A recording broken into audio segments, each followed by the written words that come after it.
Okay. Yeah.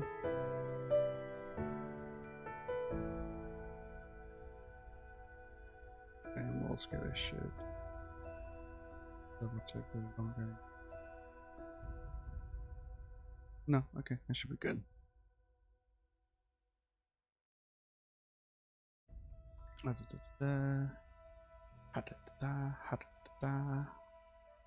Check my space. I am also good.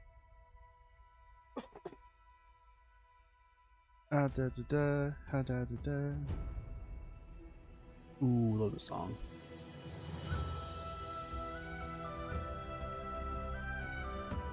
Okay, hello. Hello. The Secret Island stream. Well, technically yes, technically no. I took a screenshot of all the characters because I think it might be easier to explain it in this program instead of the game. I don't know. My phone is gonna immediately die, but hi, hello.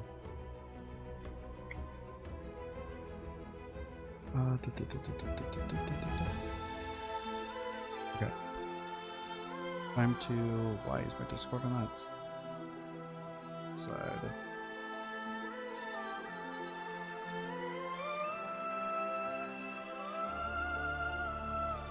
Also, should do the smart thing and join my PC in case Jay joins. Go over here. We'll go brain dumper and go on as 1 second. I am going to first, because I gotta do it with all my stuff. I'm going to send my stream. I'm gonna tag my stream in my Discord server. Paste YouTube link. Up in Twitch. Paste that. How do I want to tag this? You know, I do like that. Watch if you want to hear me brain dump.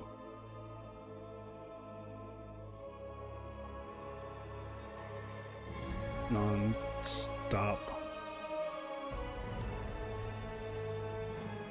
about my weird little OCs. Okay. Cool.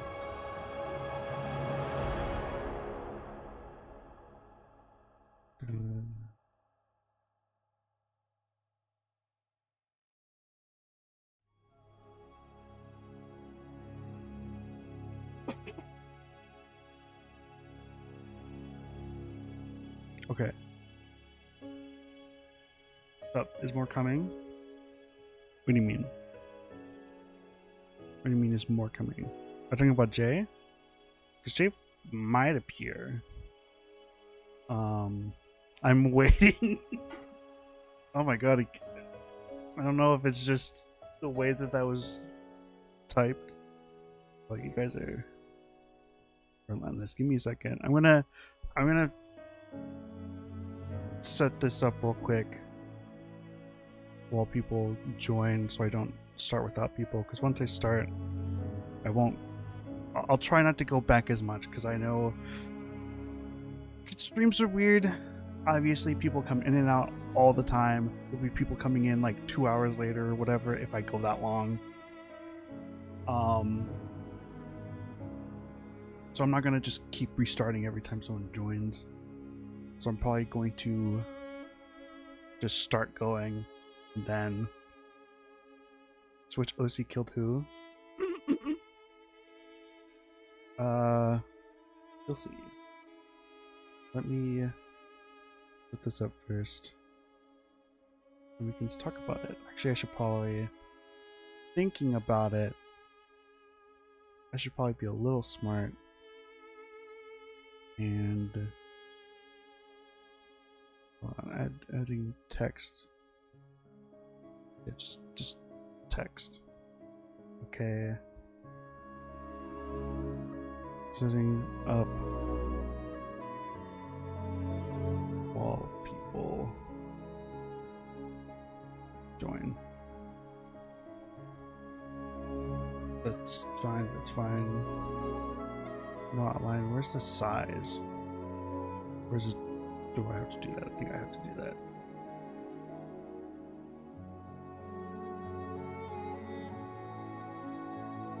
A little smaller. There we go. Oh my god, stream, what did I miss? Nothing. I'm still setting up. I'm letting people join in for a silly thing like this. I don't know. I don't know how this is gonna go.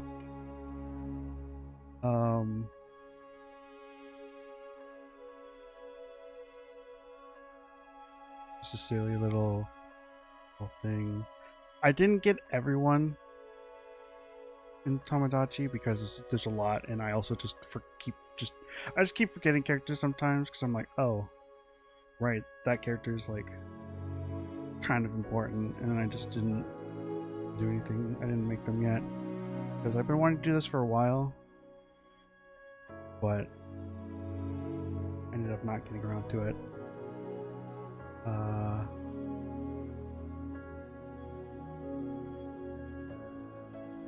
Okay, now I need to... God, okay. I should start with... whatever, this is the order that's in. 80.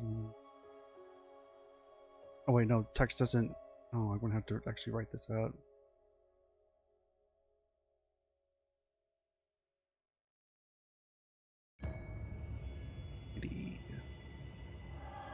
That's fine. Scary soundtrack. Scary soundtrack. Uh-oh.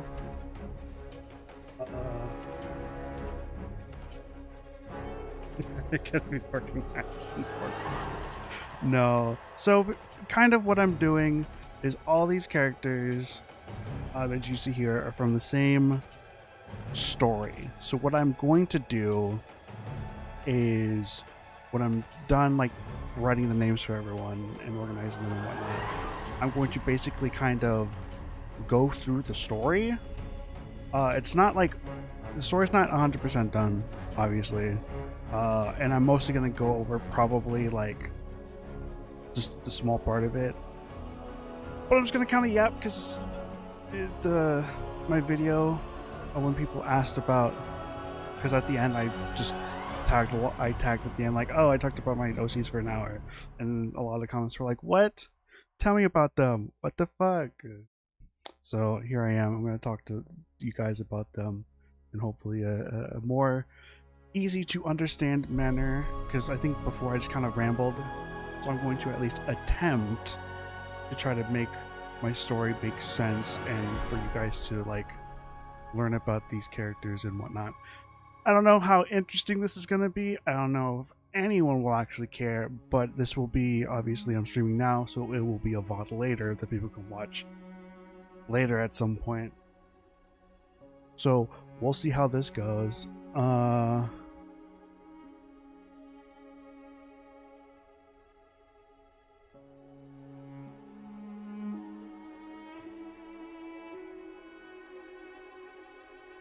So yeah, so we'll see how that goes. Hopefully this part won't take too long. That's a horrible S. I hate writing with my mouse. Good enough. I'm also bad with names. There's some names that I like. Other names I don't. Good enough. What you?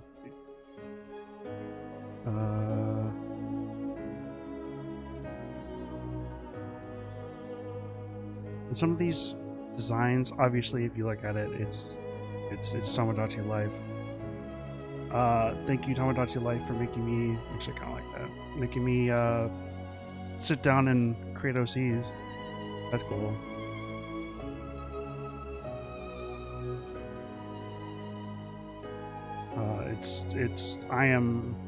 I don't know if people know like what I'm talking about when I say this, But like when I try to think of things, you know, when I try to think of the apple, I don't see an apple in my head. So it's so hard for me to like picture what these characters look like because I'm also not an artist in any way. At least I don't see myself as one. So Tomodachi Life, being able to like create these characters and draw and whatnot, it's really cool to like kind of see these characters kind of come to life. Really cool. I really like it a lot.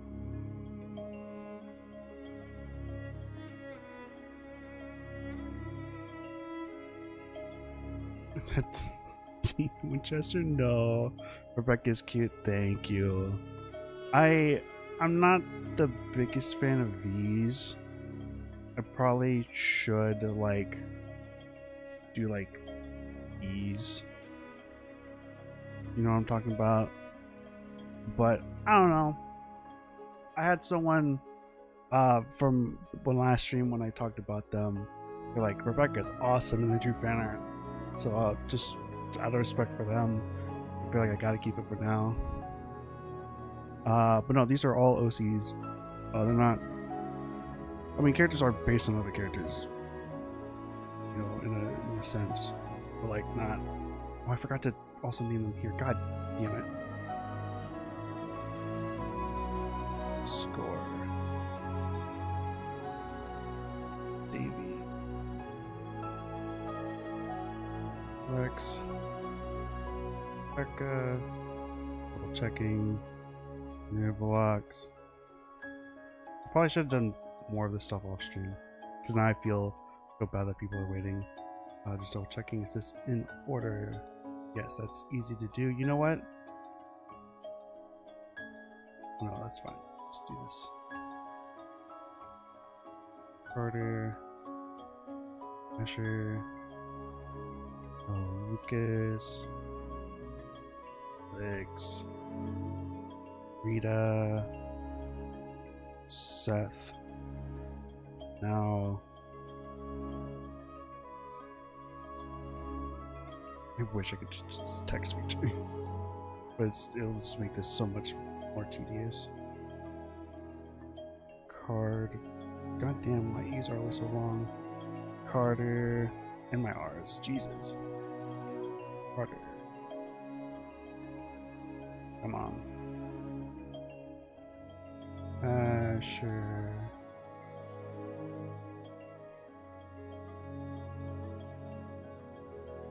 I will say, just a little background as I'm working. This is a story that is very shonen. You know, stuff like, you know, Dragon Ball, Naruto, Bleach, all that stuff. It's a fighting story. I like it a lot. I like shonen a lot. I like it a whole lot. Shonen is one of my favorite genres because one of my favorite things is when a boost in power or strength or whatnot. I like when a boost of power is based on the character also growing as a person. I think that stuff is really cool. It makes characters really cool. Oh.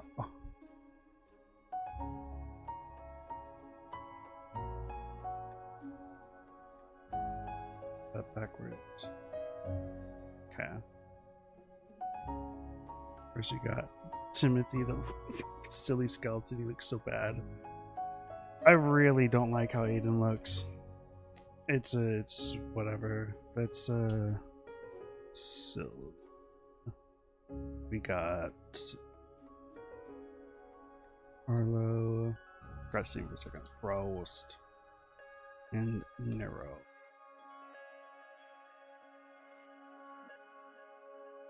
Oh my god, it's happening. So yeah, so if you don't like shonen, Sawi. That's what this whole thing is. I guess I should make that a little bigger. Hello.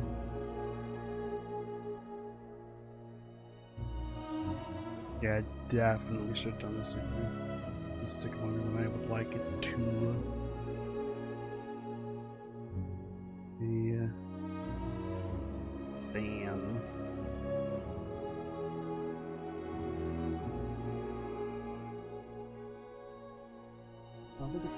Hold on, I think I misspelled that. I think it's Y. L. Hold on. Yeah, YL.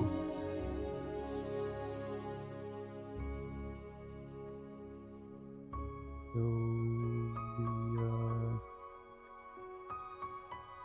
the yeah, again,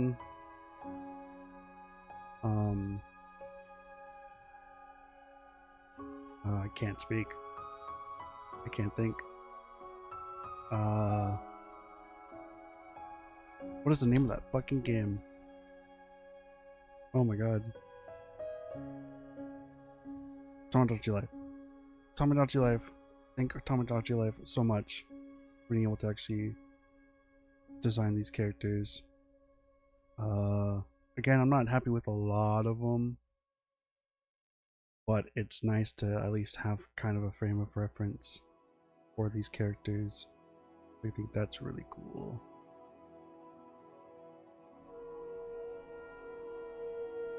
It took me a while to find out of Twitch and watching videos for a long time and finally got to stream live.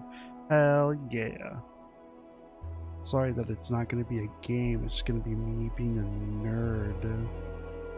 But some people asked for this, so I'll give it to those people, and you know, I won't complain. Double checking, it's all backwards. Yep.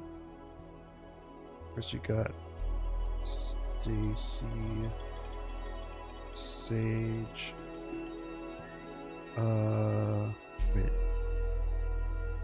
Yeah. Gamer, Dan, Jesper, Catherine.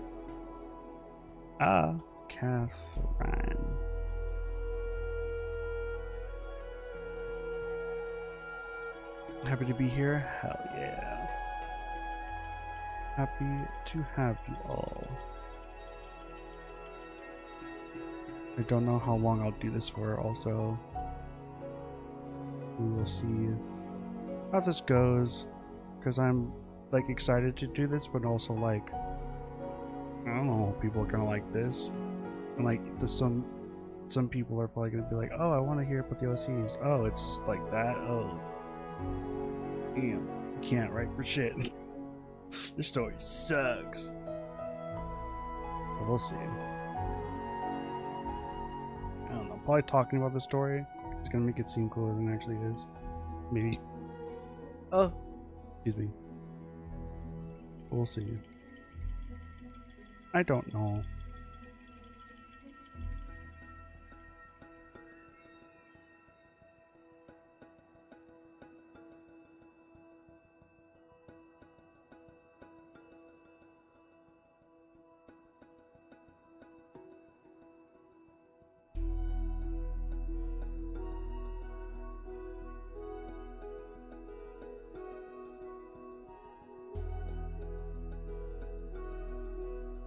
I also hope you like the music. I don't know what other video game soundtrack I could have put on, because I like Ori and the Will of the Wisp, but it's kind of the only game off the top of my head that has like a good soundtrack all the way, and it's also, you know, not copyright. Because I would have done The Life is Strange, but that game is a lot of licensed music, from what I realized. Okay, backwards all the way through. Yep. Got Envy, Wizard, and this is where I stopped. I didn't really name these characters. This is kind of what they are. Mare, this guy has a name. Oops, I accidentally caps locked. Neil. How did that? What button did I press? Oh no, what did I do? Is that a caps lock thing? No. Control. Alt. Uh-oh. Shift. Uh-oh. Tab. Uh-oh. This. Uh-oh.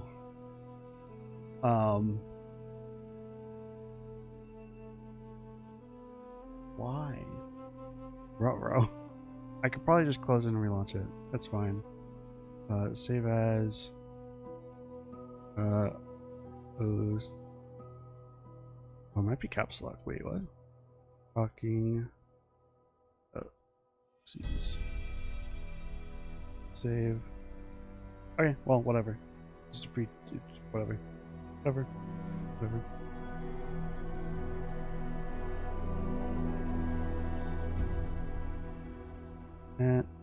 And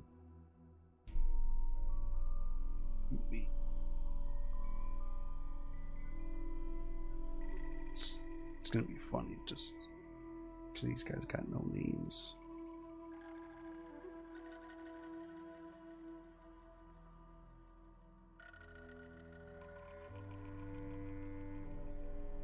Wizard. Like Shrek, you are ogre.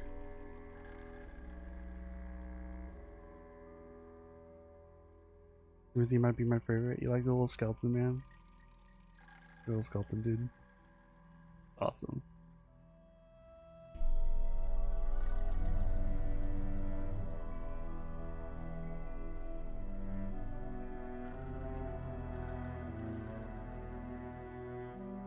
Mayor, and finally, last one. Neil. The idea that wizard simply tells people that's his name, kind of like the doctor. That's fair. He's a weird character, kinda.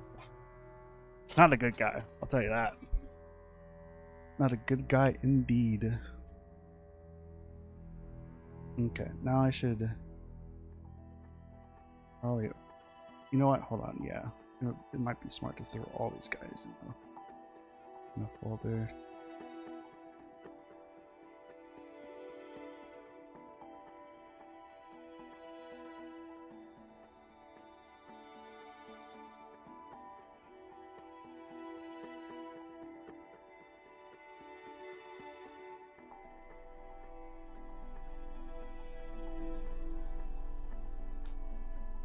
Cool. Should be able to move. Yep. Oh God. Alright. Okay. Well, I should organize these better too. That's fine. We'll just turn all these little guys off for now. And they'll come up when they come up.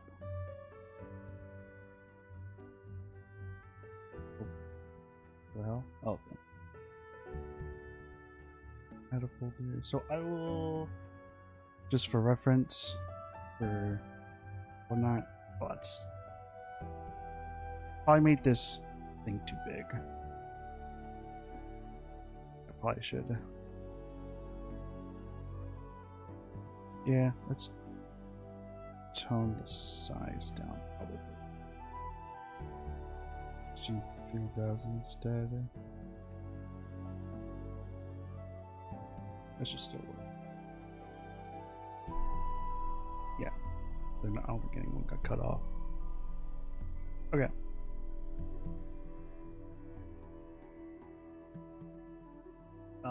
Okay. So first I'll dry.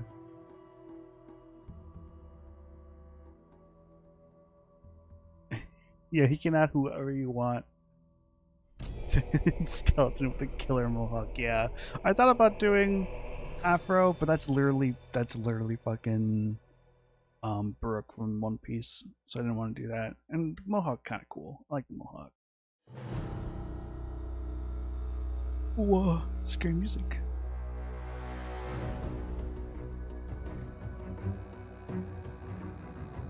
Okay. Scary music, scary music. It is streamers content. Okay. Okay. Drawing map. Map of the island. All this will be set at. Good enough. The Mohawk of fear and despair. Yeah. We'll just start up here. You're about to see very handily that I do not know how to draw good maps. That's fine. Draw kind of mountains. I think there should be more down here.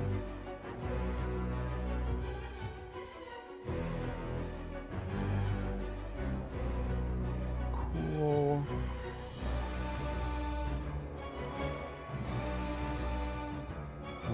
This one too. Yeah, oh my god, I'm streaming. Hi, hello. Okay, and then here. This a little big. Oh, I changed that. I didn't change this.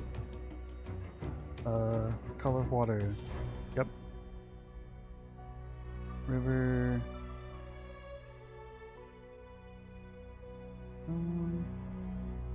Where it goes.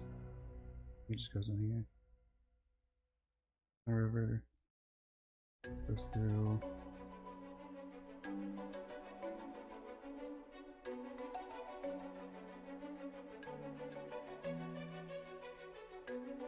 And then you got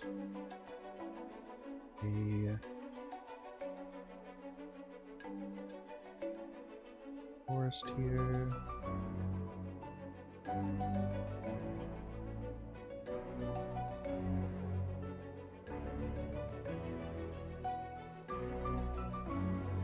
I think I want more.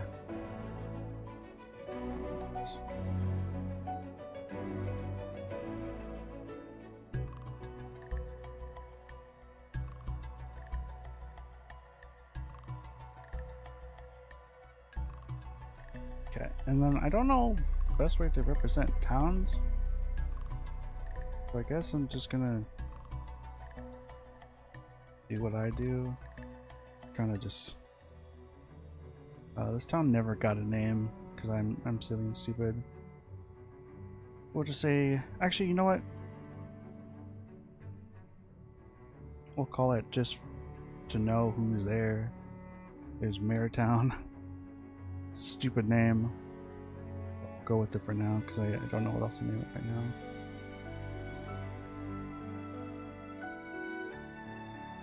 Marytown over here is a smaller town. I'm pretty sure there is a name. I just have to remember it. I have a lot of Google Docs for this shit. I just have to remember what I called it.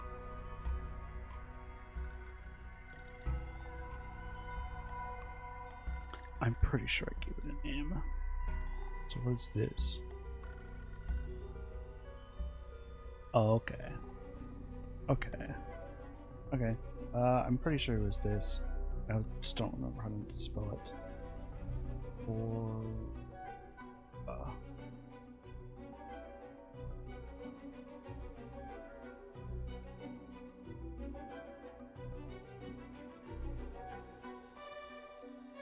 I mean, really thick brush that kind of sucks. How do you spell that?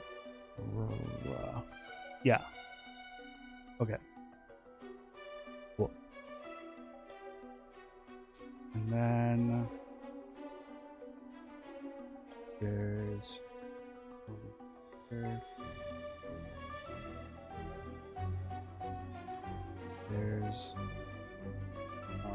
actually I should.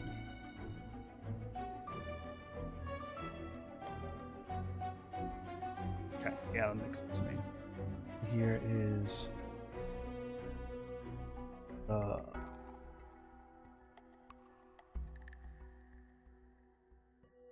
That's a horrible G. The Guild. This is a Fantasyland, fantasy type story. So obviously there's a guild. The whole premise is that main character, a rat named Carter, wants to be a hero. That's kind of the whole thing. But he's a monster. How could he be a hero? And then there's like one other major thing that's somewhere over here. Maybe it should be good.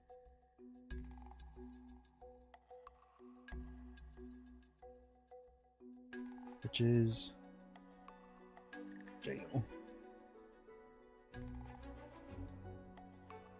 They're drawing the gay continent. I guess maybe a little gay. I'll make this town a little. Yeah. The what continent? This is just an island. Island where all of this stuff takes place. Well,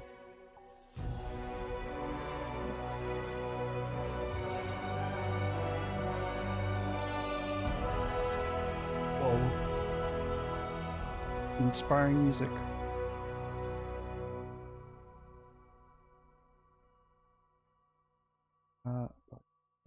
On a different thing, that's fine. Down here is a town called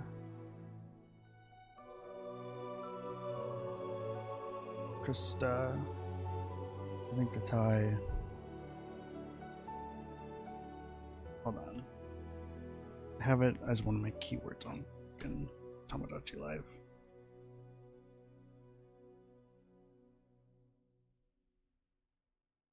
Damn. Wait. Does it? Kind of does. Hold on. I can make this get a little big.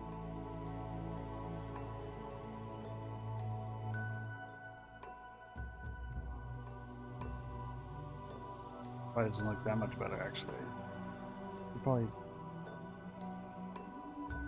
yeah, it doesn't look that better, but that's fine. Name it. That's the split. Well, that's fine. That's been using the. That's the same thing. Whatever. Benton.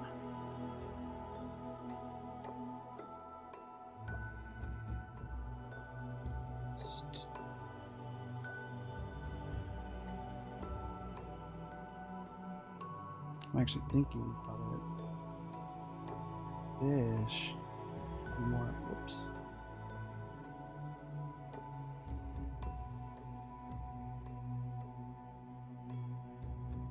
Should be.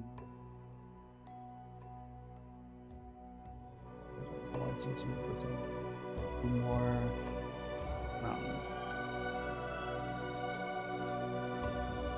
Mountain.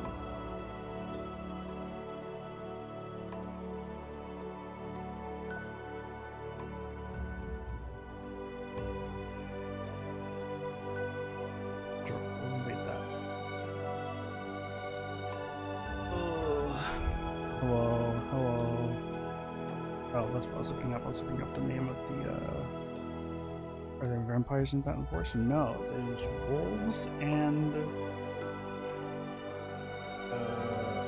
someone else. Is there a way for me to look at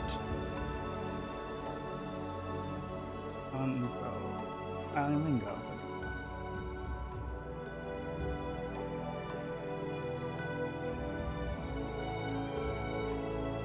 Oh, there's no T in that. I'm silly.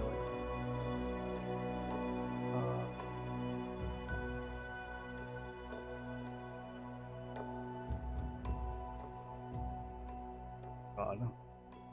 Yeah, I should have done more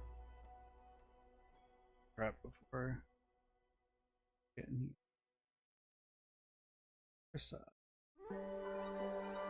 Vampire wolves? No.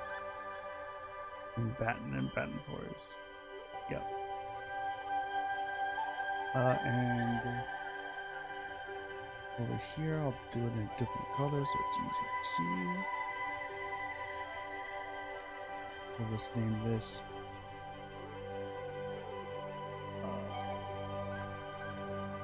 easier to see, and it's not an easy font to look at. Spider. This sounds like a Kingdom Hearts soundtrack. Is this Kingdom Hearts? Wait, hold on. Now I'm scared. No, this is Soul Warrior. This really sounds like something you hear like Traverse Town. Spider Dan. And then over here is there's no name to it, so we'll do a dark green. We'll call it Town.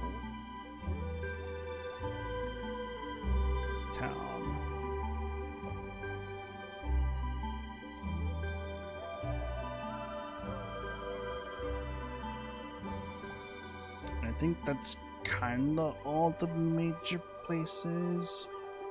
Your exile the Spider Den. Well, to be fair, if you go to Spider Den, you see this cute creature. It's not all bad. But no, the spiders are not wood. Most of them.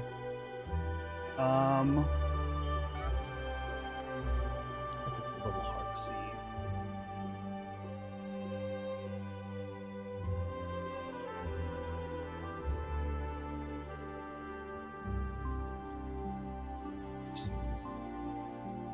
A little easy to read. It's a little.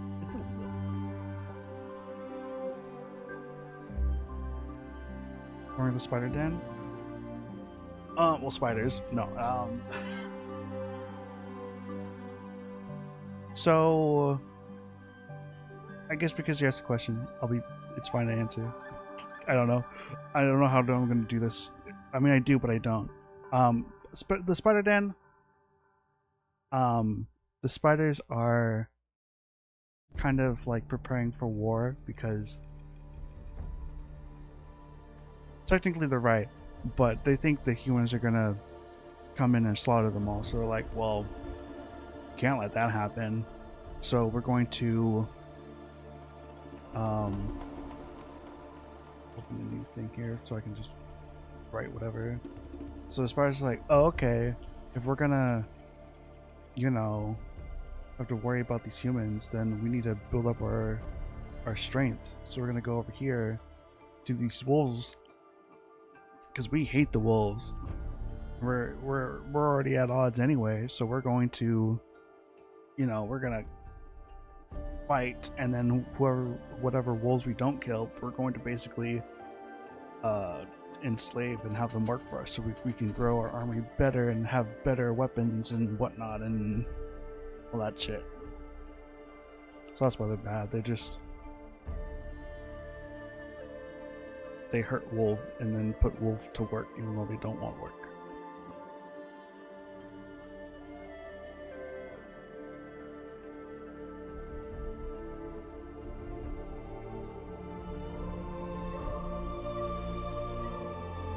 Am I late? Well, I think I am about to start.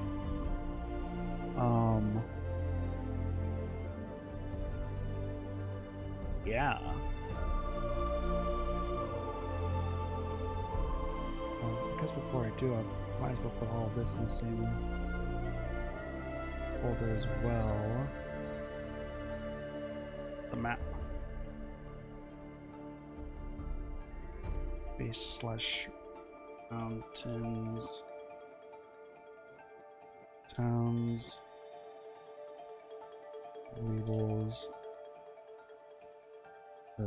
River. Forest.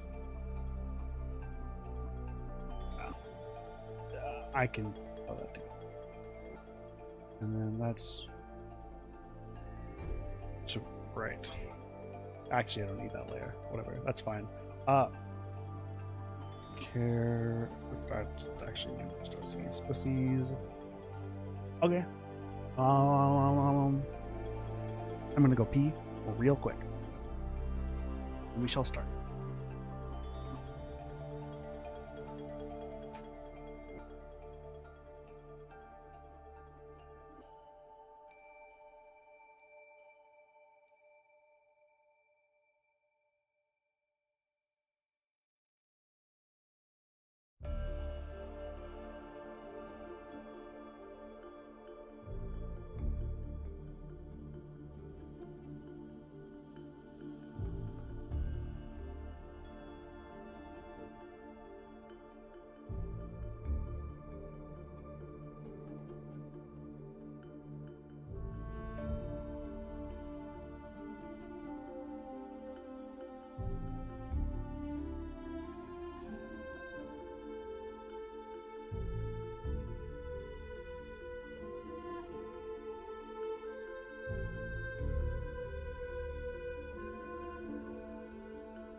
Yeah.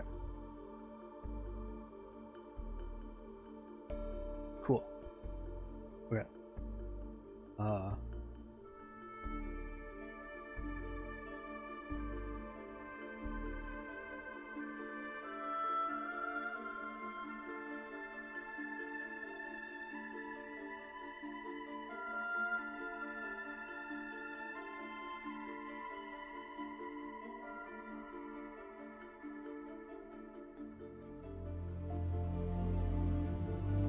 Sorry, hold on. I'm getting messages from people before I start.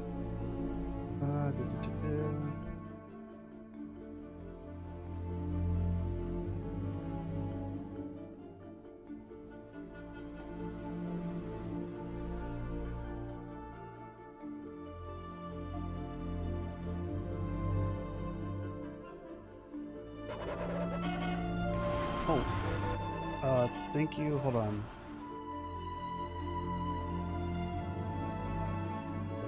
People. Thank you. I did not get a notification for that. What the hell? Thank you. Aw? Where am I? Oh, Bear. Thank you, Bear, for becoming a member. Thank you so much. Thank you. Great. Wow, I've been streaming for 43 minutes and I've done nothing. Oops. Oops. Okay. Okay. So, a better soundtrack could go for this. Actually, you know what? There is. I should be. This is probably a better soundtrack for this. Probably.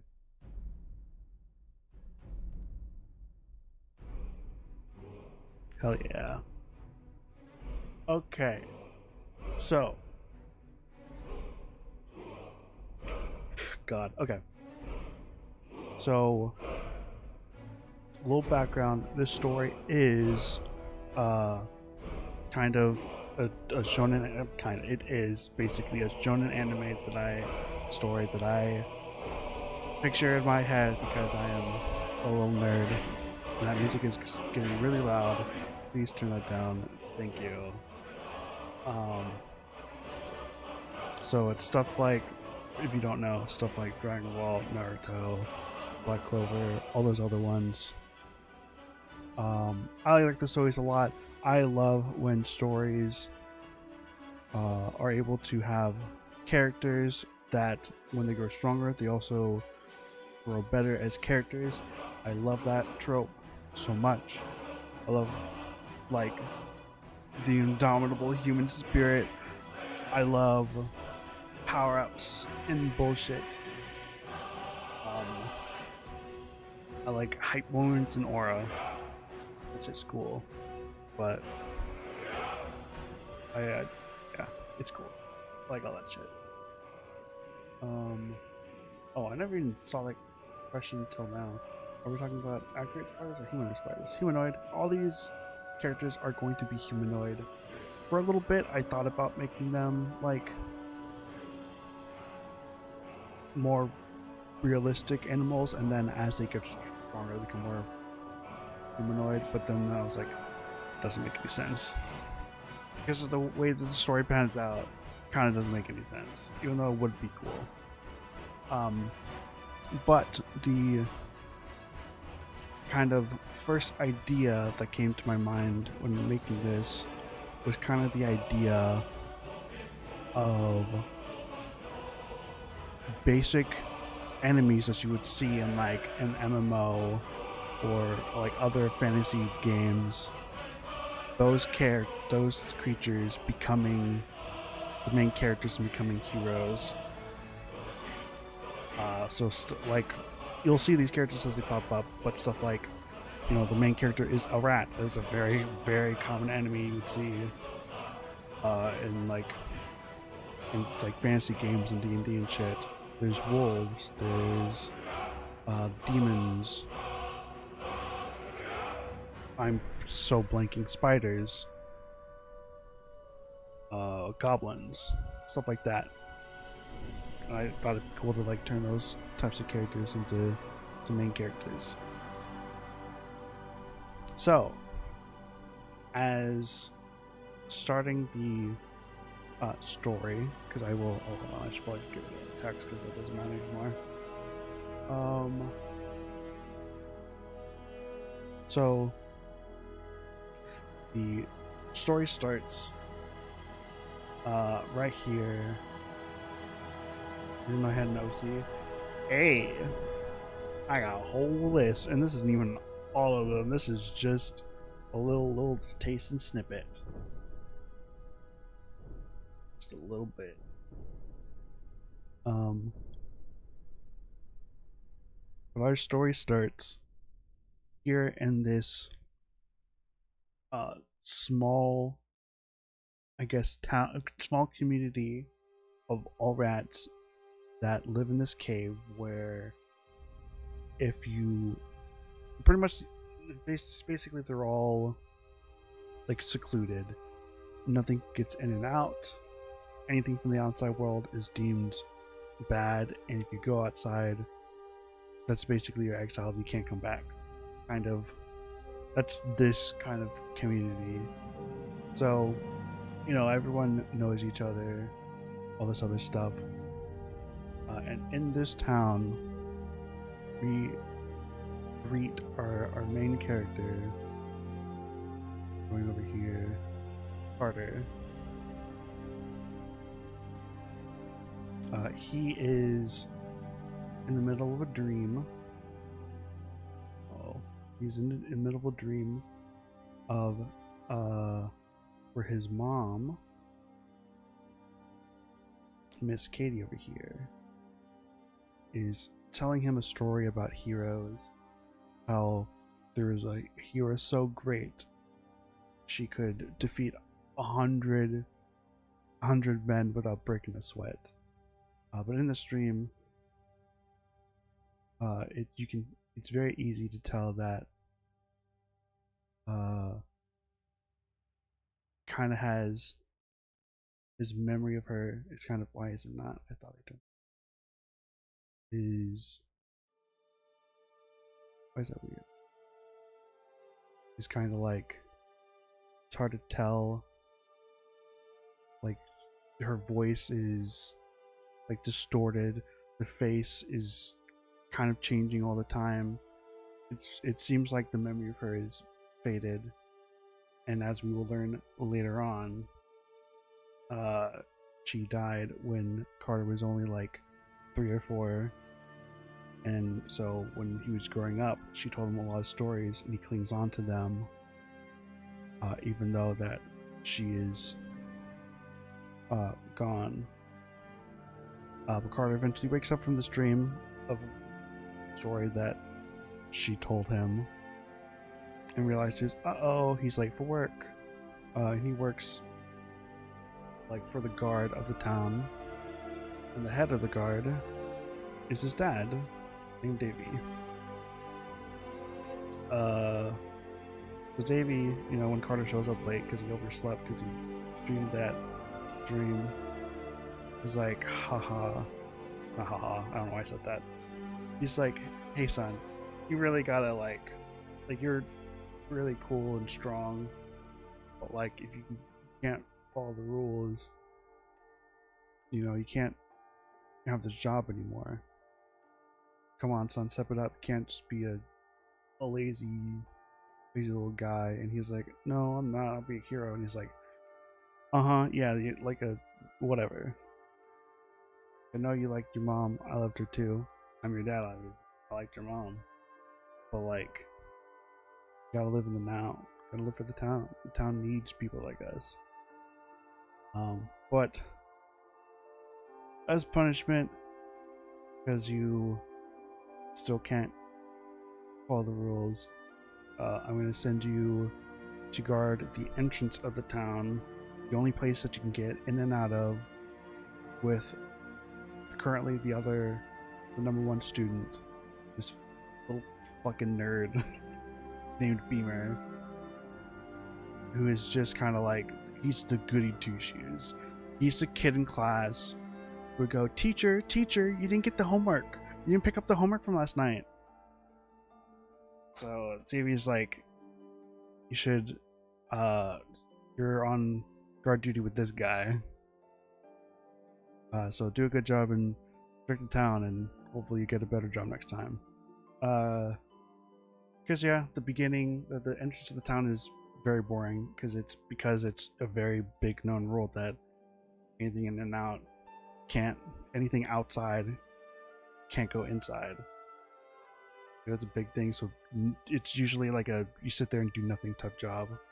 You always gotta stay standing at attention and all that stuff. So it's very boring to Carter because he's like, he wants to make a difference. Like you said, he wants to be a hero. He wants to help people, but like this town is so like safe. There's usually not many things that go on, so he feels pretty trapped. And then Carter and Beamer have a conversation. It's like, hey, where Beamer's like, hey, why do you hate the rules so much? The rules are great. They're put in place to protect each person. Why do you hate the rules? And Carter's like, well, hey, the rules state, hold on, what if there's a scenario where the rules put an innocent person and treats them like they're the bad person even though they're not? And Beamer's like, well, that's the rules. If they broke the rules, they're a bad person. And Carter's like, no, just because you break the rule doesn't mean you're a bad person. And so there's kind of like a little fight between that. And that's when a little thief comes running towards the entrance, and then like a shopkeeper's like, hey, stop that thief, he stole my stuff. And the thief's like, haha, I'm a thief, I steal your shit. Carter and Beamer try to stop him, but don't stop him in time because they were too focused on bickering to each other. The thief ends up leaving the town and is like, haha, I left town, which means the stuff is now mine forever. Carter's like, what the fuck? And then that's when the shopkeep is like, oh no, he stole all my stuff. I don't have any money to pay for. I'll go out of business. Like, he just stole all my livelihood. I can't feed my children anymore. Blah blah blah. And that's when Carter's like, you know what? This is my time to shine. Fuck the rules. Rushes out of town to stop the thief, despite the fact that that it's very much not the rules. So he rushes outside, Pause for a second to soak in the beauty of the outside world because he's never looked outside before, and it's like, whoa, it's pretty out here. Anyway, thief, right? And goes and chases the thief and ends up catching him, and ends up taking him back home inside the town. Unbeknownst to him and the thief, a little like slime like jumps onto like the thief and kind of annoyingly brings that slime into town. And as he goes into town, Davy and like all the other guards and a lot of other citizens are like, whoa, hey now, he went outside. He can't be let back into town anymore. And Carter's like, I helped this dude. I brought your stuff back. And the shopkeeper, even though he's a little hesitant, still thanks Carter and it's like, thank you so much. You saved me. I would have been out of business. All this other stuff. And you can tell that like Carter's very happy with what he's done. Davy, despite breaking the rules, sees that like Carter really does mean to do good. And it's like, fuck. And like all the town and all the guard is like, hey, Davy, captain of the guard, you gotta kick your son out. I know he's your son, but he's gotta fucking go. Them's the rules. That's when Davy's like, okay, hold on, just give me a moment with my son and I'll deal with it later. So the town's like, later? What do you mean later? As they like go off on their own. This is when Davy takes his son Carter to a little secret area, and Carter's like, what is this? What is this? Where are you taking me? Are you mad at me? And like Davy's like, no, I'm trying to think, but I wanted to show you something. So here you go. And there's like a little like section of like a wall of a cave that's like hidden, and like pushes the thing out of the way and like shows him inside. This place is like covered in dust because it hasn't been used in forever, but you can tell that like this was like where some like people hung out. Like there's like couches and other stuff. And Carter's like, whoa, what is this place? This place is cool. Like, how do you know about this place? What is this? And Davy's like, hold on, you haven't seen nothing yet. And there's another door that leads further out. And this is a unknown second part of the cave that leads to the outside world. And it's like this little like cliff area where there's like this huge, like gorgeous view. And Davy takes Carter out and is like,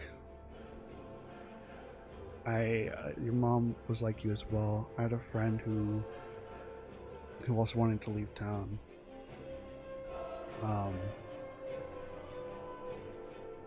Like you really like them. I tried to stop them, I couldn't. So I know I can't stop you. So here's your choice. This is your final choice. Would you like to stay in town, or would you like to go out into the world and try to be a hero? And Carter immediately like, you know the answer to that. I'm going to the outside world. And he was like, yeah, I know. Like sad because you know he's gonna leave town for quote unquote forever. So they hug. And then that's when Davy's like, okay, well, I have one last thing to show you since you're leaving. And hands Carter like a big old box.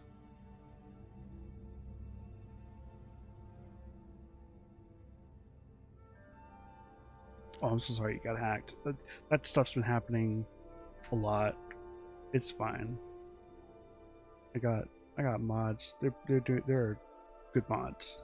They did a great job.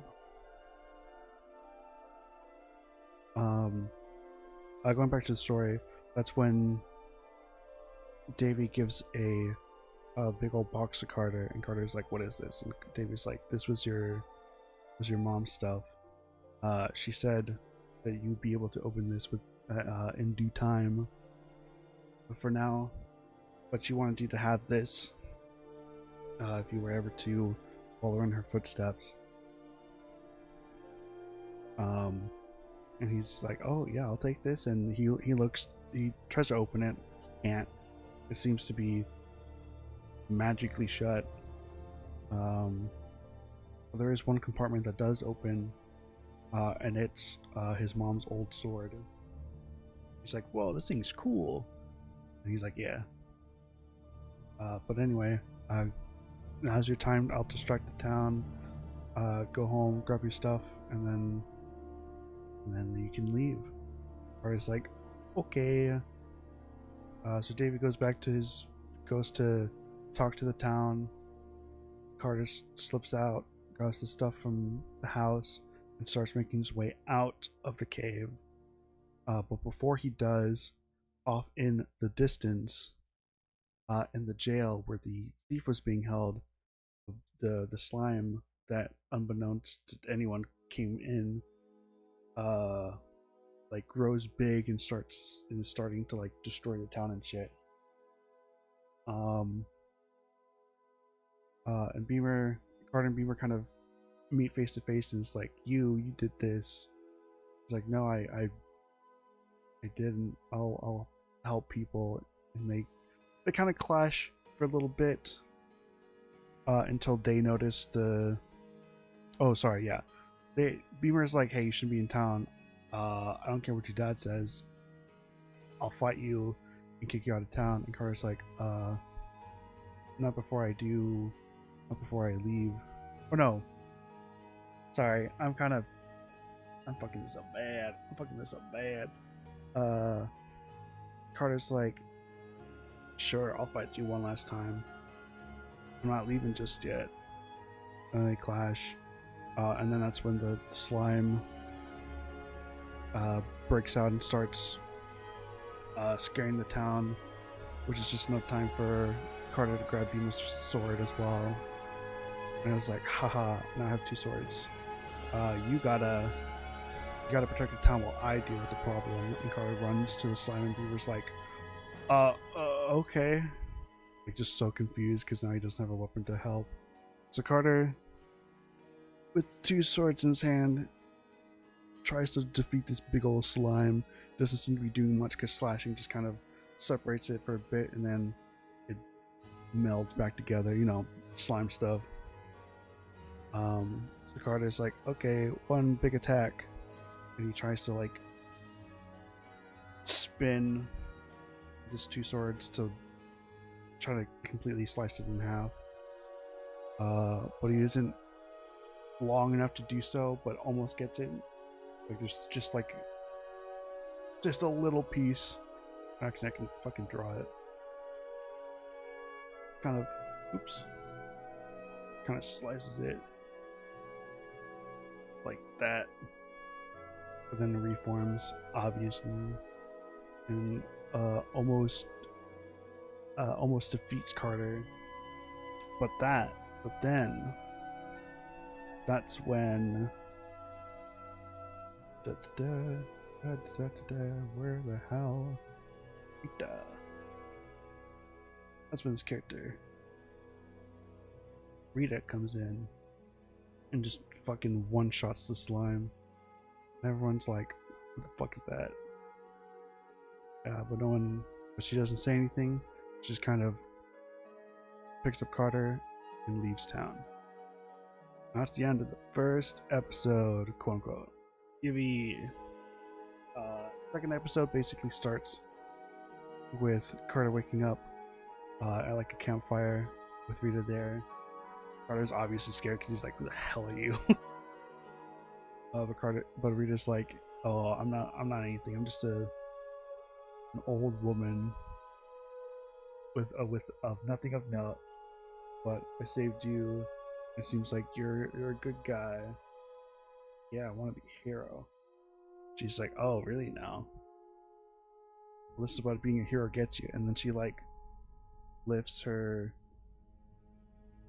like, one of her sleeves, like shows him that she has these like I don't even know how to describe it. These like marks on her arms, and like and like all around her body, like it's all the way down to like her wrists. These like purple markings that like are ripping the skin, and like they look so painful. And she's like, I can't even. I used to be a hero, but now I can't. I can't even use magic anymore. Otherwise, this will continue to spread and kill me. So I'm just kind of here now. But I saw that you tried to save that town, so I want to at least give you the chance to hero. Lit a little spark under me, so I wanted to help you. And Carter's like, hell yeah. And he's like, I'm sorry, you said you know magic? I don't know. That sounds cool. Magic sounds really cool. Teach me magic. And Rita's like, are you sure that like I got these markings because of how much I use magic? And Carter's like, that's cool. That's a future me problem. Right now, I'd love to do magic. It's like, okay. And then there's a little training montage for Carter. Slowly but surely learns like the basic of magic. To the surprise of Rita, he's actually like pretty good. He learned it a lot faster than a lot of other people. She's kind of shocked. But before he fully completes the training, she's like, "Hey, got a job to do.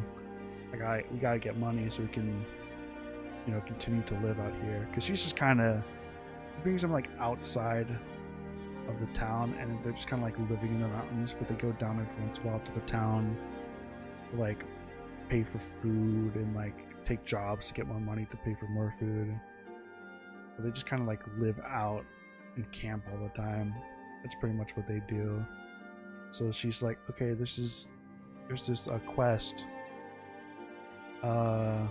where there seems to be like the spider seems to be spreading a little too much, so it's not gonna be hard. I know the queen. I just gotta go in and talk to her, and hopefully things will be sorted out. And Carter's like, okay. So they both Carter and Rita go to the spider den.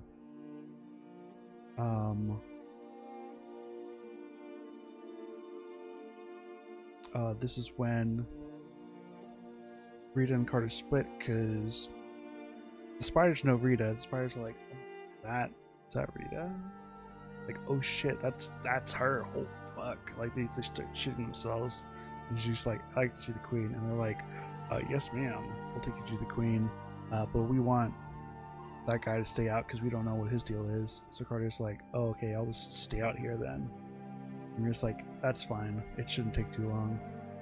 And they escort Rita to the Spider Queen. And that's when Carter's out there alone and notices that one of the spiders he notices that the spiders are kind of guarding a whole bunch of like wolves, and one of the spiders is starting to like beat up the wolf for working, and you realize that the wolves are basically slaves to work for them. Or is like, hell no. Rushes over to protect one of the wolves that is getting beat up. A wolf man called Asher over here.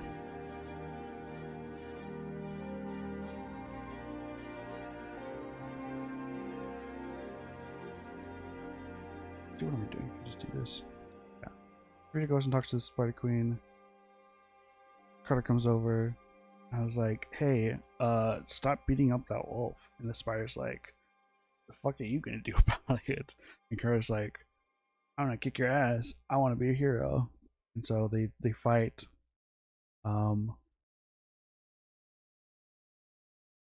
Sorry. Message from friend.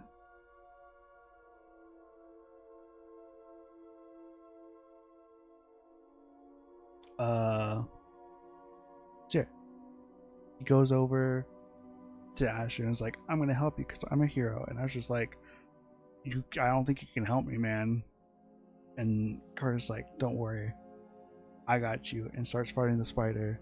But the spider is actually a little strong, so he kicks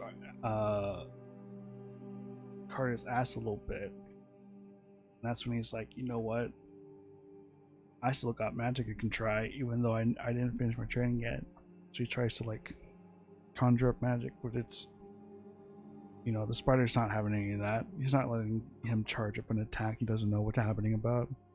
So he starts to beat up Carter more. And that's when Ash is like, damn, this guy's going all out just to save little old me. I guess I gotta help him. So Asher butts in and helps fight the spider. And it's like, okay, Carter, I don't know your name yet, but like I don't know what you're doing, but I guess I'll help. What do you need? And he's like, just distract him for a little bit, and we charge my attack, and we should win. And Carter and Asher's like, okay. So Asher and the spider start fighting a little bit. He won't win on his own, obviously. So Carter is charging his attack because he hasn't fully finished his training. He's trying multiple times to be like, okay, is this one gonna work? Nope. Is this one gonna work? Ah, shit. But like most moments, what seems to be a crucial moment, he finally fully charges an attack and throws like a little magic sphere at the spider. And the spider's like, oh no, I have been defeated. Blah. And that's when Carter and Asher are like, hell yeah, we did it. We used like all of our strength, but we got a spider. We defeated the spider, yippee. And that's when they get surrounded by like 20 other spiders. Because they're in the fucking spider den right now. Cut to Rita, who goes up to the Spider Queen and is like, hey, there's this job about your spiders going outside the area. You need to fix that. And the Spider Queen's like, bet, I thought you were fucking dead. And Rita's like, I am. And she's like, okay. Fine, yeah, I'll talk some sense into my spider guards. And we'll get that sorted out. You can claim the bounty, and I can spend more time building my army. And Rita's like, army, what the hell what are we doing? And that's when the Spider Queen's like, yeah, the king's gonna fucking kill everyone, so we're preparing for war. And Rita's like, huh. And that's when like a guard comes in and is like, hey, Queen, some shit's going down outside. That's when Rita's like, oh no. And then the Rita and the Spider Queen go outside, see Carter and Asher kind of ready to fight more spiders. And that's when the Spider Queen is like, damn, you got a lively fucking guy over there. And Rita's like, yeah. The Queen is like, well, since you helped me, I'll let you guys go. You can keep that one wolf.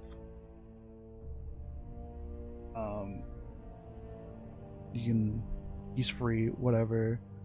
One wolf isn't gonna mess up my whole operation. Otherwise I would have just killed him anyway, so at least you guys can maybe get you some use out of him. And so we're just like, okay, thank you. And that's when the three of them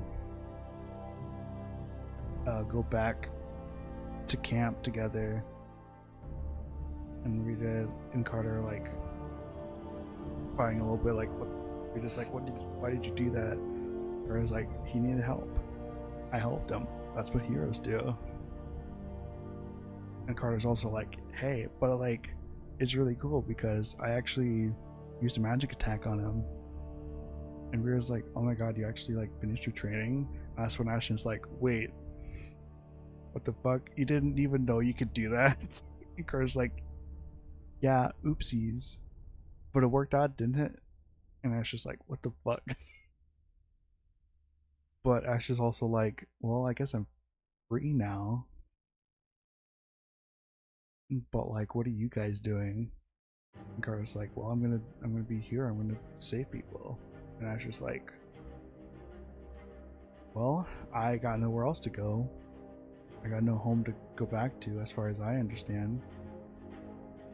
So I guess if you're getting stronger here, I'll also try to get stronger, so that maybe one day that I can free more wolves like you freed me. So I'll be a hero too. Carter's like, hell yeah. Then that's basically the end of episode 2, where we get a new member of our party. Yippee! We get a wolf. Yippee! Episode 3 is basically they go about their day normally, and that's when Carter at nighttime kind of goes off on his own in the mountains looking for, you know, whatnot. And that's when he encounters Lucas. So what Carter sees when going outside at night is like a little portal opens up on the ground, and he sees Lucas like come out of it, and like he looks like tired. Like he looks like it's one of those things like you just ran a marathon. You are now done with the marathon. You go down, you lay on the ground, like fully spread out, face up, like breathing heavily, because like, oh my god, I did it. I'm out. I'm free. So that's like the state that Lucas is in. He jumps out of the portal and kind of just sits there like he's free. Like, oh my god, and he's breathing heavy and shit. Also, hello, videos first time catching stream. Hell yeah. Sorry that's your first stream. It's just me yapping about my silly, stupid little story and showing off my OCs. But people asked about them, so here's a stream for it. And I definitely do got a timestamp when I actually fucking started. That'll be fun. So yeah, Carter stumbles upon Lucas escaping, seemingly, and it's like, hello? And Lucas is a big scaredy cat and kind of like goes and hides behind a tree, like a very scared animal. And Carter is like, hey, I'm not gonna hurt you. I don't know what's happening. I don't know what you're doing. It seems like you're scared, but I'm here to help. And Lucas is like, oh. And like Carter's like, yeah, I'm here to help. I'm not gonna hurt you or anything. Ooh. And Lucas eventually is like, okay, if you're not gonna hurt me, then that's fine. As long as I'll be okay and I'll be safe, right? And he's like, yeah. And eventually, and then like, you know, when he comes back to camp, he brings Lucas and it's like, hey, check this out. Check out this little guy. And Rita's like, that's a fucking demon. The fuck are you doing here? But like, not kind of so mean about it. It's just like, hey, that's a demon. What are you doing here? And like Lucas explains it like, I don't know. Whenever I woke up, I felt like I needed to leave and escape. And I've been trying for so long, but I finally I'm here. I have escaped. I don't know what to do anymore. And we're just like, that's sad. Okay, yeah, you can stay here. That's fine. And they all go yippee, yippee. So Lucas feels a little safe with our main cast over here. But one day when Rita, sorry, my hair. One day when Rita goes into town to get another quest and to turn in the last quest, these three over here are like, hell yeah, we're here at the camp all alone. That's cool. But during that time, another little demon shows up, like as a scout, and sees Lucas and is like, "Hey, you shouldn't be here. I'm taking you back to the underworld." And Carter and Ash are like, "What the hell? No, you're not." And that's when they get into a fight. Damn. So Carter and Asher are protecting Lucas from this little imp. But these things are kind of strong. Carter gets a magic attack on him, but it's not enough, and Carter's like, uh-oh. And like they're both about to lose. That's when Lucas is like, hey, get away from them, they're my friends. And the little demon's like is toying with him and being all mean. What's this music? Why is this one song so loud?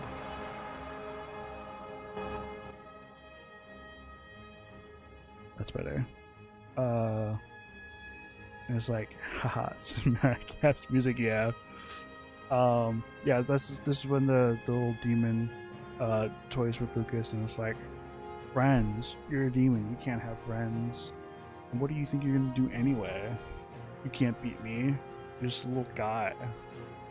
And Lucas is just like, maybe not, but like, I don't want to go back. These people have been so nice to me. And the old demon's like, fine then. I'll kill these guys. And Lucas is like, please don't. And it like shoots. And that's when Lucas is like, I won't let you hurt them, and fucking blast it with a LARP final boss. Yeah. That's when Lucas like blasts a little demon with like dark energy, and the demon's like, what do you think this is gonna do? We're demons. Darkness doesn't really affect us too much. And Lucas is like, ah shit. And so they fight a little bit. Lucas just gets his ass kicked. But as like they're fighting, Carter and Asher are full on encouraging Lucas, like, hey, you can do it. You got this little guy. I might have energy to do something, but like, you got this. We can do this. And Lucas is like, nah, I'm nothing. I'm just a little demon. I'm just a little scared cat demon. I don't know what to do. I'm not a fighter. I'm not anything. Carter and Asher are like, well, you saved us. You're saving us right now. And like, honestly, right now, you two could become a hero if you wanted to. And like hearing those words, Lucas is like, I can be your hero too. And while blasting with dark energy, his dark energy switches to light and starts. Lone, what the fuck are you talking about? I'm talking about my OCs. People asked about them, so I'm giving people a little stream of my OCs. But yeah, Lucas is blasting dark, and hearing that he too can become a hero, his darkness becomes light as he shoots light into the demon, and the demon's like, oh shit, and gets fucking blasted and gets defeated and dies. And then after that, Carter and Ash just like, hell yeah.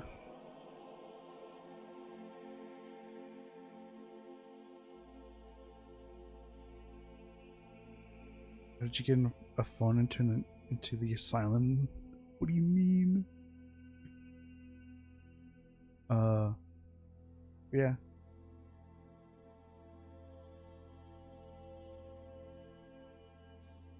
Let him cook. Yeah, let him cook. The dog talk for 1 second. Okay, I am curious. Uh, what the dog doing? I don't know. I'm talking about my OCs. Do you like this so far? I don't know. I'm just saying, like, this is the story, but I'm just saying shit. I don't know.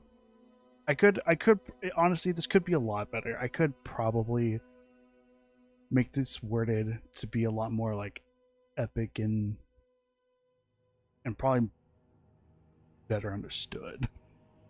I feel like I'm kind of rambling more than anything. Um, so I hope you like it. But anyway, so yeah, Lucas defeats the little demon. Carnash is like, hell yeah, we did it.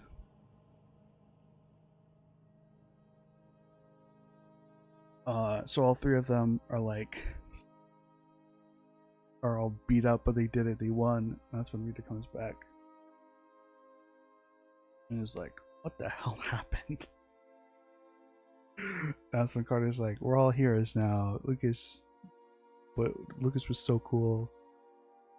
And we're just like, oh, okay. That's awesome. It does sound like I'm having a manic episode. I just talk about random shit for no reason. I thought about like turning these about like making shorts about this where I like pre-write it. Because I think that might be better if I like write out everything to make it at least sound better instead of rambling. So I might do that.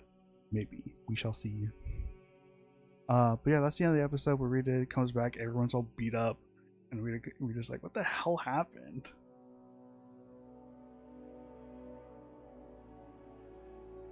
At least you're talking about it. I have like 30 OCs in my head. Yeah, this is even like all of them. I could have, with Tomodachi Life, I could have created I forgot to make the Spider Queen. I should have, because technically she becomes more important later. Should have made the demon scout. I should have made the little spider that Kara and Asher fought. I didn't make everyone, but like there's at least the big major characters here. But anyway, that's technically episode 3. That's the end of episode 3. Episode 4.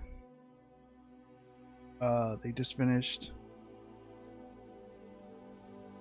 Yeah, I'm pretty sure that's how I got that. It's just Rat in Russian because it's the town of rats. So yeah. Yeah, pretty much episode 4 starts with all these 4 characters kind of about to go into town to turn in a quest they all did. They all seemingly happy. They did a good job. But then I need the fried dog in India. But that's when they see that the town is getting attacked by like a whole bunch of demons, little imp demons, and like Lucas, Carter, and Asher are like, "Oh shit, we barely defeated one, but we gotta save the town. We gotta do something." And we just like looks at them, looks at the town, and is kind of like, "Fuck. Well, I guess I gotta do something." And like Rita turns to the 3 of them and is like, "Hey, I know you defeated that one imp, but you're not ready for this. You can't do this." And the Carter's like, "What do you mean?" And Rita's like, "I got this." And everyone's like, "What do you mean?" This is when Rita's like, pretty much is like, this whole time I just been doing jobs, but it's finally my time to be a hero again. And that's when Rita fucking powers up. Are the main characters an old woman, imp, rat, and wolf? Well, technically, in terms of character importance, uh, it's this. Well, importance is the wrong word. You meet Carter, you meet Rita, and then you meet Asher and Lucas. But the main character is a rat. because the whole story was based around the idea of common like D&D and like fantasy trope enemies trying to be heroes. I think that's a cool idea. But yeah, so they all go to town. It's getting attacked by demons. Rita turns to the three of them and goes, "You guys are not ready to fight this. I got this." And like, the me portraits was so cute. Thank you. Tomodachi Life has helped big time with me finally, like actually being able to like kind of create and see these characters for the first time. Is so cool. I guess my favorite species, old woman. That's a joke, but that is fair. So the reason Rita's here is because, unbeknownst to the three of them, Rita used to be the #1 hero like 20 years ago. But because she got I haven't named the disease yet, but she got a magic disease which forced her to basically any time she used magic, it would hurt her so bad that it became almost impossible to use magic. And so she was like, I can't help anyone. So I'm just gonna live my life as a old cranky old woman. But she used to be the #1. And that kind of comes into display here. All characters are so cool for me, to be honest. Yeah, and this is probably the coolest thing she fucking does. Because she turns to the three of them and is like, "Hey,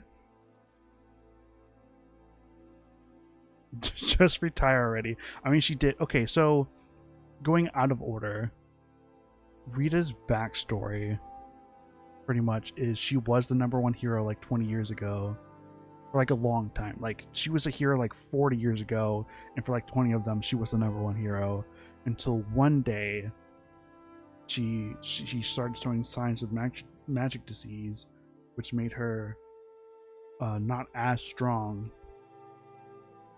And eventually one day, I'm skipping stuff for quote unquote spoiler purposes, whatever. But one day she eventually seemingly died, and so everyone's like, "Oh shit!" And like other heroes started dropping, and like this new guy comes into town and goes, "Hey, join me or I kill you." And everyone's like, "Okay, I'll join you." And then the other half is like, "I guess I'll die." So there's kind of like a great purge of heroes, kinda. All because, the first domino to fall was Rita, and everyone thought she died, but she didn't. She just lives out here now, and she stopped being a hero long ago. Obviously, she just does odd jobs for money. But at this point in time, she looks at the three of them and is like, "You guys have been better heroes than I ever been. I guess you guys can't defeat all these demons that are attacking this town. So I guess this is my turn to be a hero for one last time." And Carter's like, "Huh?" And Rita fucking sprints into town, and like the way I picture it in my head, obviously, if it happens or not, whatever. But like, this is the part of the show where the animation budget skyrockets like 20,000% into big old fight scene with all these demons. You can tell that like Rita's going as all out as she can. But like the disease is really hindering her, because every time she tries to do something like big, it like hurts, and she like physically can't do it, and she's like, "Fuck, I can't," and she has to just keep like jumping from building to building, punching the shit out of demons, like one-shotting them. But there's like so many of them, and they start to like swarm her, and even though she can like, it's one of those fights where it's like she just is not as strong as she used to be, and like she could probably defeat these imps if she was stronger, obviously. But this disease is hindering her so much that she's like, you know what? Fuck it. Yeah, all of you come to me right now. I'll destroy all of you and me at the same time. So she, like, using the last of her strength, she forms like a bubble around herself and all the demons, and then starts charging a fucking magic blast. And then inside this little bubble, everything just gets fucking obliterated. So all the demons are dead, and as the smoke clears, you don't see her as well. She also perishes in that battle. So goodbye, Rita. Bam. And everyone, and the three of them were like, holy fucking shit. She was so strong, but also, oh my god, she's dead. What the fuck are we gonna do? But they carry on. They keep going.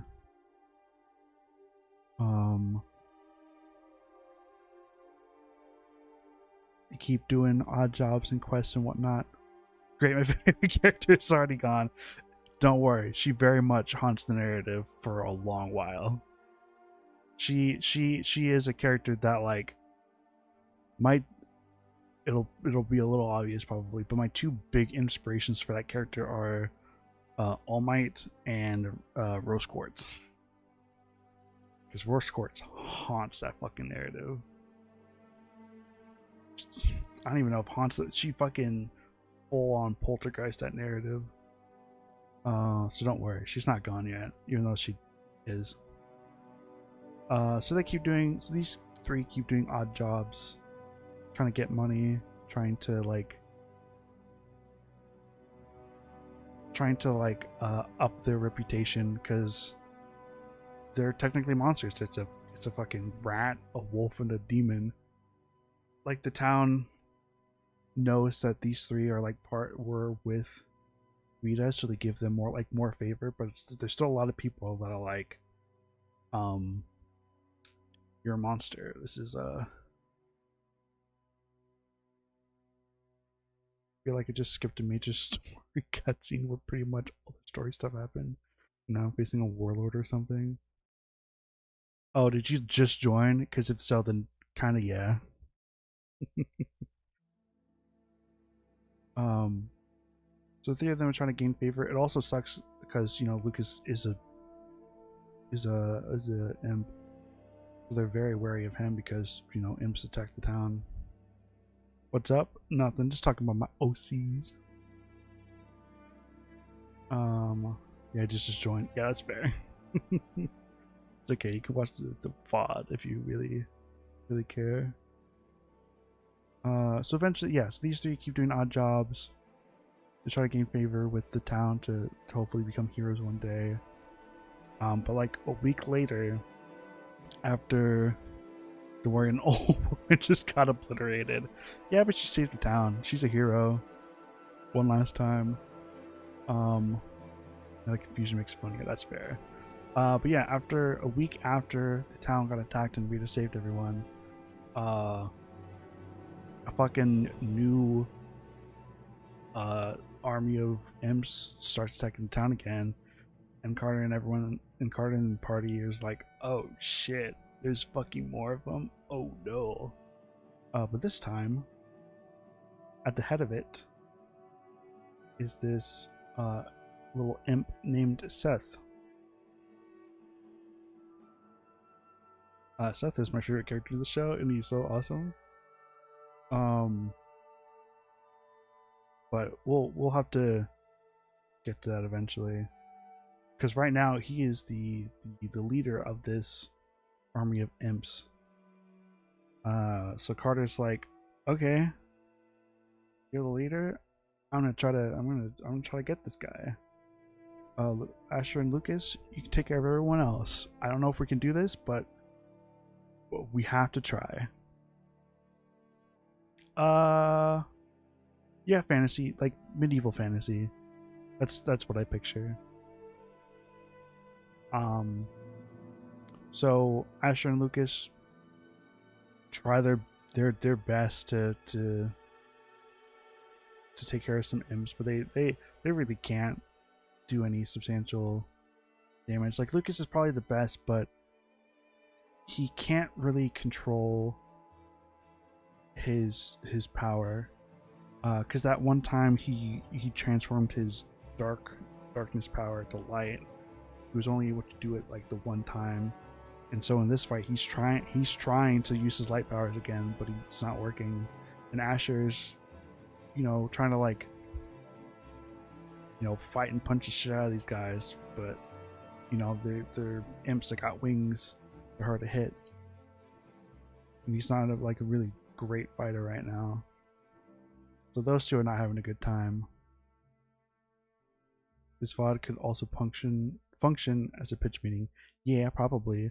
I would probably, if I did a pitch, I probably wouldn't do this stream. I'd probably just like actually sit down and like make a video. I said it a little earlier. But like if I were to like legitimately like pitch this, I probably would do like shorts.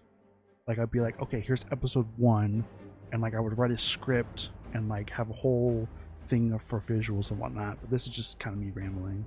This stream. Yeah, it could be a really funny pitch video. Yeah, probably. Yeah, Asher and Lucas aren't doing too good right now. Carter tries to fight Seth, but Seth is very much kicking Carter's ass. But during this fight, it's very obvious that like Seth is having the time of his life. He clocks that Carter is trying so hard to be a hero, and Seth is like, hell yeah, I want to be a villain. Like this is it. This is our dynamic. You're my rival. Like I'm the villain, you're the hero. We're gonna fight for the rest of our lives. It's gonna be great. I can't wait to be your villain forever. But he still kicks Carter's ass. What would be the redemption if Asher and Lucas changed? What do you mean by that? I am curious what you mean by that.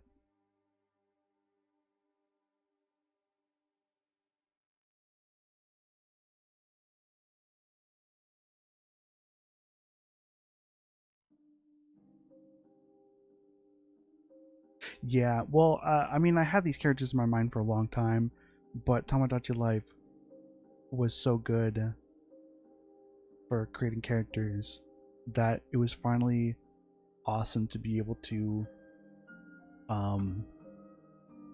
like sit down and actually make the characters and have visuals for them. It's so good. I like that. I like it so much.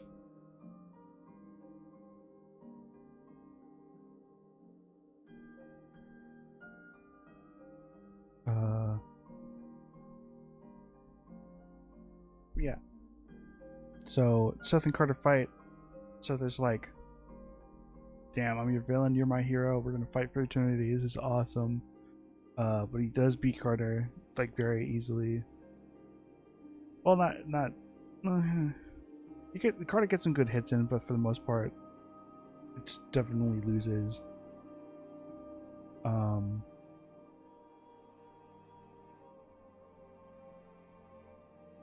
Weird way to propose, to be honest.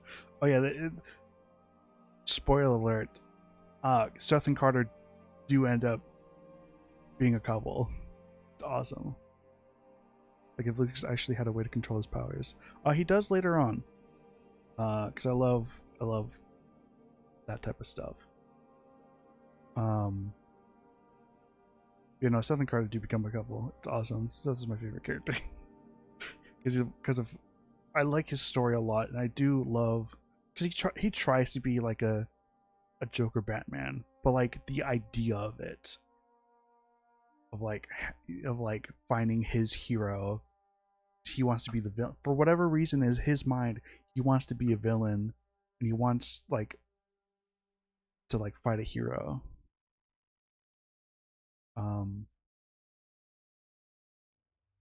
Yeah, so Carter loses.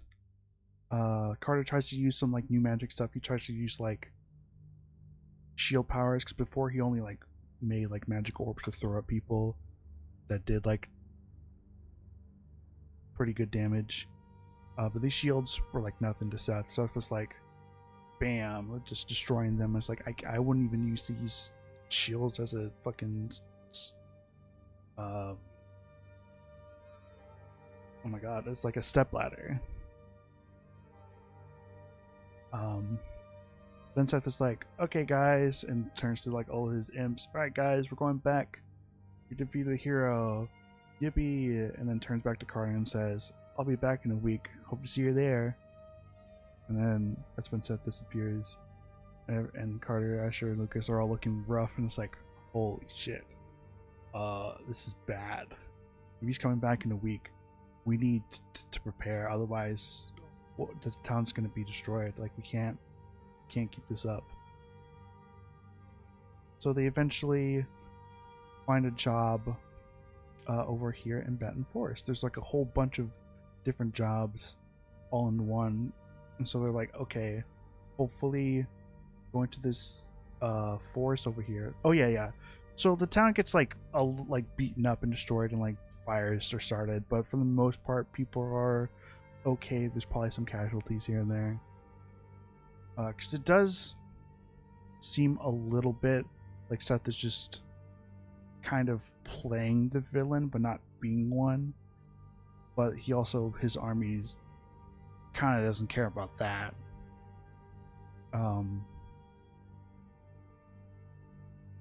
So yeah, so the three of them are like, okay, so there's a bunch of quests here. We gotta do something to gain stronger, so hopefully this quest over here will help us prepare for what's gonna happen. So they eventually make it to Batten Forest, and this is where the story gets a little weird. I say weird. There's, I think I have like the actual.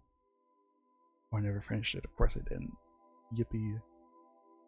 So the party arrives in Batten Forest. And that's when. Well, I probably should. I don't need you anymore. I don't need you. Definitely don't need you for a while. Yeah, I'll need you guys for a bit. This is when the party sees. When they enter the forest, party encounters this little guy. And this little guy is like, yeah, from the shadows. He warns the party to leave the forest, or he'll attack them. Obviously, the party's like, hell no, we refuse that. We're here to complete the quest. And that's when, you know what's Triple Love? The big, intimidating, tall-looking thing.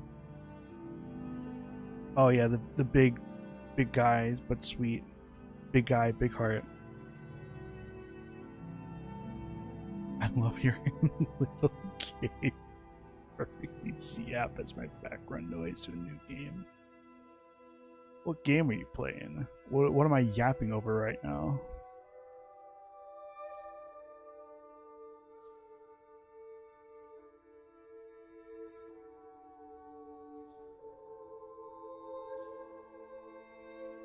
System Shock? Oh, fair. Actually, you know what? That's very fair.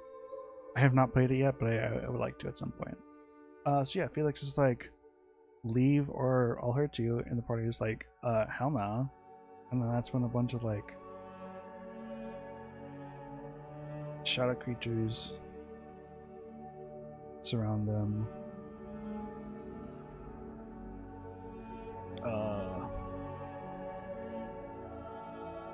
They surround the party and attack them. And during this fight, the party gets separated a little bit.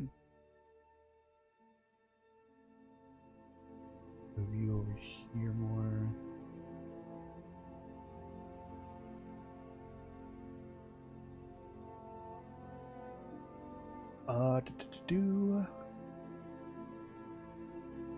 Carter gets separated. He tries his shield again, but it shatters against the demons, the shadow's attacks.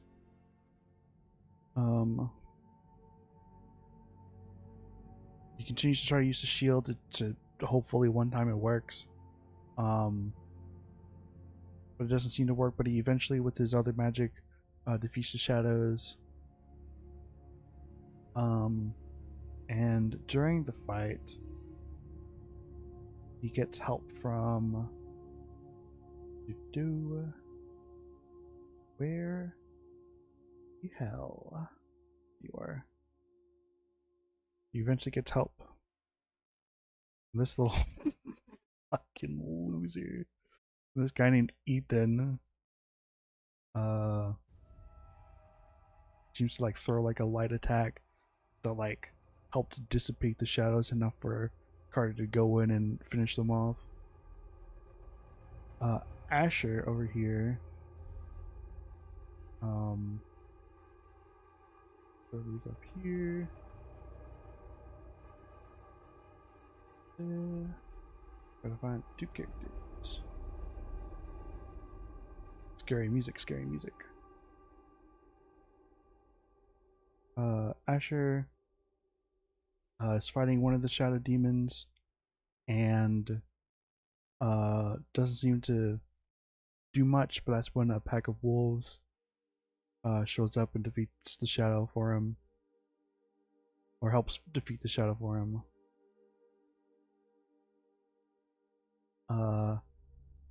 The pack as a whole kind of ignores Asher and continues on, but this girl Stacy looks at Asher and goes like, "Hey, join us." And he's like, "Oh, okay." So Asher joins this pack of wolves, and then cutting to these two, Lucas.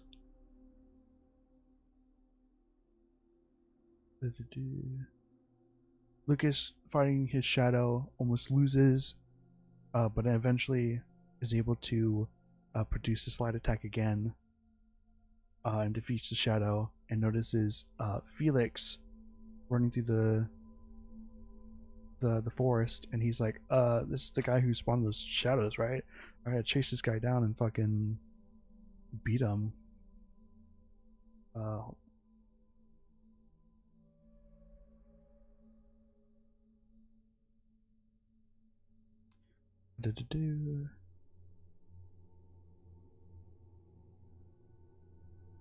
Zero music is killing me.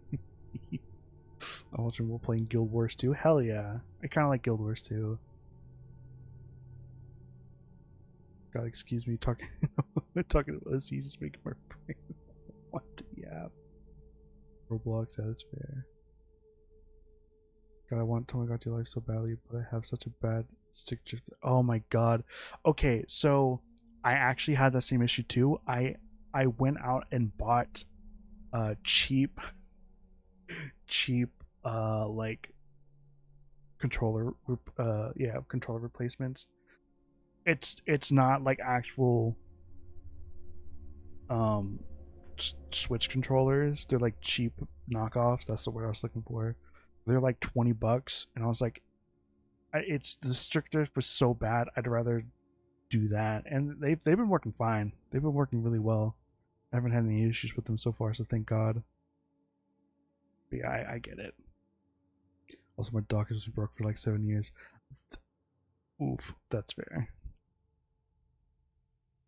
Yeah, I had a problem with my dock too for a while, where I eventually found the fix. I don't know why. I forget the specific thing, but the order in which you plug in the power and the HDMI apparently matter. I forget the order of which you put in them, but if you do, I'm just gonna say one of them randomly because I don't know which is which. If you put in like your HDMI and then your power, it won't dock to your TV. But if you do the other way, where you put in like the power and then the HDMI, then it works. I've had that issue before. That's stupid. Do you have non-Tamagotchi art of your characters? I commissioned this like years ago. I don't actually know how long this art is. how old this art is. Wait, hold on. Let me see how old this is. This is like an old design. I kind of like the blue, but I don't know. 2022, so 4 years ago. 4-year-old art. Kind of like it. Kind of like it a little bit. I don't hate this. But also Tomodachi Life colors for like, you know, skin are not that good when you want to do like other characters. So you got very limited options. So I was like, I'll try blue, and blue just worked. I don't know why. I just kind of like those colors, but also, I'm not. I kind of like the design, but also kind of don't at the same time. It's a little weird. Like, this is cool, but I also don't know if this would work. I don't know.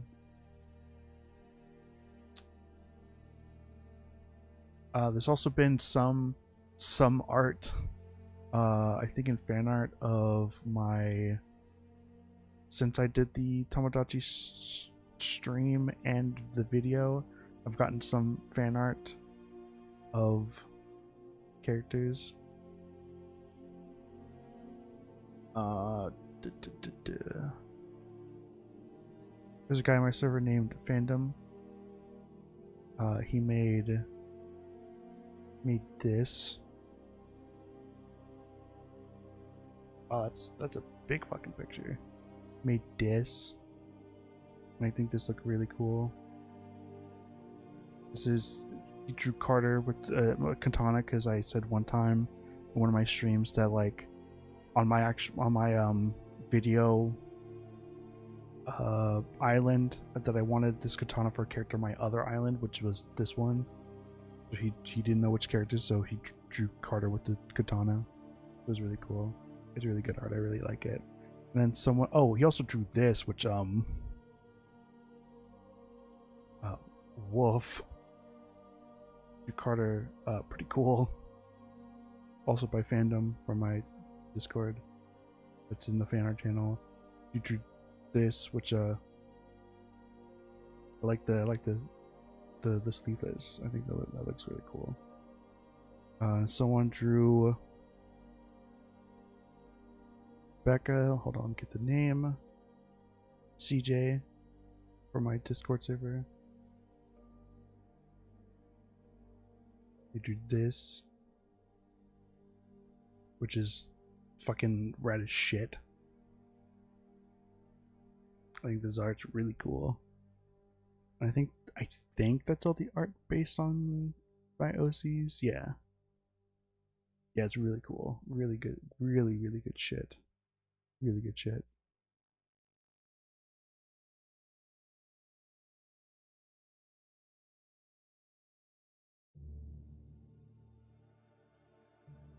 Very good indeed. Hell yeah. Also, yeah, characters come out weird. Like, I'm not the biggest fan of this, but he is supposed to look like a fucking nerd with the bowl cut, so that's good.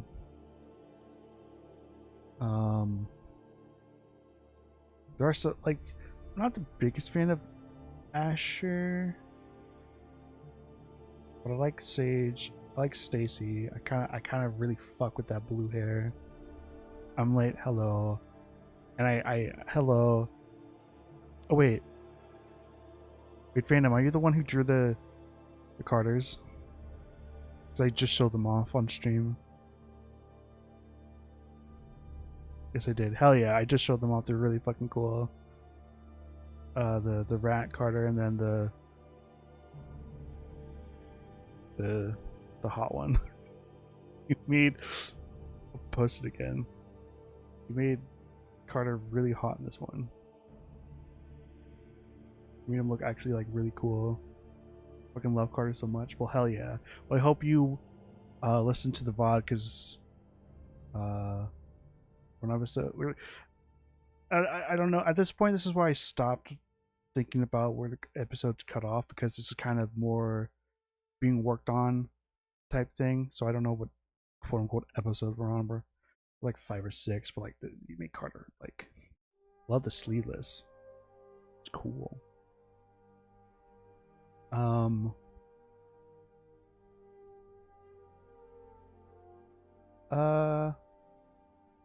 Okay, yeah, so I guess a little recap. I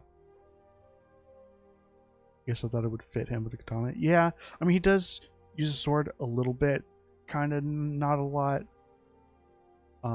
Because beginning of the story, he gets his mom's sword, but he ends up switching to magic like pretty early on because he thinks magic's cool. And he's technically pretty good with it.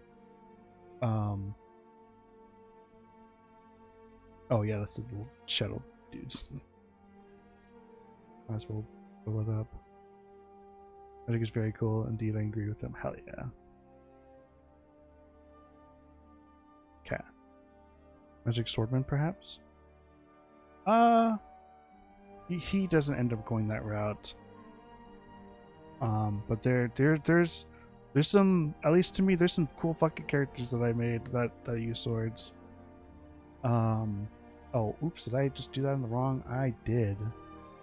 I love doing shit on the wrong fucking layer.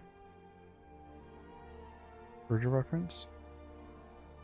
I don't know his like stuff, so I don't know if it technically is or not. I don't mean to reference him, but there probably is a reference because it's a swordsman. So we'll get rid of these for now. Might just try more of your characters too, because the wolves I love. Hell yeah, yeah. If you want, I can show them off in a second. But just real quick, I guess. That guy just also had a katana, was just in blue. Oh, that's fair. That's fair. Small, very quick recap. Carter lives in this town called Krysa.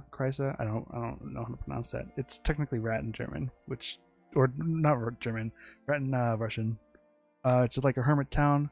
If you leave town, you can't. Nothing goes in or out. It's if everything's in the town. If you leave, you're gone forever.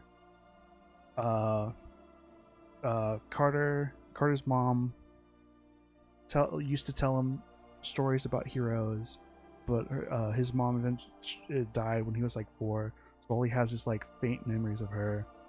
And he worked. So one day on the job, I'm trying to think of a way to like quickly talk about it. Like, there's so much shit that happens. Yeah, Carter has like faded memories of like his mom telling him stories about heroes, so he wants to be a hero, but he's stuck in town, and eventually he eventually like helps, like a thief runs out of town, he chases him out of town, catches him, brings him back into town, which helps a shopkeep, because the thief stole like pretty much everything from the shopkeep, so the shopkeep is like very thankful. It's like, thank you so much, you saved me. I would have been ruined if you didn't save me. And everyone in town is like, hey, Carter left town. He shouldn't be in town anymore. He broke the rule. And his dad found Davy, which is like, okay, I knew someone who was like this. You remind me very much of them. Here's some mom's stuff. I will allow you to leave town. Or you have an option. Either leave town and be a hero, or stay here and, you know, live your life. But if you leave, you can't come back. Carter's like, I'm sorry, I want to leave. And Davy's like, okay. And then when he leaves, he meets this little gal, this very old woman named Rita, who, unbeknownst to Carter, used to be the #1 hero like 20 years ago, but 20 years ago kind of faked her death to just kind of live on her own. And she's like, hey, I got this magic disease to where if I use magic, it hurts and I'll die one day.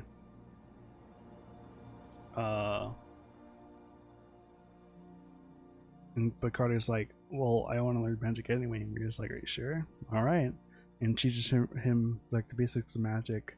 And then during that time, they went to the spider den for a quest, and that's when Carter meets Asher, who's like getting abused by one of the spiders there because the wolves there are basically slaves. So Carter's like, I'm gonna free Asher.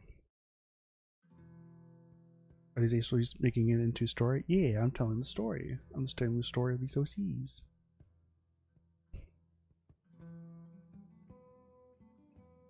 I just realized I don't have any old people characters. This story has a lot of old people characters, but that's because the story is kind of a very one based on like generations. I find it sometimes you come up with characters that are accidentally similar to or resemble another character.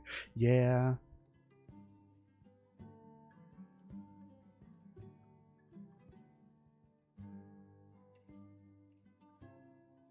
This is D-Ranch, okay. Yeah. So Carter meets Asher, saves Asher eventually.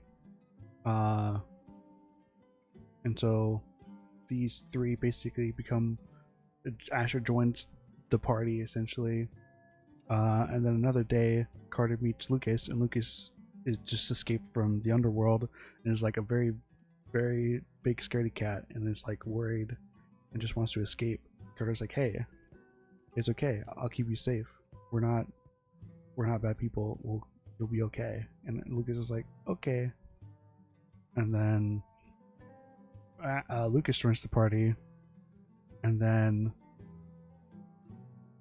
these three, while Rita's away, these three encounter a little demon that is trying to get Lucas back to the underworld.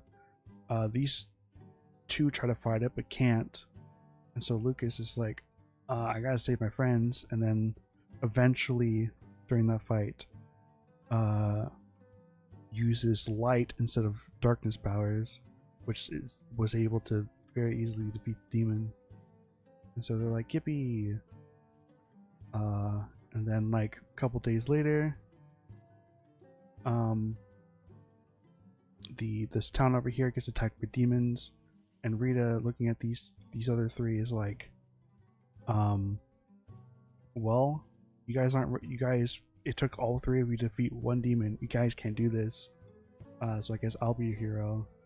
And goes into town and basically sacrifices herself to defeat all the demons all at once. So then she goes away because she's dead. She's like, yeah. And then these three are like, yippee, we're free. I guess we can all be heroes together. So they try to do like quests and whatnot. And that's when war demons attack, because of course they do. And they're like, we can't do this. We're not ready. That's when this guy shows up south. Who's like, haha, I'm a villain. I want my hero. And then that's when Carter's like, I'm a hero. I'm going to defeat you because you're a villain. And so these two fight it out. Carter definitely loses this fight, while Asher and Lucas try to defend the town from the other demons. Enemies to lovers? Kinda. But yeah, no, these two fight. Carter eventually loses, and Seth is like, I bet, you're my hero now, so, and I'm your villain, so I'll be back in a week. See you then. And like leaves with all the demons. And these three are like, we couldn't do shit. Like we barely did anything. We gotta get stronger. So that's when they take a quest in Batten Forest. Would read a visual novel of this, hell yeah. I don't have young characters. Yeah, I kind of don't either. Youngest is like past 18. Like they're not young, really. Story's dope so far. Hell yeah. I condensed that part a lot, but there are a lot of people here that I feel needed at least a little recap. So they go to Batten Forest. These three show up and are like, hey, what's happening? And that's when this guy shows up, Felix, and is like, haha, leave or I have to defeat you. And so the party refuses because, you know, they're trying to be heroes, and Felix is like, haha, and a bunch of like shadows show up, which are these things. They drew for like a second, because whatever. So during the fight with all these shadows, the party gets separated. Lucas eventually beats his shadow and sees Felix like run away, so he chases after Felix. Carter, during his fight, gets saved by this little nerd called Ethan, who like shoots like a shoots like a light ball that softens up the shadow, which then Carter was able to then defeat because of that. Asher wasn't able to defeat a shadow, but Wolfpack shows up with the leader Sage and this girl Stacy. The pack pretty much ignores him except for Stacy. Stacy's like, oh hey, another wolf, join us. And then Asher essentially joins the pack as they continue to move. And then going back here, I have a little, that'll help me.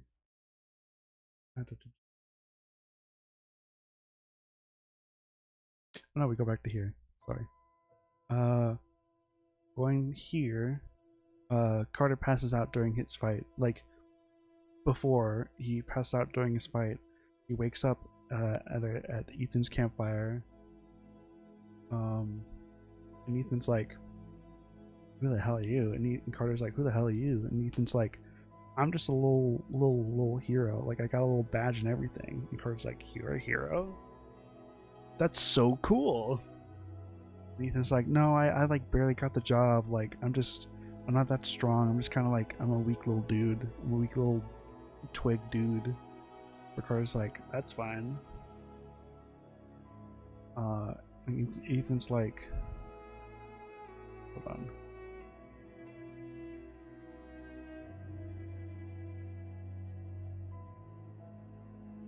Okay, sorry, I'm reading my thing just to not miss anything, because this is because it's split into 3, it's weirdly spaced out. Not weirdly. I'm trying to make it make sense. And then this is when the wolf pack eventually goes back to the den. That's when Sage finally notices Asher and is like, "Hey, you're not part of this pack. You gotta go." And Stacy tries to fight for him. Asher is like, "Hey, I saw how you guys fought. I'd like to fight like you guys." And again, Stacy is like, "Hey, let me train. And Sage's just like, "Fine, keep out of the cave. You can train this guy." And Stacy's like, "Hell yeah." And cutting to these two, Lucas catches up with Felix. Which he doesn't know his name yet, but he catches up with Felix. Like tackles him to the ground. Reveals that he is a fox. But before he could like ask any more questions, Shadow comes and like knocks Lucas off of Felix. And then when Lucas gets back up, sees that the Shadow is about to attack Felix? ? It's like, huh? Okay. And that's when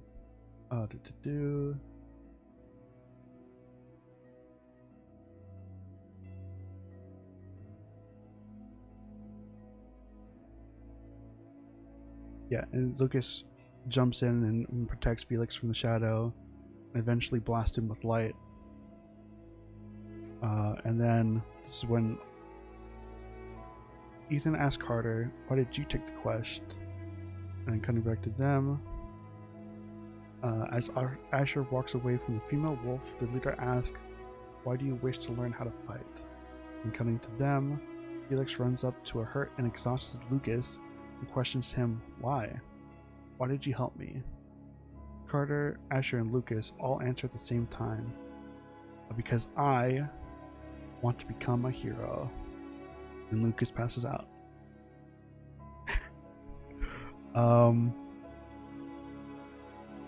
Sorry, now I'm trying to. Ethan Winters. Yep. Unrelated, but you know, two characters being childhood friends, and when they're adults, one gets a crush on the other, and the other one does realize. Oh yeah, there I go yapping again. It's okay. I like yapping. Are they meant to look? Well, the Tomodachi Life was. I'm very bad at creating characters. If you know what I'm talking about, it's like on a scale of like 0 to 5, of like picturing an apple in your head. I'm a 0. I do not see the apple whatsoever. So it's so hard for me to like design these characters when I don't really know what they look like. And Tomodachi Life is such a it really helped like actually put these characters on screen for me and be able to be like, yeah, this guy looks like a Carter to me. This guy looks like Asher to me. Like, they're not the best designs in my head. Like, I think Carter looks pretty good. He's like an 8 out of 10. Asher's like a 6. But like Lucas and Felix. Like, Lucas is like a 9. Felix is like a 10 out of 10. This is exactly how I picture this little smug cunt. He's awesome. But it's so much actually like finally made me like actually see these characters. And maybe I'll actually draw them at some point. Maybe. We'll see. But like, it's so nice. And plus for this stream, it's nice to have actual visuals. Yeah, I don't know what this music, every time I like turn it down, it just gets louder. I hate. Yeah, that's, I think, the quietest it can be.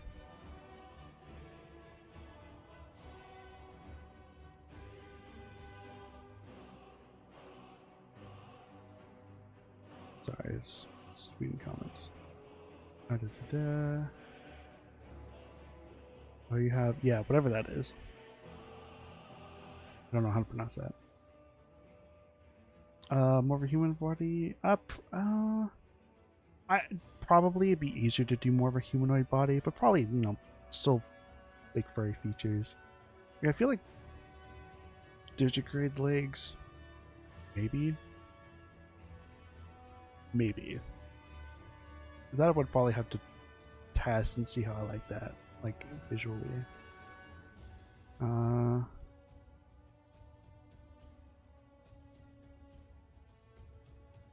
okay. Working on Asher? Oh god, okay. I will say, just for visual sake of how he'll end up being in the future, he ends up being more of like a like if you think D&D, think monk. Like he's fisticuffs. He like does a lot of like different moves. His fighting style as the series goes on is like different techniques. He uses different quote unquote animal styles to like fight.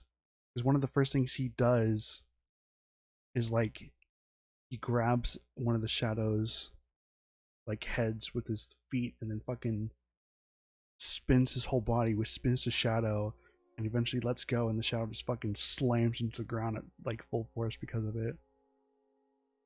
And then he basically one-shots a shadow, which is pretty fucking cool. He does like stuff like that. Yeah. I'm pulling up my thing again.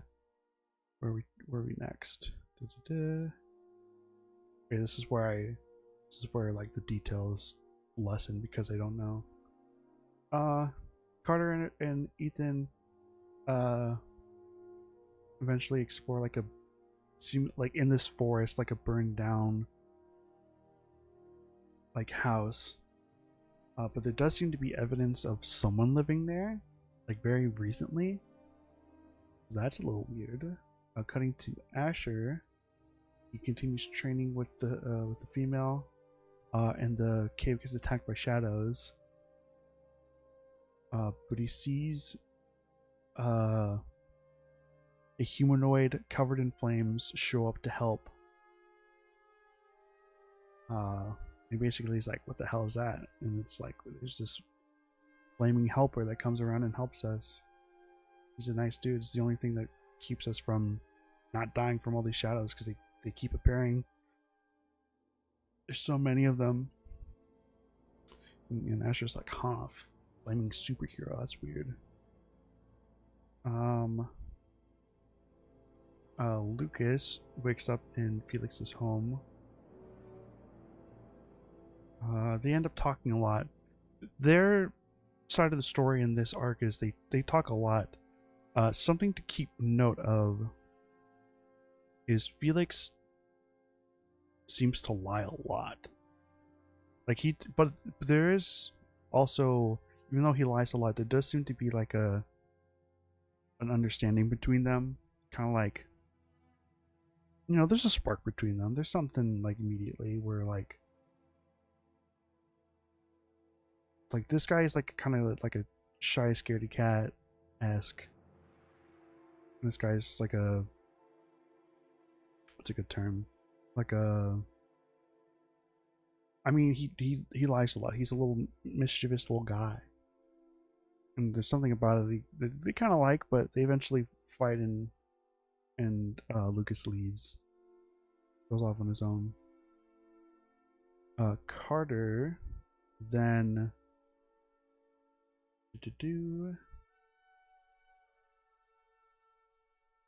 Carter eventually runs into Asher. And then Carter tells Asher that, hey, someone's living out here, and Asher's like, oh, that's interesting. It might be this flame helper that like came and helped us, and they think it's the same person. And Asher also stops the pack of wolves from attacking Carter because it's like, you know, they're friends, obviously.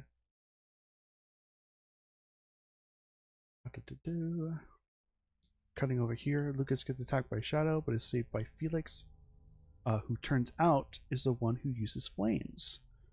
So Felix has a fighting style where he uses fire. Interesting.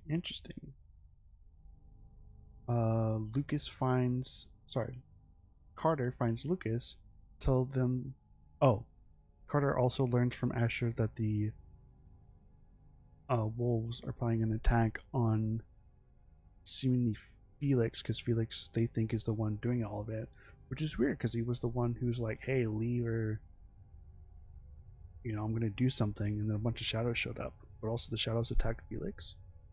That's a little weird. So this is when Carter tells Felix that the wolves are gonna attack. Sorry, when Carter tells Lucas that the wolves are going to attack Felix. So Lucas eventually is like, oh, gotta go back and warn Felix, because I don't think he's a bad guy. We helped each other, and like, you know, he's the flame guy. If he's the flame guy and helping the wolves, what's happening? There's something going on here that's not adding up. And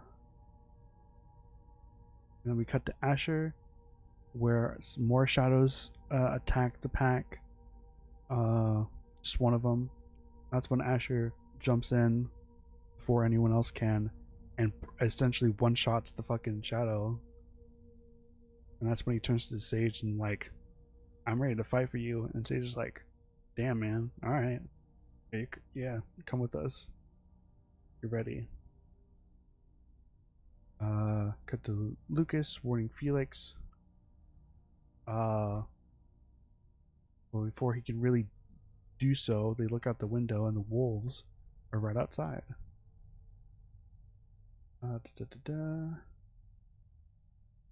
Carter, off on his own right now, sees shadowy figure in the woods. This little guy called Niall. I like Neil. I don't know. Yeah, see, this fucking keeper.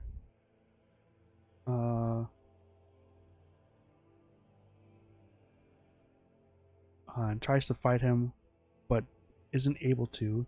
But he sees that Carter sees that this guy is also using magic as well, and is using like shields. The Carter's like, huh, his shields work, but why don't mine? Interesting. But eventually, they fight. Nothing. Eventually, they. What's the term? They like cancel each other out, and so Carter's like, okay, we gotta retreat. We gotta tell Lucas about this, because it's obvious during their fight that Neil is the one that is summoning all the shadows. So it's like, oh shit, we gotta tell everyone. So the wolves arrive to try to attack Felix, but Lucas intervenes and is like, hey, Felix isn't the guy. I don't know what's happening, but I know for a fact that Felix is not the dude. And he's like begging the wolves to like stop and hear him out.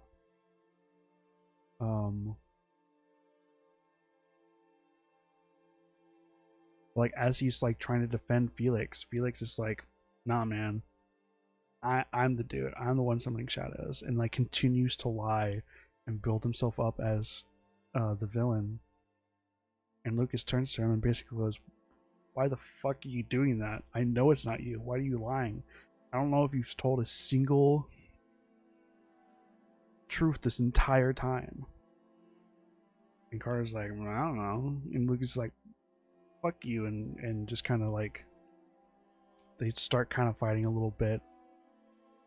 And eventually Lucas is so like angry and like, I want the scene to be so good, but I don't know what I don't know what specific phrase he'll use, but he'll say something along the lines of like, I think you're awful. And Lucas is like, huh? And like he thinks back to all like the other like lies he kept saying over and over again. And is realizing that like, yeah, he's never told the truth. He's always lied.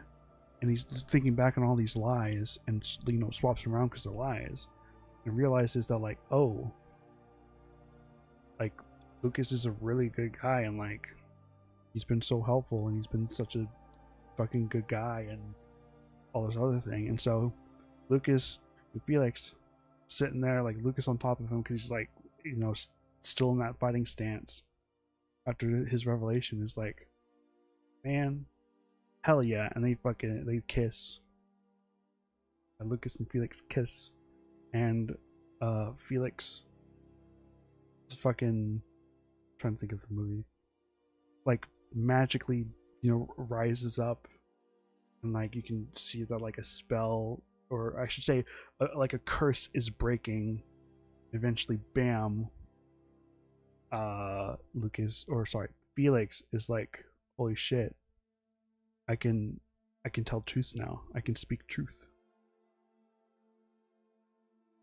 I'm not forced to lie anymore. And he's like, hell yeah. And this is essentially when Carter shows up, and it like pretty much tells the truth. And it's like, yeah, there's a shadow dude in the fucking forest.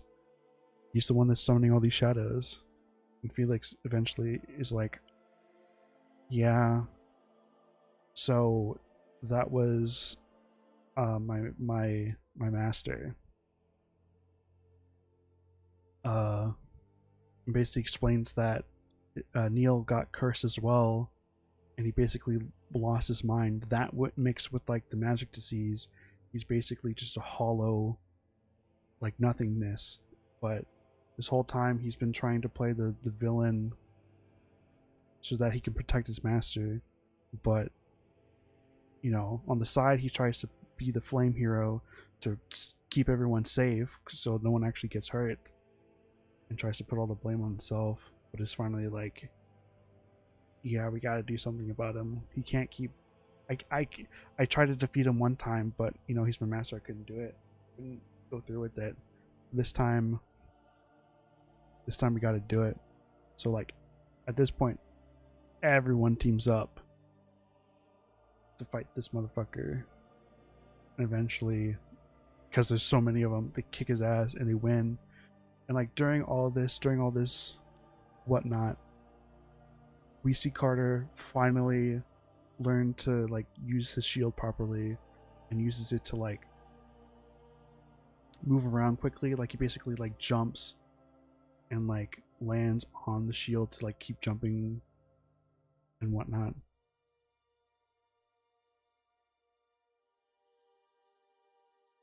He's practically had the mentality of a 7-year-old child, but in a sweet, innocent kid way. Talking about me?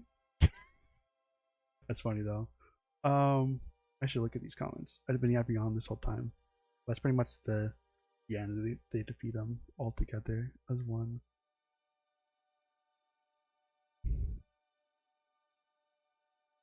You don't want to listen, but I get sleepy by your voice.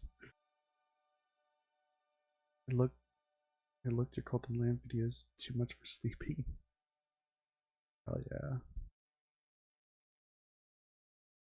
Dusker. Oh, hell yeah. That's awesome. So we're writing a little story about it. Would love to read it. Oh, this? Maybe. I don't know what I would do with this. I honestly, I feel like the best medium for this, other than anime or like animated series, would be like a comic. I think that'd be cool. But I could do like a I guess fanfic isn't the right word, but you know what I mean.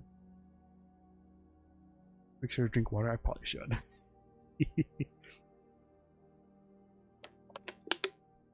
When you start making notes, it's a lot. It is a lot.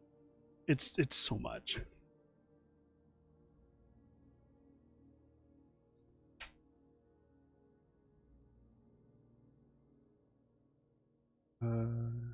Yeah, all the kissing. The Rising of the Shield Hero. I need to sleep. Have fun. I will. Comic is cool, yeah, but I can't draw. Or if I could, it wouldn't be well, and it'd probably take a long time. Do you want to think more about it? Hell yeah, yeah. No, it's fun.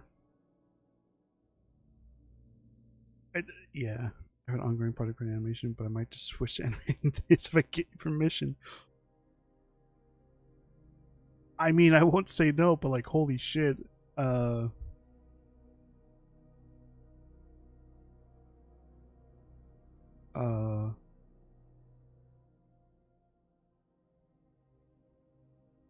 I mean, if this is your favorite part, if there is a favorite part, you can animate it. Yeah, no, all of them together help defeat Neil. Only have part of my script ready anyway. That's fair.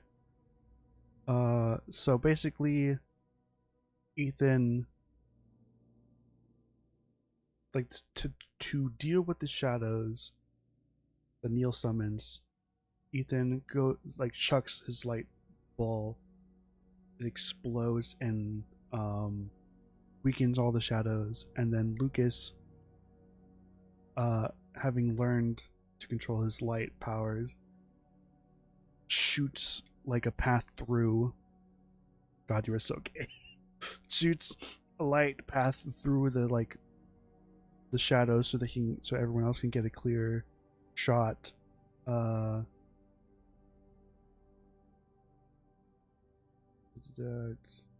Sage doesn't do anything. It's fine. He's an old man. I love to draw fan art if that's okay.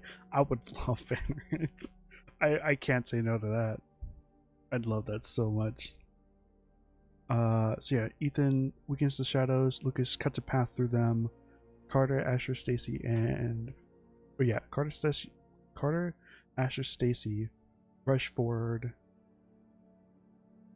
and attack from 3 sides because during Carter's fight with Neil, he realizes that Neil can only summon 3 shields at a time. So Carter comes up with the plan of going, okay, three of us go in at the same time, so he maxes out his shields, and we just hold that, and then Felix goes in and deals the final blow. And so he does. He goes in with a flaming fist, and is like, I'm finally freeing you, master, from your eternal prison. And like deals the final blow and defeats Neil. He burns and dies. He was just a husk of himself, but now he's free and dead. Spicy fanner? I mean, if you want to. This is a canon couple.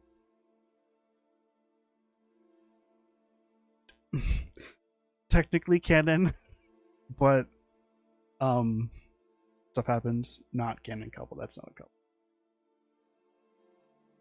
This is couple.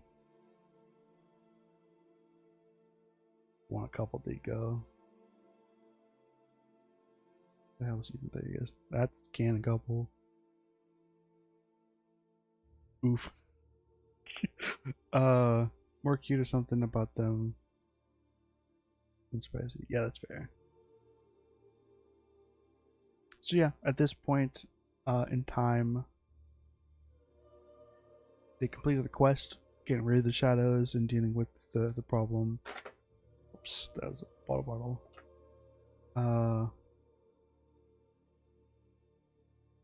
Asher's like, hey guys, thanks for helping me out. I gotta go complete my quest. And they're like, oh, okay, hope to see you soon. And Asher's like, hell yeah, I'll see you guys soon.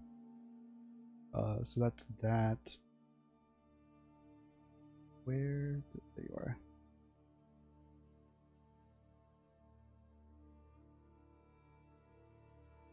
Avatar Frontiers of Pandora. Yeah? What about, oh, recommend a game. Oh, that's fair. I'll add it to my wish list. I don't think I'll play it. What? Why? I'll ask why. Because I think I saw someone comment about it. I'm curious why you're so keen on me playing this. Is it just a game you really like? I'm not a big fan of like Avatar. I mean, it does look good. Maybe Ubisoft though. Oh no. Yeah, kidding. Oh, that's my wish list. Yeah. Why not?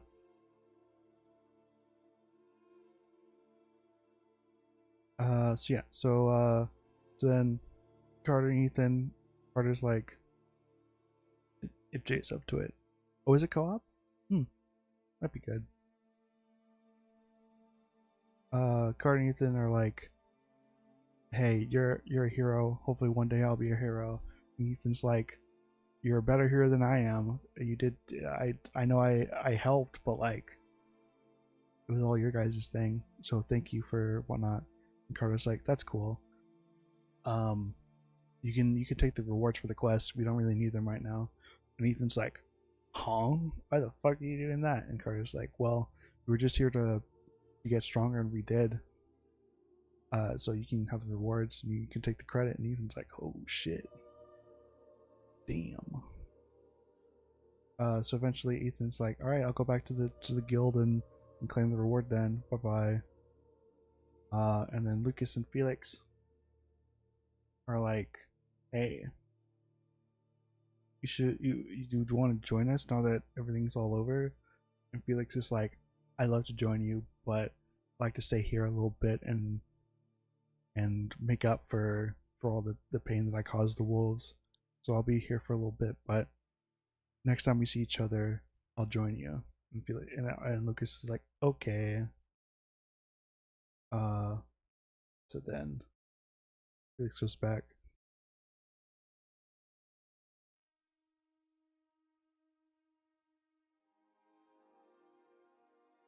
Please make Lucas a sweet, massive buff dude after he's free.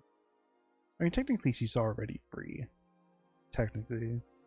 But no, Lucas is kind of a twink. I don't know if twink is, well, Yeah, Lucas is kind of a twink, a little bit. You want a fucking buff guy, Twonk? Was that like a buff twink? Because that could probably work. Twonk. That's slang. Twink and hunk. Yeah, that's fair. Maybe. Yeah. Yeah, he could be a little buff. Because there's a lot more to Lucas. Because technically we don't know his backstory. Technically he doesn't either. So there's still a lot to learn about this little guy. Oh, twink.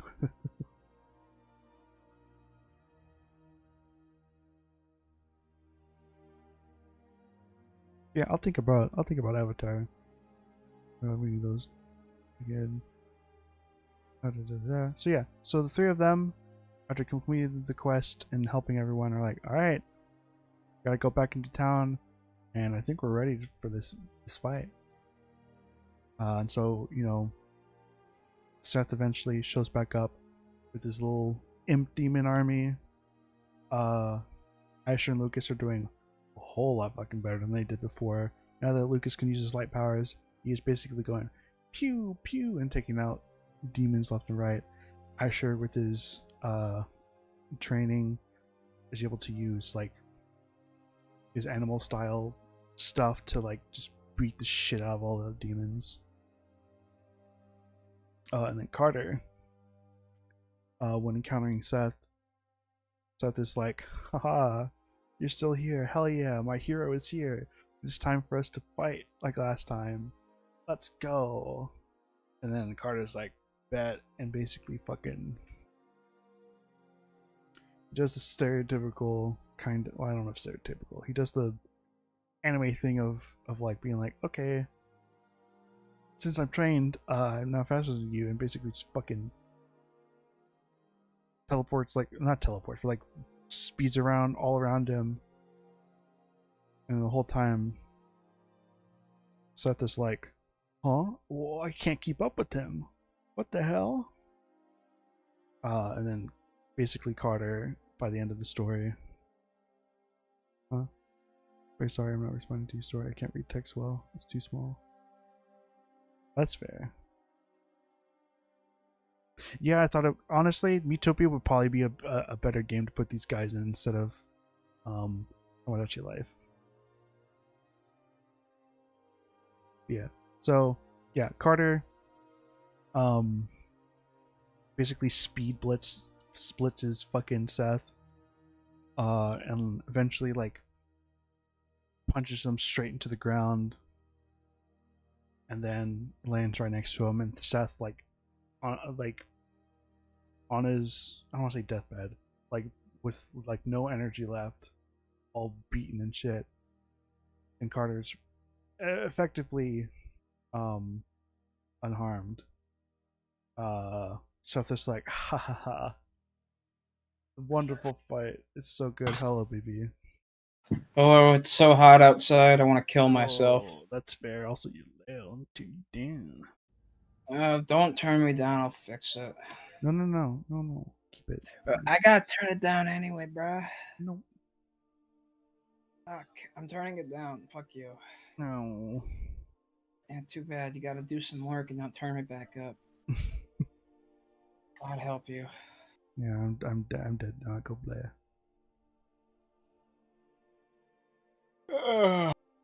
Anyways, carry on. I'm not here to fucking steal the show. No, you're my whole show, baby. It's okay. It's cool and all, but that's not what people are here watching, so keep going. Oh, we was chatting. Yeah. Okay. So,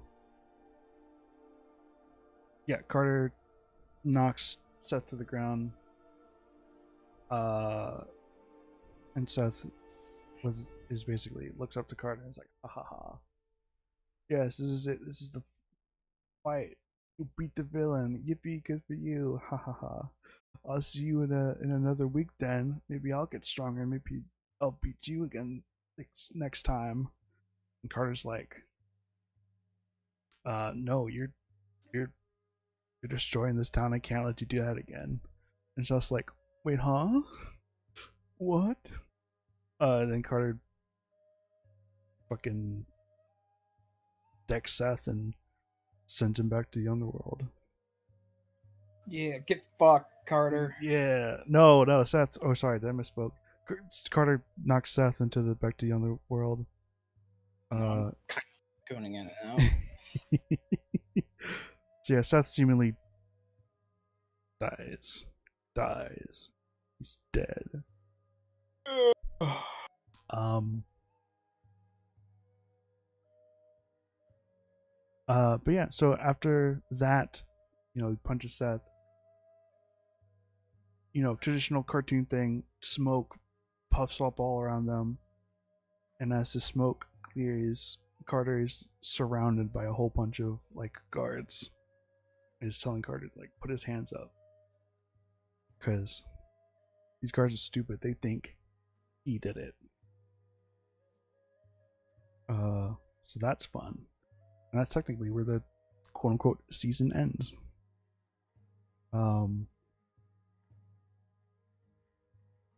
So next season, oops, not that one. Let me move. Asher back over here. Act 1, yeah, kind of. Yeah. You know that? Have you seen that preview of that cartoon? That's like, it's called Mating Season, and like, it's about the anthro furries that are like the ugliest things. Oh, yeah. Well, my cartoon YouTuber just made a video saying it's not that bad. We gotta watch that shit later. Oh no, I'm sure the show is fine. It got greenlit for a reason. I'm sure it's fine. It's just those character designs are so bad. My God. Well, carry on with your thing, but I just saw that and I was like, what the fuck? Yeah, keep going. Yeah, I will. I'm gonna pee, which makes sense because it's the end of the season. So I'll be right.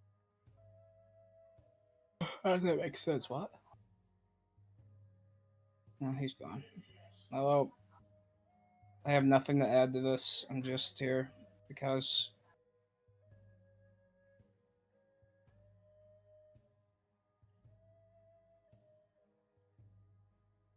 hello. Name's not Jay, but hello.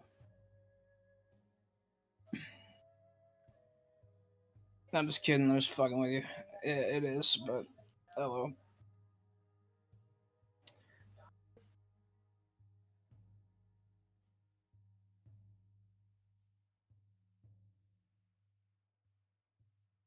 Boston friend. What the fuck you mean from Boston? I'm from Tennessee. Nah, you didn't fuck up. I'm just pulling your leg. Hey, that every adult animated show has to look like Rick and Morty and Family Guy. I agree with that. I love Family Guy and I love Rick and Morty, but it's like the Breath of the Wild of cartoons. Every cartoon has to be it. Just like every fucking game has to be Breath of the Wild now. An actual cancer on animation. If you want a good adult cartoon show, watch King of the Hill. The revival that came out last year is actually really good too. Beavis and Butthead's also one of my favorites. I don't think Lone likes Beavis and Butthead that much, but I force him to watch it with me anyway. I'm back. Hello, I was actually talking to your stream, like we were actually talking. Hell It was yeah. kind of cool. We were talking about someone brought up Family Guy, and you know how the rest goes. Yeah. But yeah, carry on. This ain't the Family Guy stream. This is the OC stream. The Cleveland show. I love the Cleveland show. It's so bad, it's good. I haven't seen it, so I don't know. It's bad, but it's funny.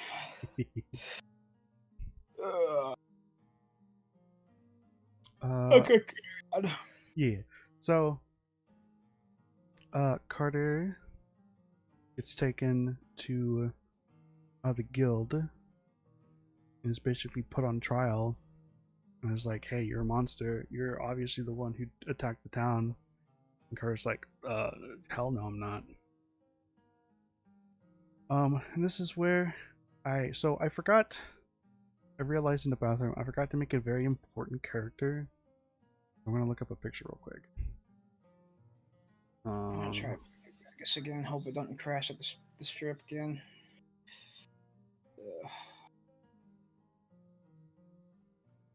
What do you mean this requires Steam? I have Steam.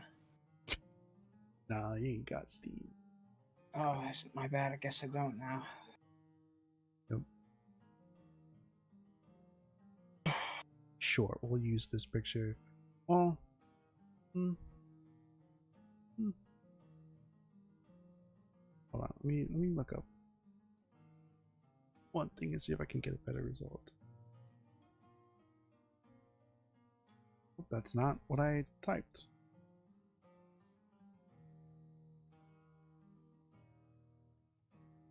Eh.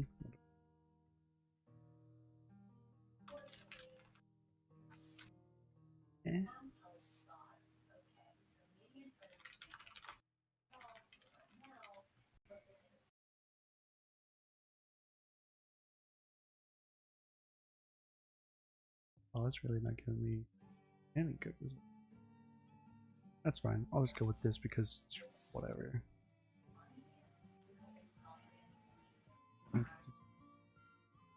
Okay. Paste it. Stupid. Stupid.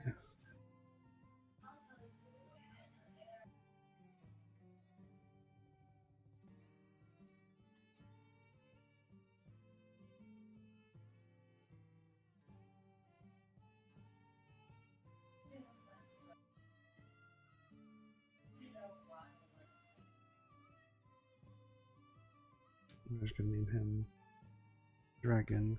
So technically, he's a human, but we're just gonna do this.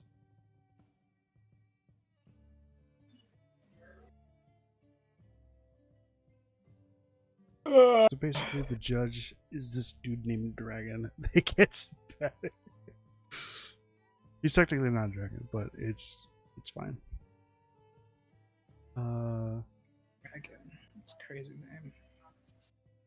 I mean, he does use he does use dragon-like powers. Whoa, dude. Oh, he's so cool. So basically, Dragon's the like judge of the trial. And also someone who's there is this guy named Lex.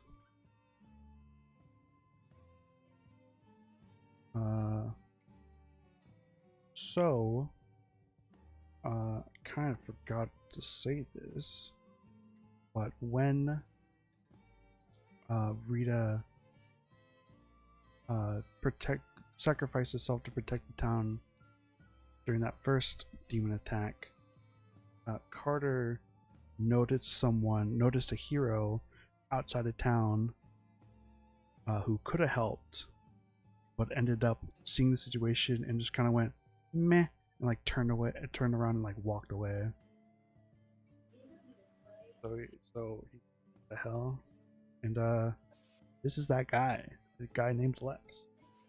Just kind of walked away when people were, needed help.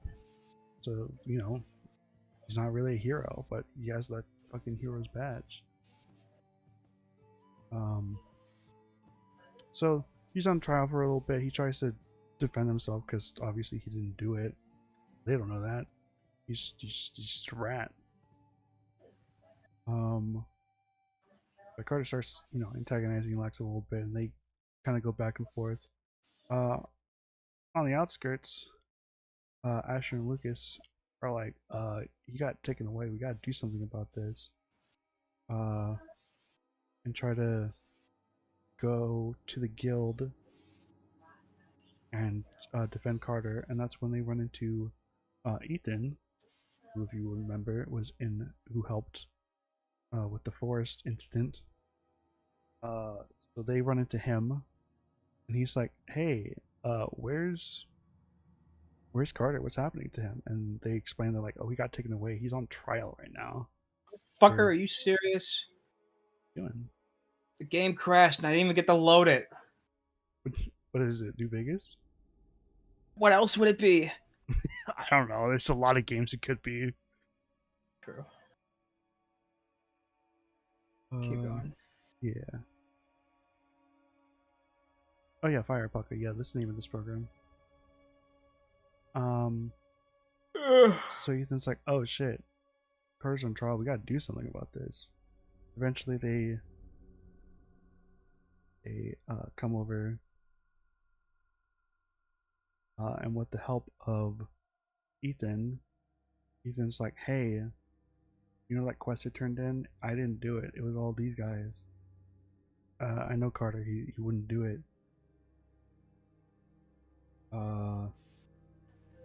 And because Ethan's a hero and they have good favor, Dragon Valence is like, fine.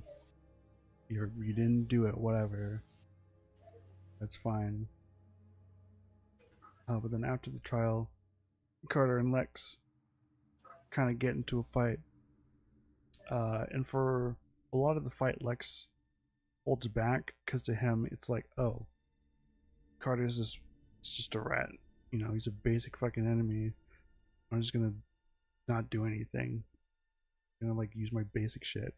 And then he gets his ass kicked and goes, oh shit, okay, hold on.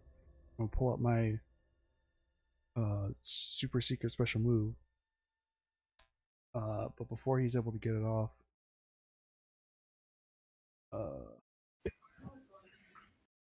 this guy, this guy, named Frost, butts in between them, and is like, "Hey, stop, Lex! Don't do this. Just get out of here." And Lex is like, "Man, fuck you." Leaves. Can you make a character that'll fix my fucking game? Yeah, this is an engineer. He's like later in the story. You gotta wait a little bit. Oh my god.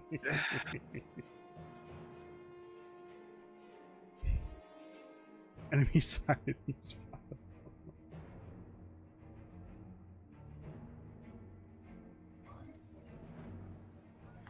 Stop, criminal scum.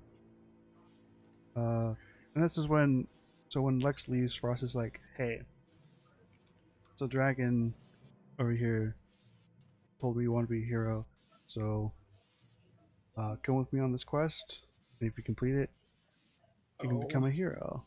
And then Carter's like, "Hell yeah!" So Dragon's not going for a long time. So then,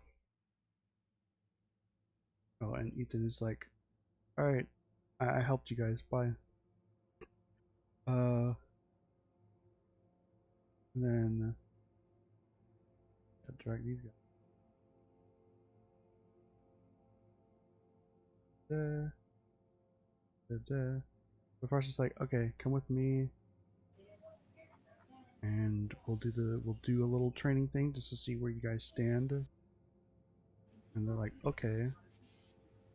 So, and they're like, oh, who are these two? I was like, oh yeah, that's my daughter Sylvia. That's my son Arlo. And they're like, okay. Carter and Frost, they kind of spar a little bit. I gotta remember who's who, technically.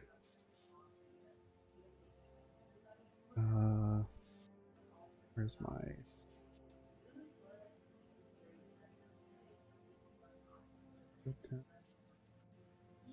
Okay, Sylvia, okay. Sylvia spars with Asher and DeLucas spars with Arlo.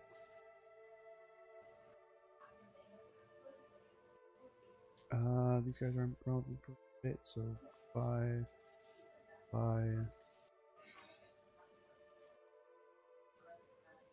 Seth isn't relevant for a while.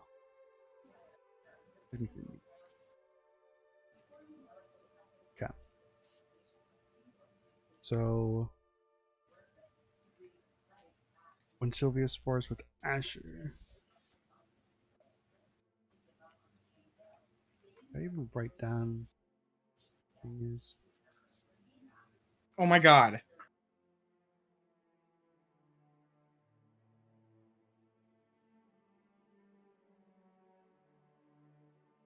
Killing myself.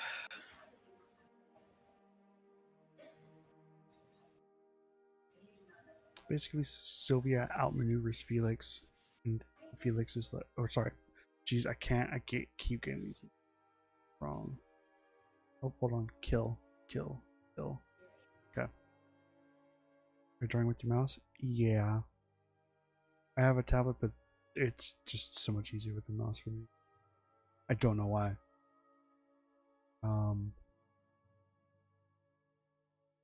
Ethan and Frost can form working together. God damn it. Guess I could.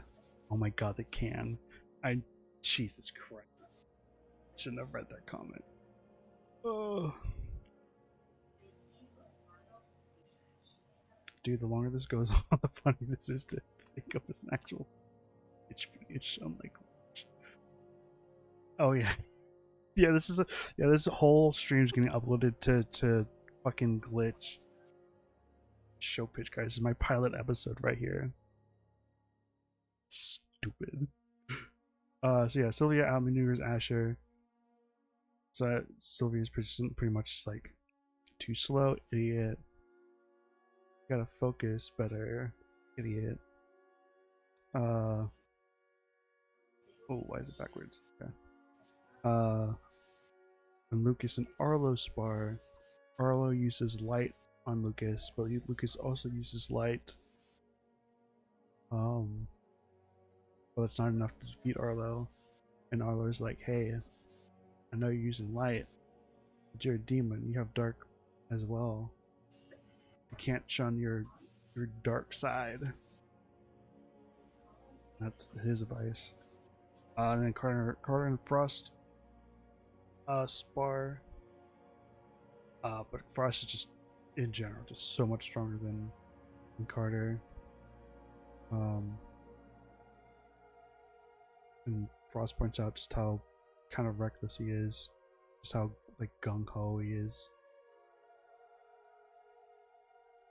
And Carter's like, okay, yeah, well, I'll try to fix that. Kingdom Hearts? No, but yeah. So they all get, Asher, Lucas, and Carter all get advice on how they can improve.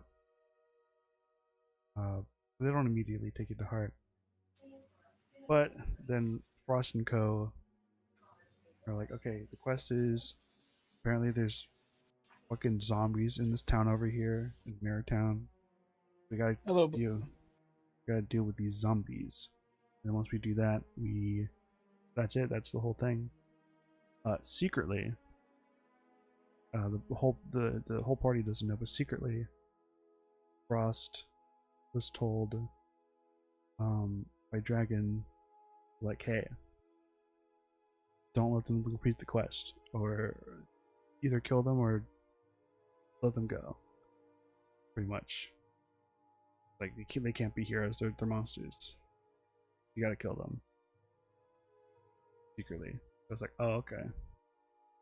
So, oops. So they all head into town. And this arc is a little... It's very unfinished. There's not a lot in my mind.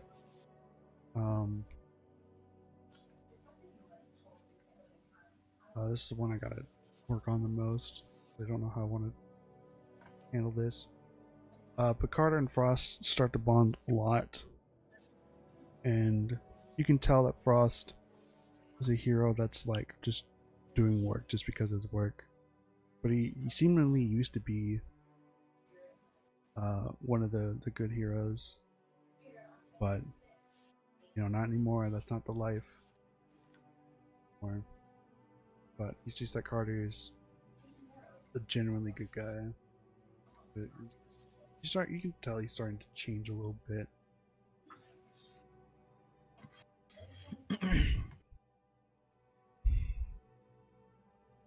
These are bad heroes. I mean, they do good things, but for the most part, they you know, you'll see a little. They call them walkers, biters, monsters, infected. Thank you for calling them for what they are, and unlike every other franchise. Yeah, anti-heroes, I guess so. They do the job that's given to them. So, if they're told to do one thing, that's just what they'll do. Just because that's what it is. Because if you don't do what you're told, you know, you're gonna get disciplined. And that's not good. So they all go to town. Eventually, a big like the job description is effectively like, hey, you know, there's some zombies around. You know, they get into town. Eventually, a whole fucking swarm breaks out. Enemy side again. These four go off and protect the town. Well, these two try to deal with the main threat, which seems to be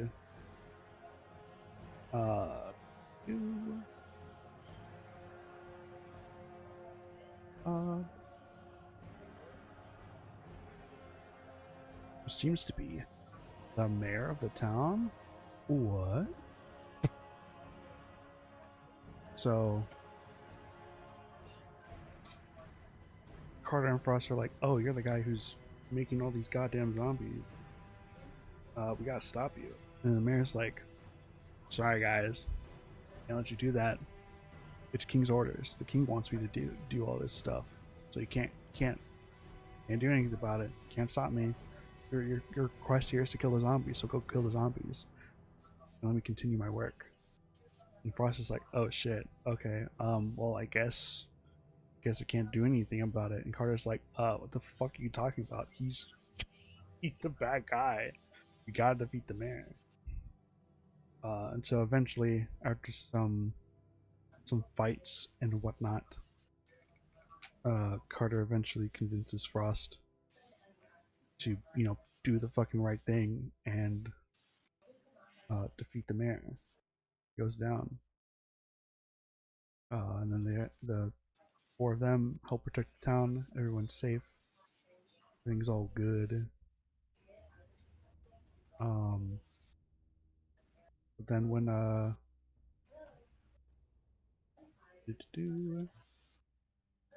Dragon comes back around and is like, hey, first of all, you didn't do the job correctly. Second of all, it seems like those guys are still. Frost is like, go fuck yourself. Dragon's like, bet, okay. Uh, you're being detained.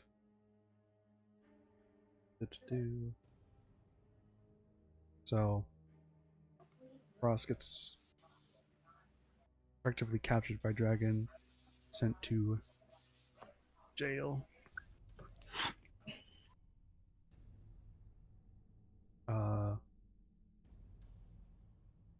And for that, Frost is like, hey, stay out of sight, you'll be okay. And Carter's like, no. But eventually he had to bite his tongue and let Frost take the fall for now. And then Dragon, like, hey, that's so weird that, you know, Frost got captured. That's so weird. Anyway, kind of sucks. You guys got to do another quest.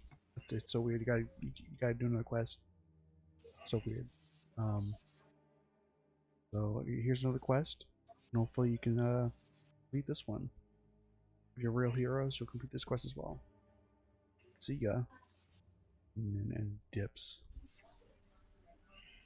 And these five are like, okay.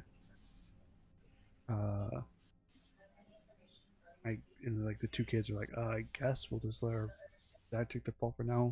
He'll be fine, right? Be okay. Be fine. To the invincible.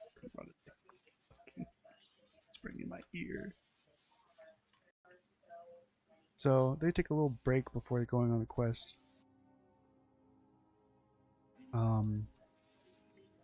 So what happens, I don't know for certain yet, but I think the way I'm going to do this is that Beamer, this little guy, this little shithead from town comes by and is like, "Hey Carter, the town, your hometown, it's fucking, it's destroyed." Carter's like, "Huh? What happened?" And Beamer's like, "Come with me." They go back to town. It's got attacked, and like everyone's dead. Like almost, like they go into town and almost everyone is dead. So Carter is like, "Oh my god, where's my dad?" And he's like on death's door, and Carter's like, "Don't worry, I'll save you. I just have to bring you to town, and then we'll get a healer to heal you. It'll be okay." And then eventually, no, eventually, hello.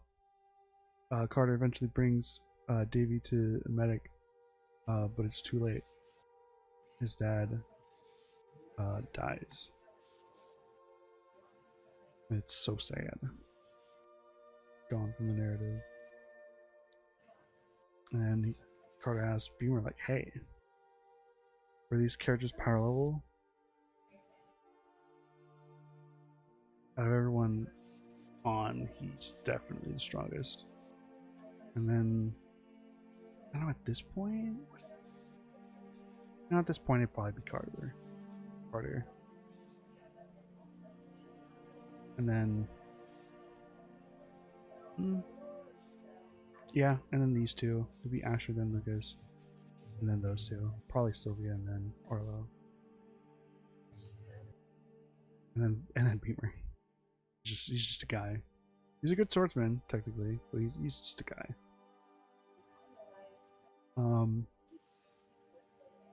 So after his town got deleted, Carter's like, "Hey, who the fuck did this?"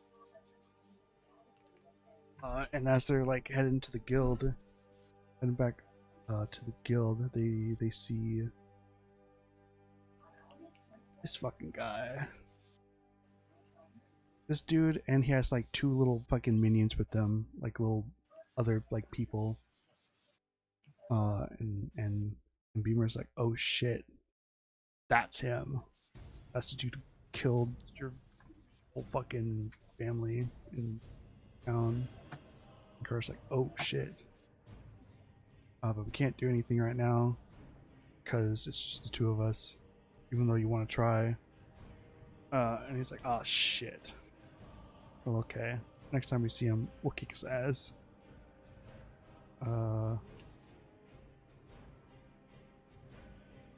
So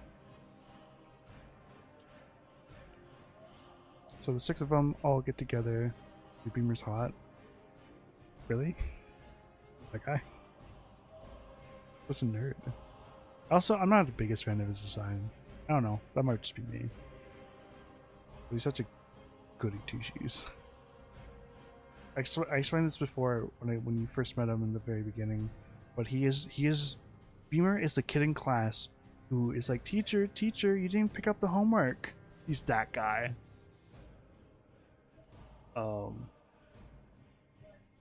So that's there. So the six of them eventually get all together, and it's like, okay, well, I guess we gotta do this next quest now. So they all go over to Goblin Town. This one also isn't fully finished. But basically what happens is the party arrives, and there's like,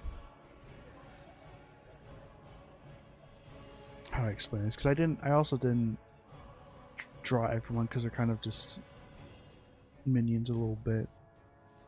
But there's, I guess I could.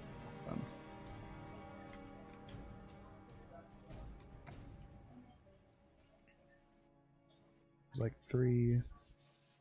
Sorry, not 3. There's like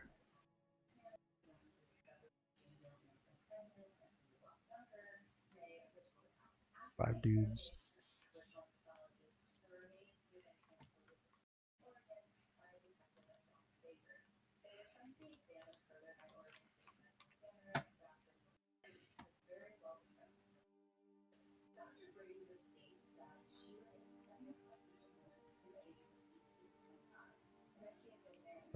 Five little goblins.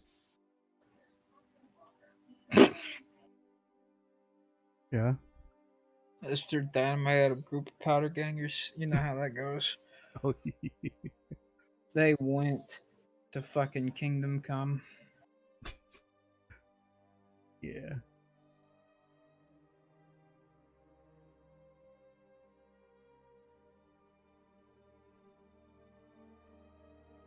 There's also this little gal named Niblox. This big fucking ogre. No name because I didn't think of a name. But he's just ogre. This guy's like the big boss. Big sneeze. Yeah.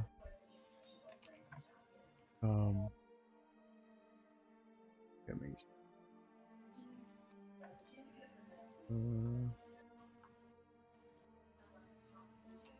Bye. Okay. Midnight. Okay, good night. I will yap a little longer. So basically what pretty much happens is the party ends up defeating all these guys.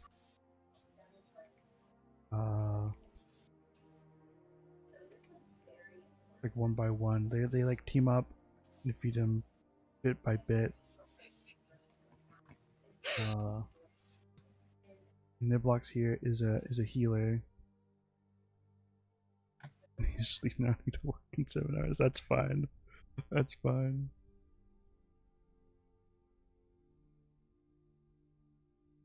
Yeah, Niblox here is a healer. He's trying to heal one of the little guys, but these two try to stop her.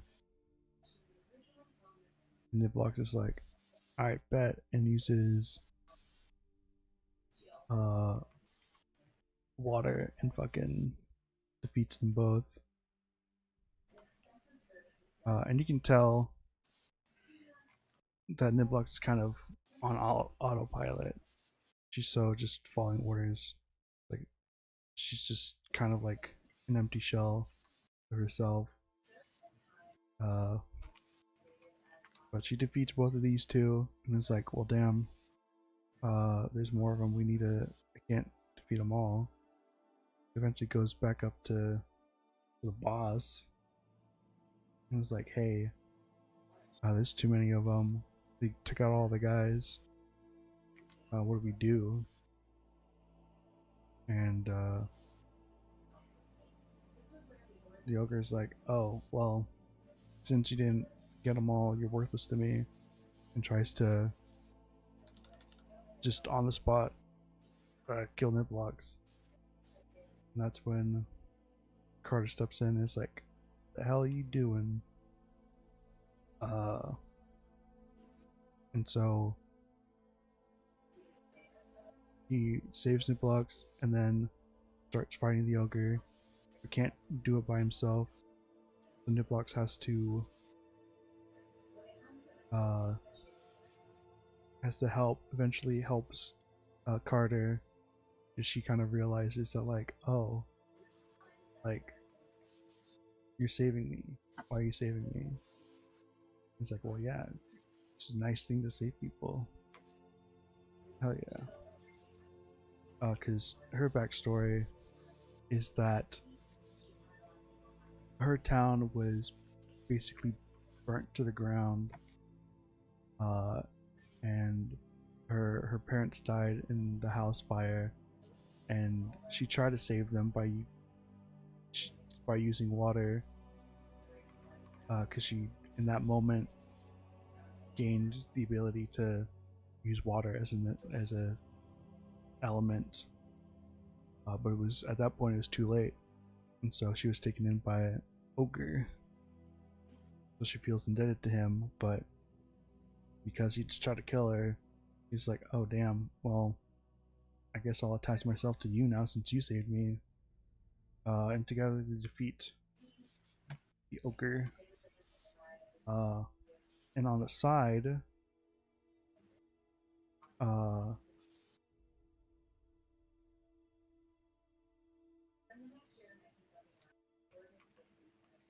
during the fight against all these guys, uh, the forest over here starts to catch on fire. So, uh, Asher and Lucas here are like, "Oh shit, we gotta do something about that." So they go to the forest to uh, try to protect the forest from burning down. Eventually, uh,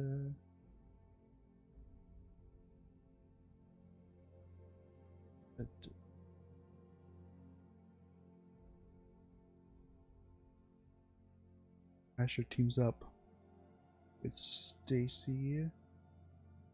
Lucas teams up with Felix, and they realize going to the forest that, oops,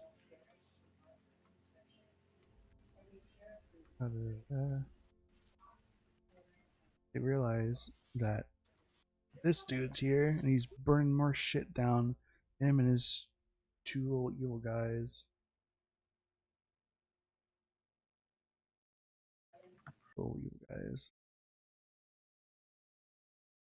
And so Asher and Stacy team up to fight one of them. Lucas and Felix team up to fight the other one. And then the wizard feeling like, oh, my work here is done. I mean, my minions will get those, those monsters. I gotta go on over and and defeat these other guys. So after after Niblox and Carter defeat Ogre, Wizard comes over and it's like, hey, I'm gonna destroy this town too. Uh, and Carter remembers that Wizard was the one that destroyed his town, and then Niblox is like, oh shit, this guy must be the guy who destroyed my town. So they team up again to defeat this guy eventually. Um, yeah, they eventually defeat him, and like Carter and Niblox are like, damn, 2 fights back to back. Oh shit, that was a lot. Um, that's not enough. That is when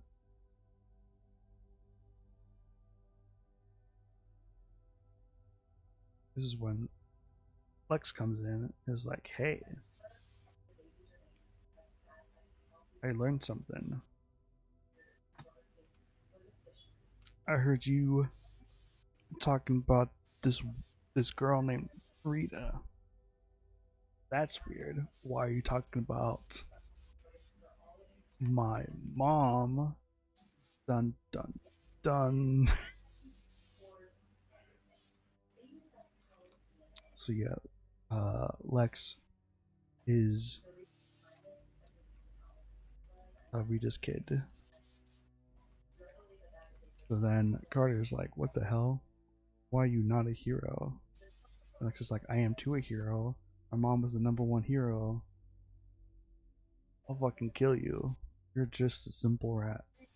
And Carter's like, hey, okay. Hey, Niblox, why don't you go you know, heal everyone, make sure everyone's okay. And she's just like, okay. And so these two start fucking fighting.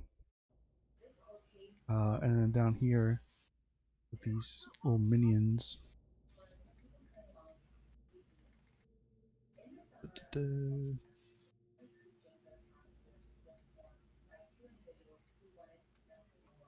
Lucas and Felix end up defeating their guy pretty easy. Bum, bum, bum. But Asher, they're having problems over here.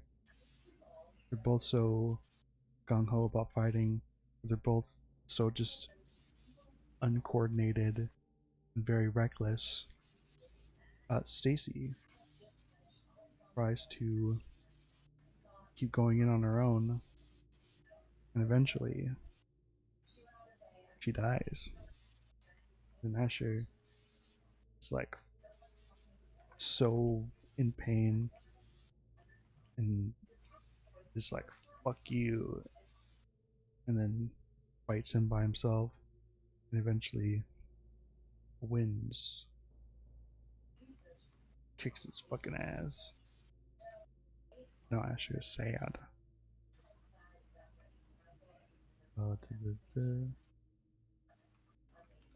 No. Yeah. Yeah. It's fucking dead. Yeah, so when I said they were technically a couple, technically yeah, but not for long.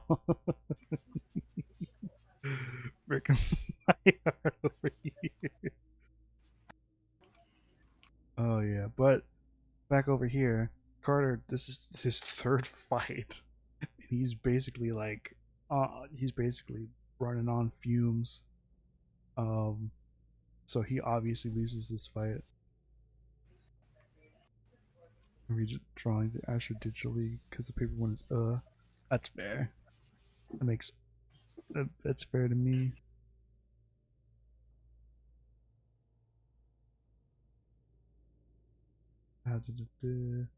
Yeah, Carter eventually loses, and Lex is ready to like deal the final blow. That's when Asher and Lucas show up, and or that's when basically the whole party shows up and is like, "Hey, stop that!" And Lex is like, "Fine, whatever, I'll leave." And then Carter and Lex is like, "I'll be back. I'll fucking kill you." That's when he leaves. And then Carter's in like real bad fucking shape right now. But Niblox is like, okay, yeah, I'll heal him. It'll take like a bit. It'll take like a couple days, but yeah, you can ping me whenever, especially for fan art. Hell yeah. Uh, yeah. So Carter's getting healed in preparation for their rematch. He wants to fight Carter at full strength. They're gonna go all out. The final fight, maybe. So during this time, Asher's not feeling too good. Asher lost someone. He's like, well, damn, I'm, well, because of the fight, because of losing her, got stronger. So he's like, fuck it, I'm gonna do what I set out to do. I'm gonna go over here to the spider den, and I'm gonna free the other wolves. I'm gonna do what I set out to do. So he gets kind of. I again haven't fully sat down with this one. I don't know if I want him to go alone. I feel like that's not a good idea in terms of like an actual story. Um, but he definitely goes. He goes to the spider den, and it's basically like, hey, I'm here, and I'm gonna kill all of you and free spiders, or free the wolves you have in your captivity. So this little gal over here is like, no, you won't. I'll defeat you. And so they fight. But Rebecca says something similar to something Stacy would say, and so he has one of those moments where he hesitates, and because of that hesitation, he gets like all webbed up and captured by the spiders. So Asher gets captured up here.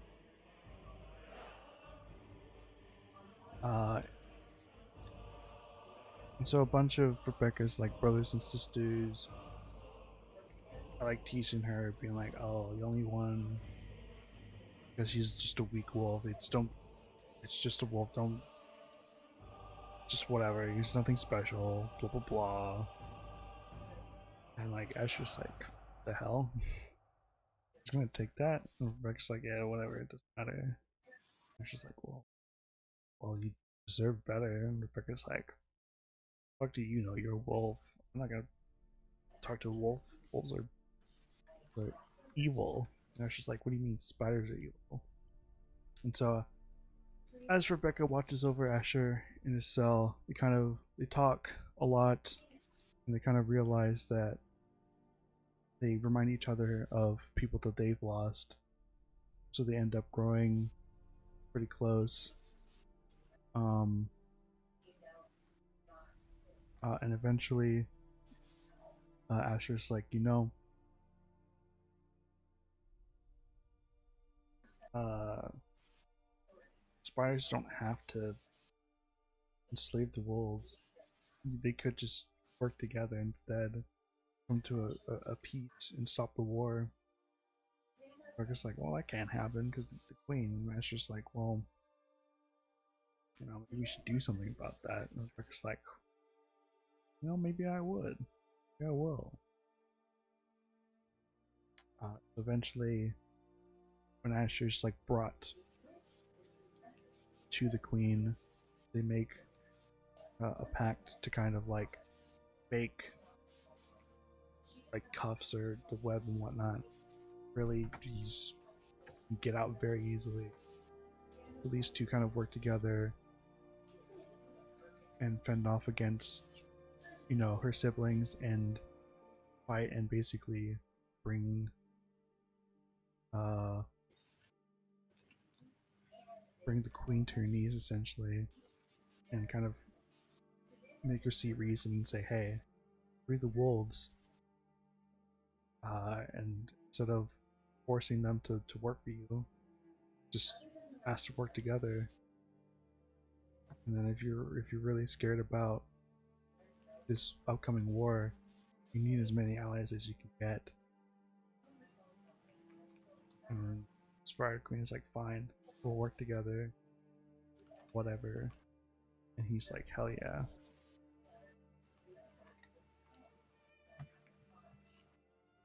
Ooh, that's cool. I like that a lot. That's really cool. I gotta get it. What do I give? What kind of emote? Yeah, we'll do that one. And it was really good. I really like that. I like both of the art pieces. I like both the Ashers. Thank you so much. They're really cool. I like them a lot.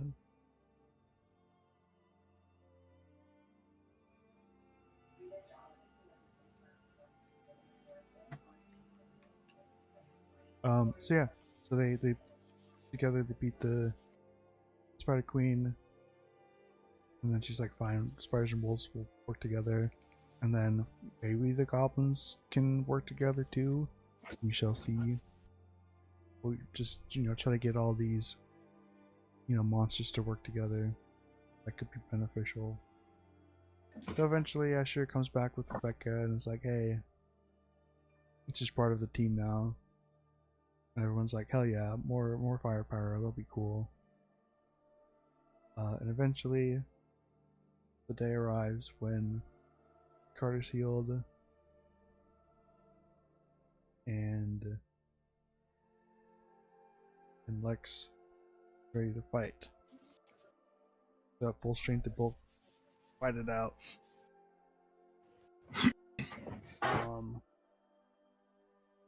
And during their fight, it seems weird. Lex kind of has the strength that he didn't have before. Not the kind you get from like training. It seems a little weird. He can like heal a little bit automatically, like demons can. Like that's a little. But Carter eventually kind of, during their fight, kind of makes Lex see reason and is like, "Hey, I knew your mom. She was a great person even to the end. I'm sorry. She basically abandoned you for 20 years. That's pretty fucked up. But if you want to be a hero, you can't be doing this. Maybe we can work together and be a team." And Lex is eventually like, maybe we can. I don't know. And as his like stuff starts to waver, this fucking guy comes out. The fucking demon sin of envy. Because apparently Lex, oh my god, envy. Apparently Lex was digging into the little sin of envy. Was getting corrupted and gaining power from envy. Excuse me. He's hot. Yeah, I kind of like the way he looks. Pretty cool. Carter's like, oh shit, that's a, or actually, I should say, Lucas is like, oh shit, that's a sin. These guys are strong. I don't know if we can do anything about this. But before anyone can really do anything, Envy's like, Mom, you know, I did give you my power, but if you're gonna be a good guy, then yoink, and just fucking takes Lex and brings him into the underworld. And that's when Carter's like, oh shit, we gotta save him. Try and move with everyone.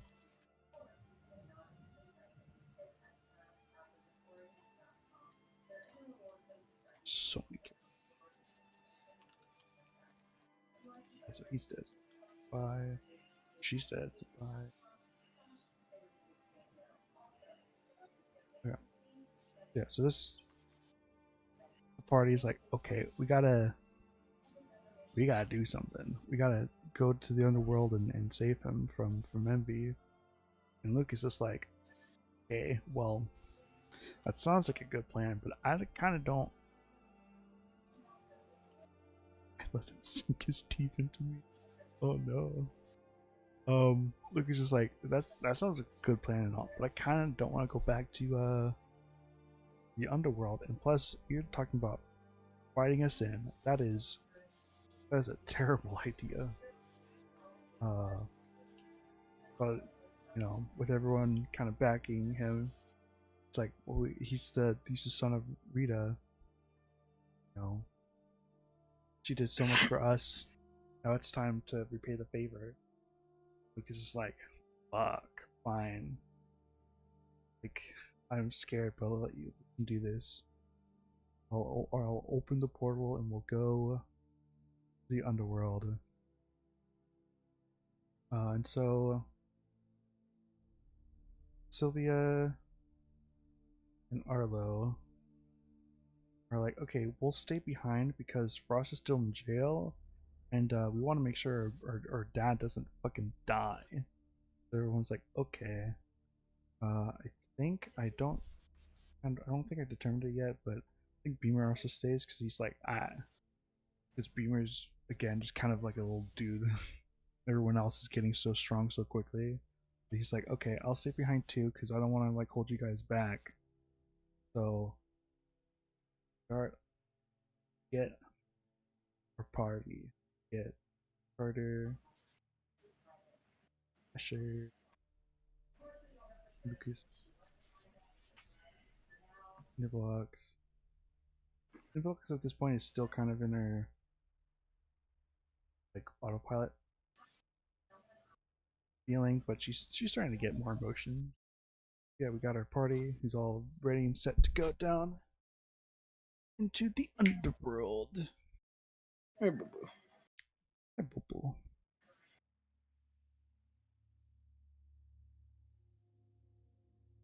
She needs a good nap. Yes, she does. She becomes cool. I picture her as a kind of like a Nico Robin kind of situation where she starts off so like cold, like hey, Boo Boo is there. Boo with his dog, yeah. Boo Boo. Hello, boo-boo. Hello, Boo Boo. He said hi to me. He's chilling with me right now. Can you say hi to me? He'll probably bark soon. He probably will. Give him pats for me, please. I will. Yeah, so party of 6 goes down into the underworld, and the party eventually splits up. They end up having to fight, having to deal with other sins. I forget the exact split up. Do I actually have that down? No, of course. Oh wait, maybe. Hey, boo-boo. What you doing? Quit trying to climb on my chair. Oh no. Sit down. Or, What the fuck are you doing now? Where are you at? Sit. You sit. Good dog.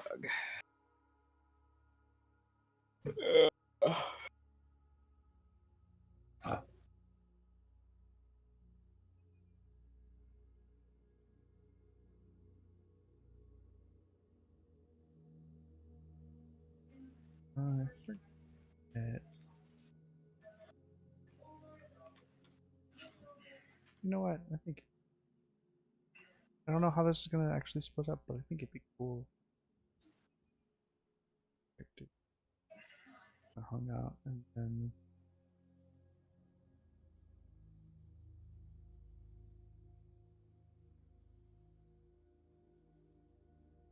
make a funny pairing too.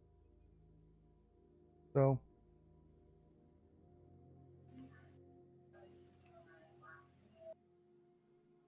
I know it should be this way. I remember why they split the way that they did.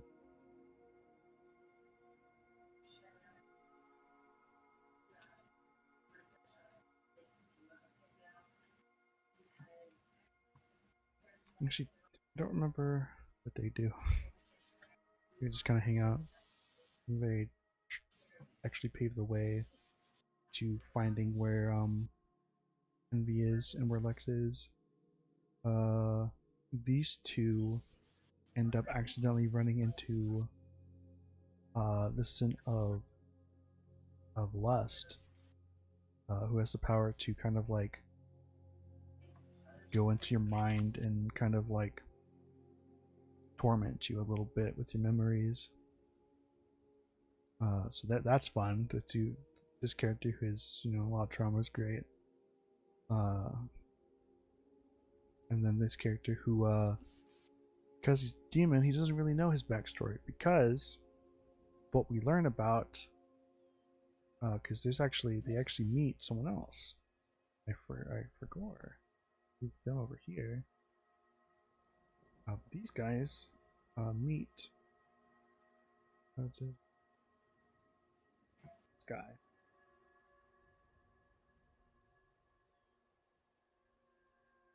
They find this little guy chilling out in the underworld too, still alive and kicking.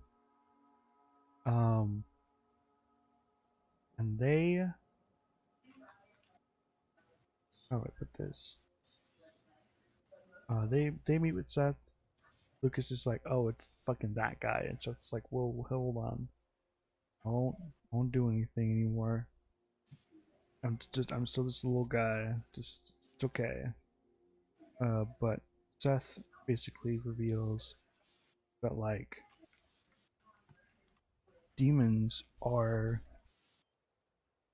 were, or should I say, were people, and kind of reveals that in this universe, when you die, your soul goes to the underworld, and during that journey, basically lose all of your memories, except for pretty much like your final one, and then you basically turn into a demon, and then you're placed in one of the rings, essentially, to work there for eternity. Which is Move. why Need you to Lucas. move. Bert. I'll be right back. Okay. I'm gonna roll my chair back, but this fucker's laying right next to it. So it's revealed that you basically demons were once human, and that they keep the personalities, but they have like a faint memory of like the kind of last thought. Uh, Before they died. So you know how Seth feels like he was a villain. Apparently, he doesn't really know why, but apparently when he died, felt like he needed to be a villain. So that's why he wanted to be a villain with Carter. So he learned that, and he's like, "Oh, that's a little weird. I don't know why, but I guess I'll still be a villain. But like right now, I'm just here with you guys. I want to help." And Lucas, his thing was he wanted to escape, which he again doesn't really know why. Um, but during their encounter with the sin of lust, they kind of get tormented by memories of their past, but they don't know the memories, so they just get little flashes. They get so confused. Um, until eventually Lust stops playing with them, essentially. Gets and just kind of leaves. So Seth gets a hint about his backstory, and so does Lucas a little bit. Niblox was just tormented, not having a good time, but kind of because of that was able to kind of, what's the term, kind of like accept what happened in her past a little bit. Still hurtful, but like kind of, it happened. She doesn't want that to happen to anyone else. And then we got Carter and Asher, who are trying to look for Envy. But Asher's like, "Hey, Carter, you two chat broke. I'm here now. Oh shit! Why'd it break? God damn it!" Um, yeah, Asher's pretty much like, "Hey, Carter, you're being really reckless. You're going to fights." Carter at this point has a power where he effectively uh, enhances a part of his body to like increase power, essentially. Um, but at the cost of like damaging that part of the body. It's pretty much very similar to like Deku, where he the more power you use, the more damaging the body is. But it's not as bad as going 100%, but like, yeah. Also, thank you. I like the underworld story bit too. It makes that fun. It's sad, at least to me, because you know the two characters who you kind of learn that about is like, okay, his last memory is he needed to escape. He needed to get out of there. What happened at the end of his life to where he felt that way? Ugh. And also this guy who feels like he needs to be a villain. Why does he think he's a villain? That's also, I don't like the implications of that. So yeah, Carter has a very um reckless way of fighting. He pretty much goes in alone, fights and destroys his body,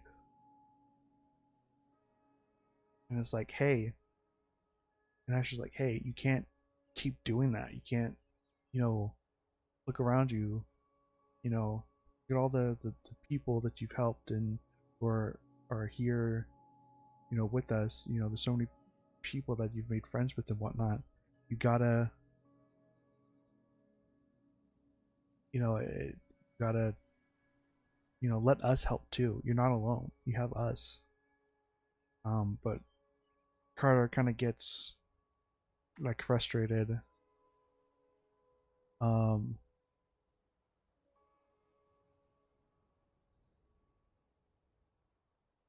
and Asher kind of brings up Rita as well. As like, hey, you know,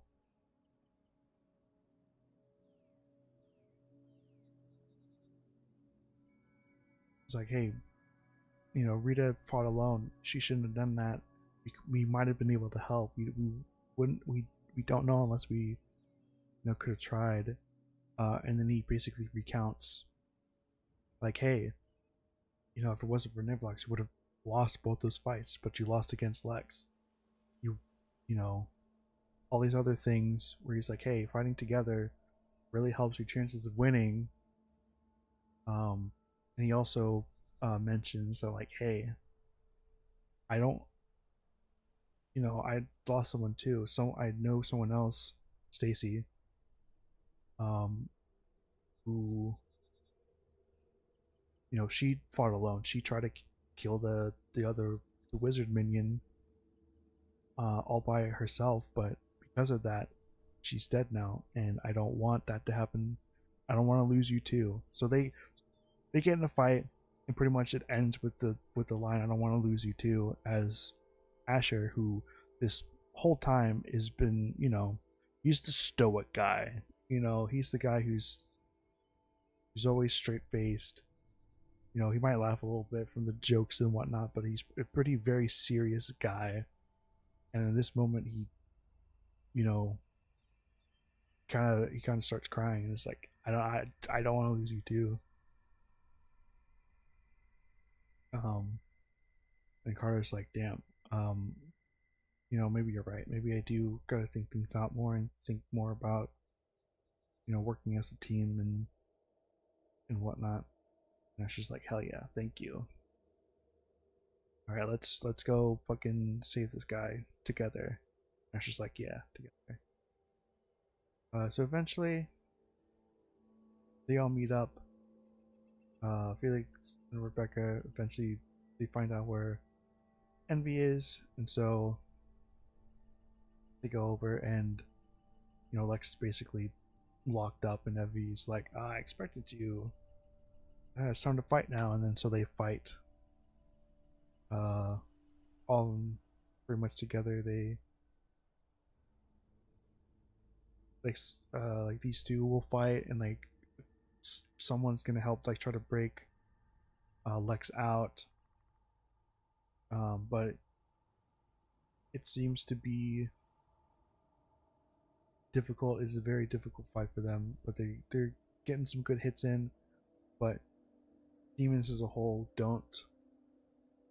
They're more resilient than humans and monsters and whatnot, and also are able to kind of naturally regenerate pretty quickly. So they're getting some good hits in and whatnot, but like a lot of it's kind of just getting healed up. So it's like, oh shit, what do we do? And eventually Carter's like, okay, hey Lex, I got a plan. And Lex is like, the hell you want? Why are you saving me? Why are you even here? You could have just left me. And then Carter's like, well, that's not what a hero would do. And Lex is like, damn, alright, bet I'll be a hero.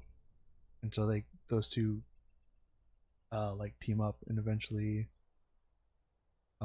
defeat Envy using teamwork, trusting each other, getting a good final hit in. So basically, Envy. No, Envy. I mean, he's a bad guy. He's bad guy. He's not a good guy. So they eventually beat Envy. He's laying on the ground, like almost like final breath, and it's like, okay, well, just get Lex back and we're good to go. Alright guys, we're ready to leave. That's when this motherfucker. So far he's been pretty good. You can't choose who you are to ace for. This guy, Seth, is like has been pretty good.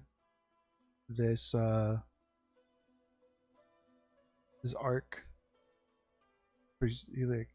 Like even when like they meet up with Carter, Carter's like, that's the guy who destroyed the town, and Lucas is like, yeah, I know, but like, you know, he's better. He's better now.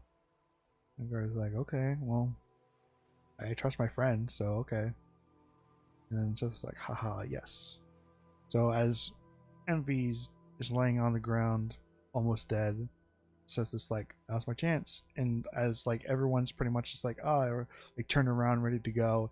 In the background, huge explosion as Seth basically stabs him and absorbs his power. And then Seth becomes the new Envy.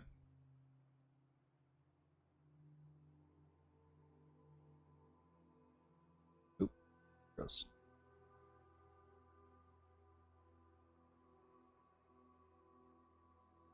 Where's it so thick? Stop it. Whatever, that's fine.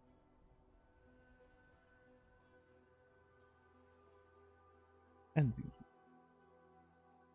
Gibby. So Seth becomes the new Envy. And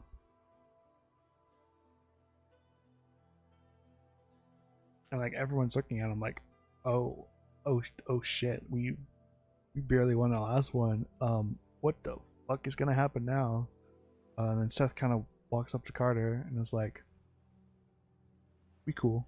Just, like it's a moment of like, oh, is this another bad guy? And Seth kind of proves like, no, I'm still good, but I want this power. And he's like, okay, well, all right, we're gonna trust you for now, but that's scary. So they eventually all leave.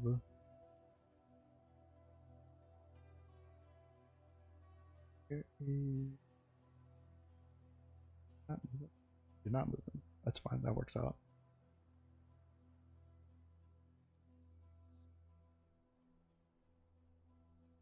So yeah, they save Lex, and they all go back to the surface. Yippee! Mission successful. Everything's all good. And that's when, as they return back home to the Goblin Town, to back to the real world, not the underworld. These two show up. Well, I mean all of them. All of them show up and basically like, hey, we got a problem. They're gonna execute my dad. And so everyone's like, oh, oh, oh shit, oh shit. Okay, well, we gotta stop that. And so the party kind of splits off because they're like, okay, well, in order to stop him, we gotta get someone who's stronger than him and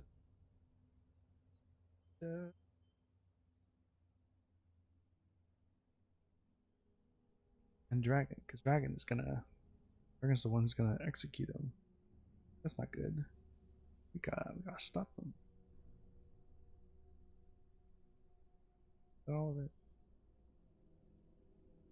Like, okay, we gotta. Thank you for. I'm reaching 1 a.m. for me, and my dog is annoying me. Staying most of the leaks ongoing. Thank you for sharing your story. Okay. Well, bye. I guess.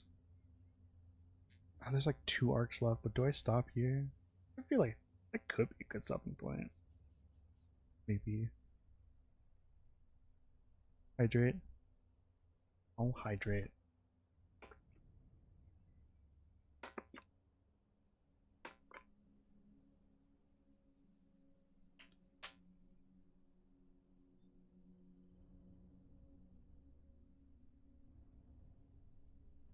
It'll be quick, kinda. Don't have much story left. Actually, it's I guess 3 arcs. Bye. So basically from here, party goes and is ready to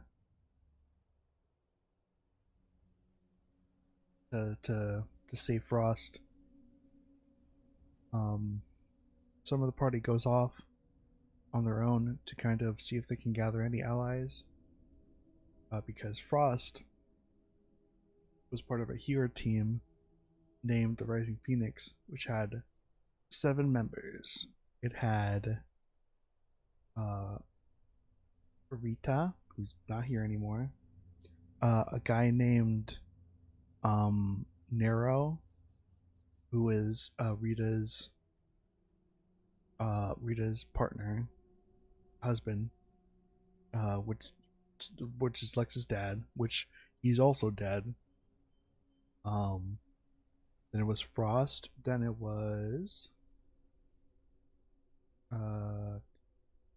Timothy, Aiden, Jasper, Catherine. Aiden is fire user. Timothy, yeah. Catherine was a healer, and Jasper was a lightning user.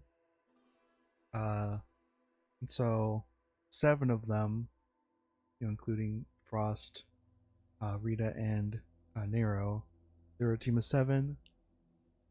So they're like, okay, well, these 2 are like, okay, well, the last we heard about Aiden was that he's locked up in jail. So if you go and free Frost, go to the jail and free him, and he might help. So like, okay, yeah, we're going to the jail anyway. Might as well split up when we get there. Timothy is off like somewhere on this island, probably like somewhere over here. Last we heard, he's in like a little dungeon area, which like, I remember to drink some wet water. Yeah, I am. I've been drinking. So some of the party members go and try to find Timothy in whatever like dungeon areas over here, but like that was like a while ago, but as far as we know, he never left. So like that's a little weird. They go, so that those party members go in and see that like, oh, hello, and get attacked by a skeleton, and they're like, oh shit, who the hell are you? And he's like, huh? What do you mean? Kill me. And they're like, huh? Who the fuck are you? He's like, oh, I'm Timothy. I got a curse put on me where like my body can die, but my mind and my soul remain. So I'm in this dungeon. I've been, trying to die for a while. And they're like, oh, that's weird. Anyway, we need your help helping our friend Frost, or your friend. And he's like, huh? I mean, I guess. Sure, whatever. And they're like, okay. And these 2 are off on another island doing hero work, so they try to get in contact with them. For now, they don't get anything back because medieval era fantasy. They do end up recruiting Timothy, and then the party splits even more when going to the jail. I know for a fact that Lex is the one that tries to help Aiden, because Aiden is one of the few past heroes who's still basically trying to fight the new like leadership, trying to fight the king's rule, because the king has done really nothing good. Because he one very important thing that I guess I forgot to mention is this guy, the wizard, who's been burning all these places, like the Rat Town, who uh, killed Niblox's like goblin family and town, uh, and was also trying to kill the forest and the goblins, the other goblin town. He was ordered by the king to do that. Oh, and also the mayor. If you remember, the king told him to make zombies, or technically it wasn't to make zombies. It was to try to make a way to resurrect someone, but that always meant zombie. So he's kept trying and trying and trying. But that's what the king wants.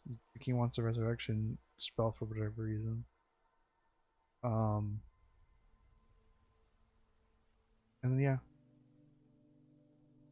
So yeah, Aiden's the only one who's like trying to fight the king's rule. Um, Eventually, Carter and Co. roll up, and Dragon, about to execute Frost, is like, "Hey, Carter, still alive? That's a little funky. You know, you should be dead. The zombie should have killed you. The wizards should have killed you. Those goblins should have killed you." And then weirdly enough, I even sent Lex, but even like he didn't kill you. So like, I guess you're qualified to be a hero if you want. If you want to follow the rules and do what I say and whatnot. Follow the king's rule. That's been your goal this whole time, right? You want to be a hero. That's what you've been saying since day one. Car's like, yeah, but you know what? Fuck this king and fuck you. I'm not being a hero. I'll only be a hero when I defeat the king. And he's like, oh, you ain't defeating the king, but you can try anyway. You're not killing the king, and you're not killing me. So, fight time. So they fight, and eventually, after a while, Carter and Co. do eventually defeat Dragon. He's out of the picture. And so this is a little bit like, huh? It's a little bit like a huh? Like, what do we do now? Like the basically the marshal or whatever of the whole island is gone. The king is going to find out that he's dead, but maybe we can fake it for a little bit, but we don't know for how long. But I guess we did it. We saved everything, and then cut to. I didn't make this me because I forgot because I stupid. This is where I kind of run out of me's. But this is when draw a little dude, little horns.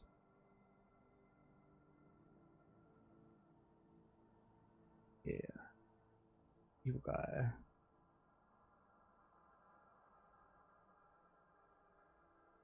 That's him right there. That's him right there. Nah, I won't do that.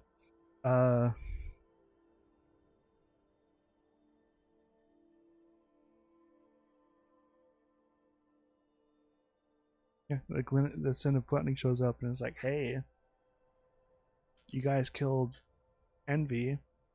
Don't want that. So I'm here now to fucking kill all of you guys. And like everyone just kind of finished the fight. So it's like, oh damn. Can we do this? And so they fight a little bit. And it doesn't seem to be going well for a little bit. And then that's when this guy comes back. Like this whole time feels like he's not strong. This whole time feels like he's just, the worst hero on the planet. He doesn't get much like time to show off or much.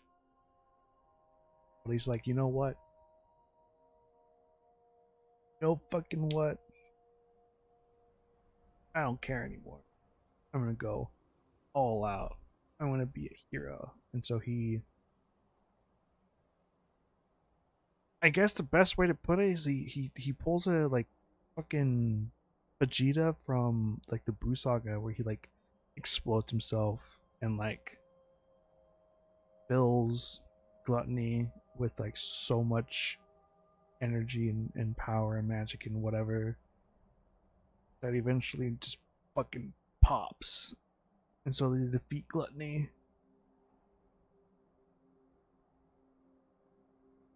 But they defeat Gluttony at the cost of Ethan seemingly dying as he, like Vegeta, turns to stone. And it's like, oh shit, he dead. He dead as hell.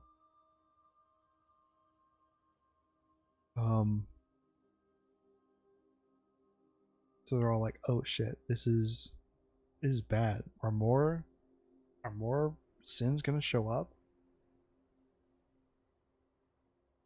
And like, what's gonna happen? Also, I'm trying to think who ends up being the new bunny. I have to remember that.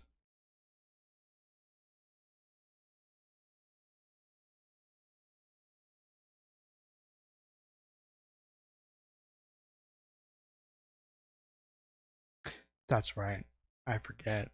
Yeah, I should have thought. I should have remembered that. So when they defeat Gluttony, this fucking guy comes back because apparently he's not dead. Yippee! So he comes in and is like, "Oh, more power? Hell yeah!" And fucking takes Gluttony's power, and then goes like, "Haha, deuces," and then dips to the underworld, and everyone's like, "Oh shit, that's not good. That's very not good." Okay, well, what do we do now? And this is basically when Seth comes back and is like, okay, so all the sins are coming together, and in like a week or whatever, actually, I think it's in like a month or whatever, they're gonna come in and they're gonna all come at the same time and destroy the island essentially and just go full rampage. And everyone's like, oh shit, we gotta do something about that. We gotta stop him. And Seth is like, yeah, well, you don't have to deal with me. I'm not gonna be fighting. So, and they're like, you're not gonna help. And he's like, no, I'm not. I'm not that strong. Like I'm a sin. But like you don't. Like I wish you guys the best of luck. You ain't gonna win. Uh, but like the sin of pride, he is like the strongest motherfucker. You guys are not gonna beat him. You guys are not gonna win. But just wanted to warn y'all. See ya. He dips again, and then they're all like, "Okay, well, guess we got to train now." And eventually, during that time, these two show up and are like, "Oh my god, Frost, you're alive!" And he's like, "Yeah." Um. So they pretty much all train and prepare for the basically the for at least for pre pre pre time skip. This is the final arc, final battle. So they're like, okay, we gotta train and we gotta defeat these fucking sins. And they're like, okay. So let me see if I can have it all written down. Yes. Okay. I'm gonna organize this the fucking best I can. I also didn't make things for this, so this is. Oh, I guess it doesn't matter if I do everyone, but still.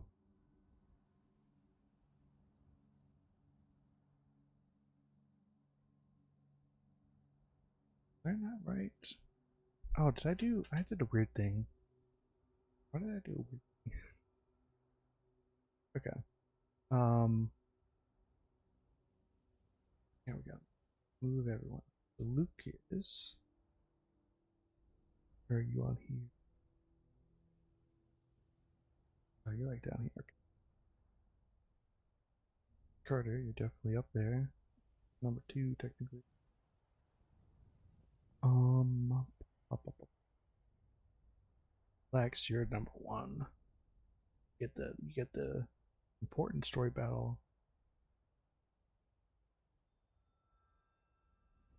Asher, you're number 3. Sylvia, who are you helping? Oh, you're helping Asher. That's cool. Frost, you're helping Carter. Arlo, you're helping. I'm guessing Lucas. No, who are you help? Oh no, right. You're helping Lex. Funny enough. A Beamer. Uh-huh. Wait, which one's that? That's okay. Niplox, you are. Yes. Legs are.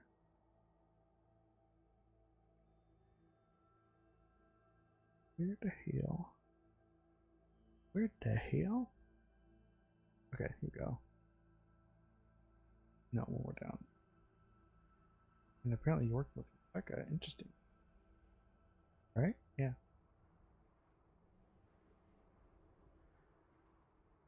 And then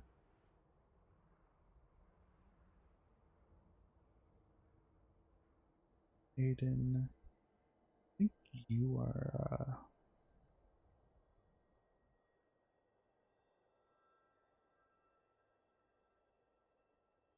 Okay.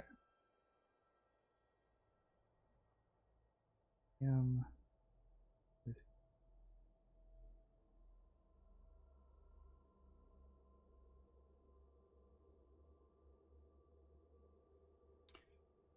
we help. Where do you help? Help here. Here. I want to say it's here. Yeah, it's there. And who helps?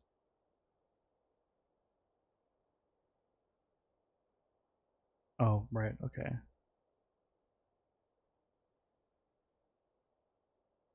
So let's start from down here. Big ol' final fight. We got. Oh, right. This one's easy because it's technically you. Why would they be fighting? Would it make more sense to be? Whatever. But Denise.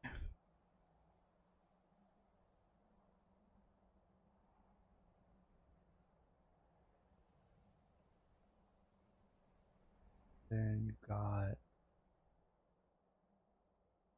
Lust. Not me. Then whoops. Then you got.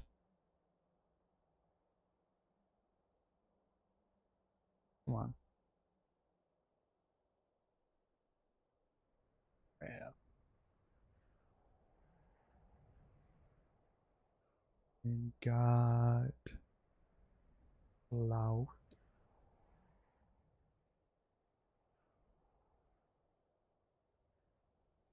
Then you got.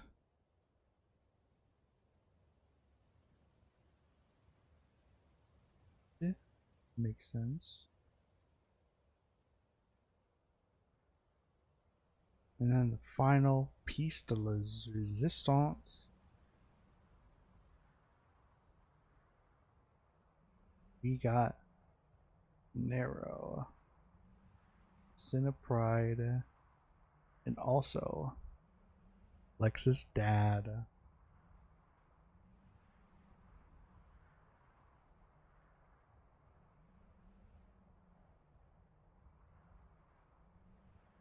So this is, yeah. Effectively, everyone effectively from here down, everyone pretty much wins their fight, basically using like all their energy. This fight here is interesting because yeah. So in this fight, pretty much Lex and Nero are fighting the whole time.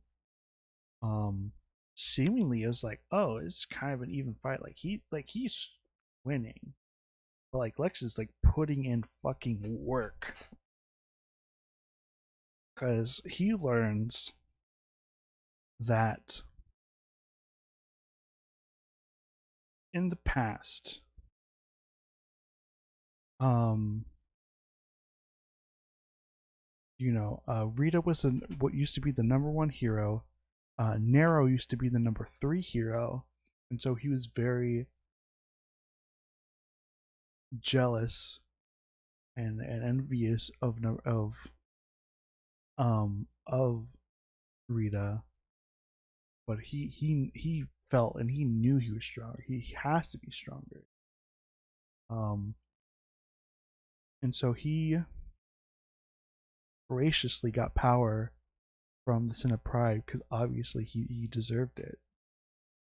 And so he eventually got corrupted by the Sin of Pride, and eventually, when Rita started getting the first few symptoms of the magic disease, which started to weaken her, he took that as an opportunity to eventually basically backstab Rita and try to kill her. But she didn't end up dying. She ended up hiding away and kind of was like, okay, I gotta do something about this.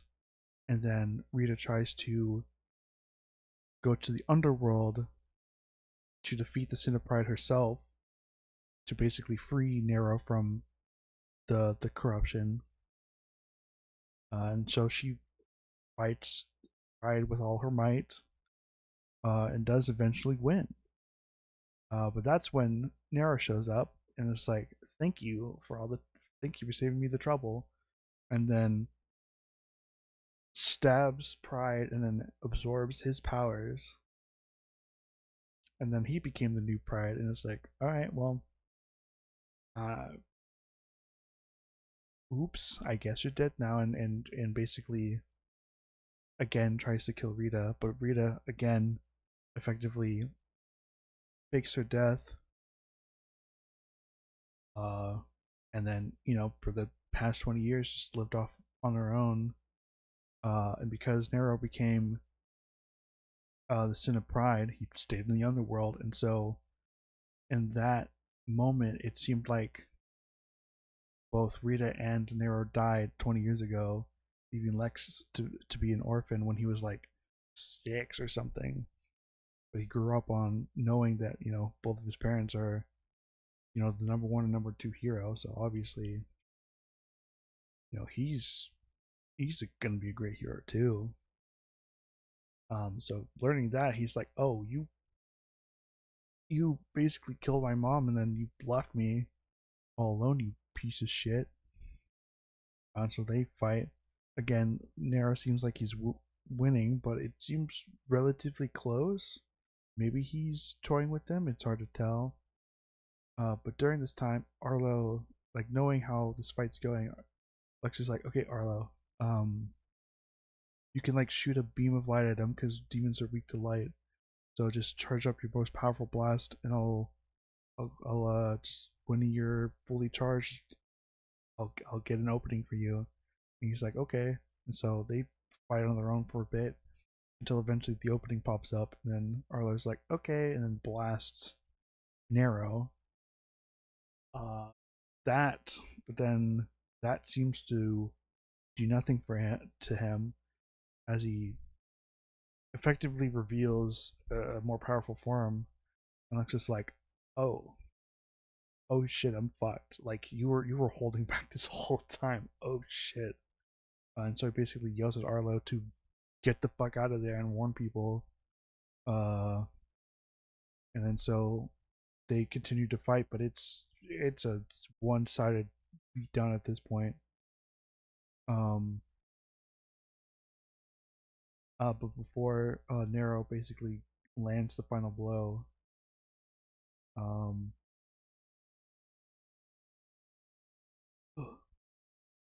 this guy pops up and is like, "Hey, so I'm scared for my life, but if you're gonna, attack these people, I guess I gotta stop you." And Nero's like, "Are you serious? You're not gonna win." And he's like, "Yeah, I know, but I gotta try." And he's like, "Okay." And so, where the hell did he's basically gone? So it's basically these two fighting Nero, and even with these two, it's still kind of a beatdown. They still effectively lose, while everyone else is barely winning. They all eventually win.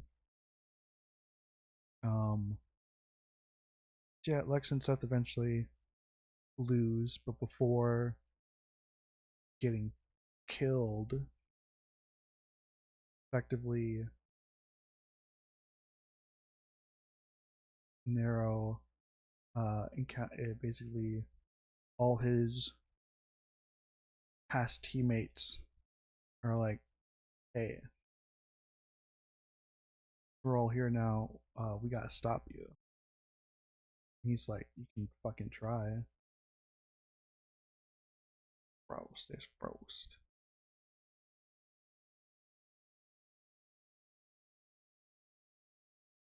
So minus Rita, the whole gang gets back together and they all try to beat this guy, but these five together are still not enough to beat Nero. And eventually, one by one, they don't die, but one by one they get knocked out until just these two remain. And like this whole thing is just like, damn, I can't do anything about this. You're too strong. But Frost is like, I can't just sit here and do nothing. For the past 20 years, I haven't been a hero. So, now is my time to finally be a hero. I will, even if I don't defeat you, I know they will. I know everyone here will come together and eventually defeat you. So he powers up a little bit. One final power up. Frost lands a blow on Nero that so severe it can't fully healed.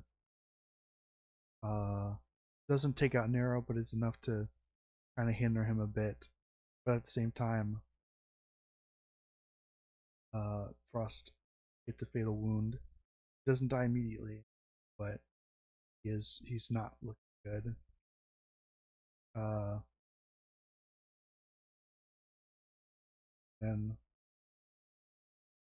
one final encounter as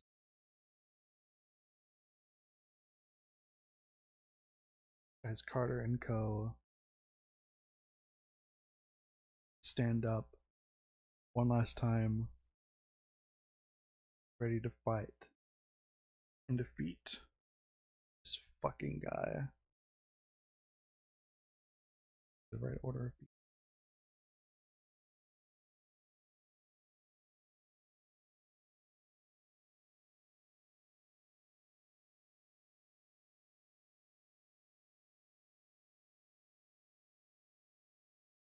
final member of our team.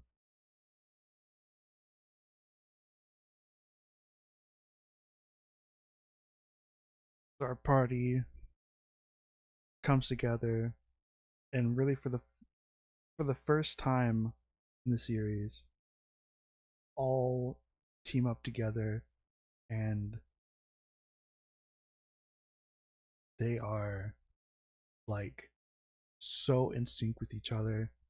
Like it is like it's mostly a little bit the fatal wound that like slows him down, but like the coordination that this team has is something else. They do a whole bunch of combo attacks and shit, and Nero is like, oh, I'm getting my ass kicked right now.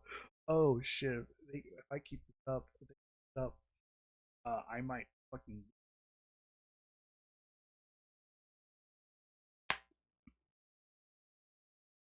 So one by one, he tries to take out some of these guys. That was cringe. Yeah, one by one, knocks out guys till eventually Carter is bringing up for one final attack. Um,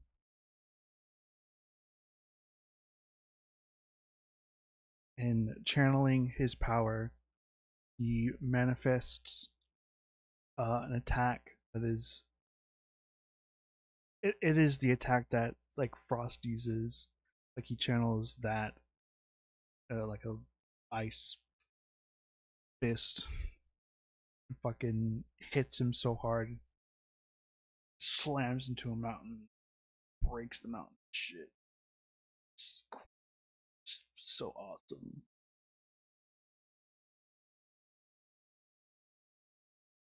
But after all of that, all the sins are defeated finally,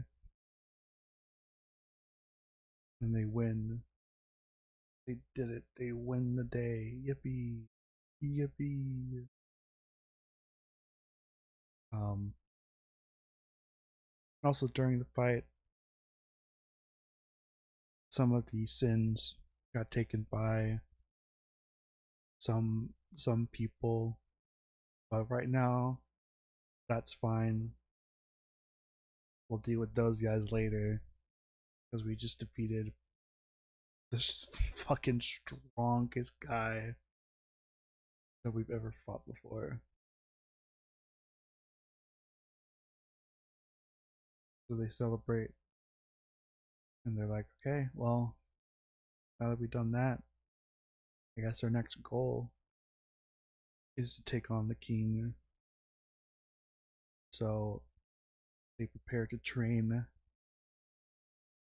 for the final push. And in their case, it's essentially this halfway point. This is the halfway point, effectively, of the story. But this is where I'll end. Because this is all I planned. I mean, I did planned for this stream. Um, yeah, that's it. That's all for now. That's a lot of shit, and I probably didn't explain it as well as I could. That's all of it. That's so cool. And then these two make out. I'll just say that these two make out. I don't know. They do eventually. Uh, he's so cool. So is he. He's so cool. Fuck this guy. But I like his design. I actually really like his design. Yeah, that's it for now. This is where time skip to be.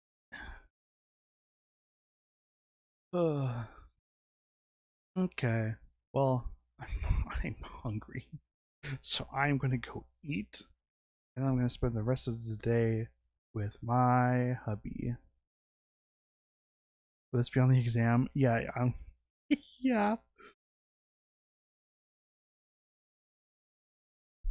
Yeah, this will be on the exam. Quick. I'm trying to think of a question that would even be remote. Oh Jesus, that scared me. Thank you so much.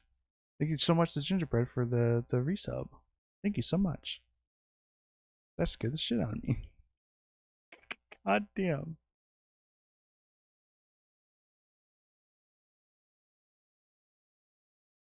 Actually, I have no idea what I would even like ask. Boo. No.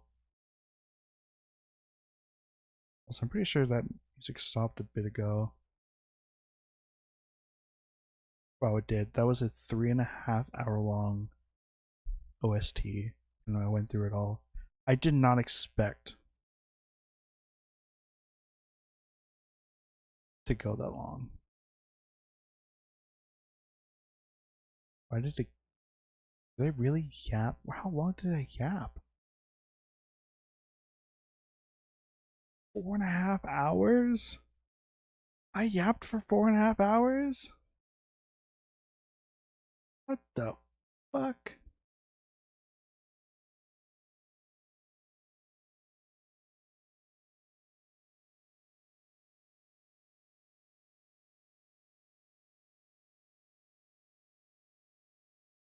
Well, I hope this was a good stream. I don't know. That was a lot. Holy shit. Yeah, if I ever like put any of this into a video, I'd probably just like write a script and then read the script and like do like custom shorts or something, and then put all the shorts into a video.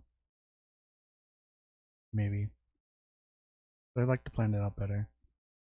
The plan the story better because there's a lot of bits that just kind of, you know, glossed over because none of it was finished.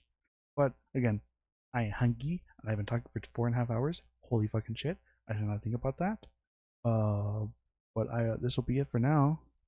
The next time I stream, it'll probably be either um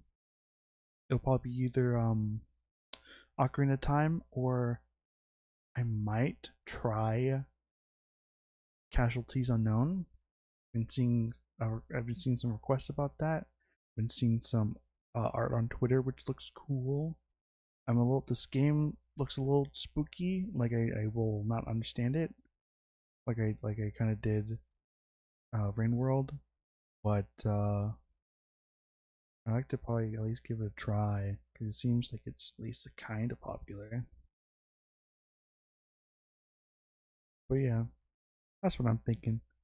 But anyway, I hunky, so I go now. Bye bye.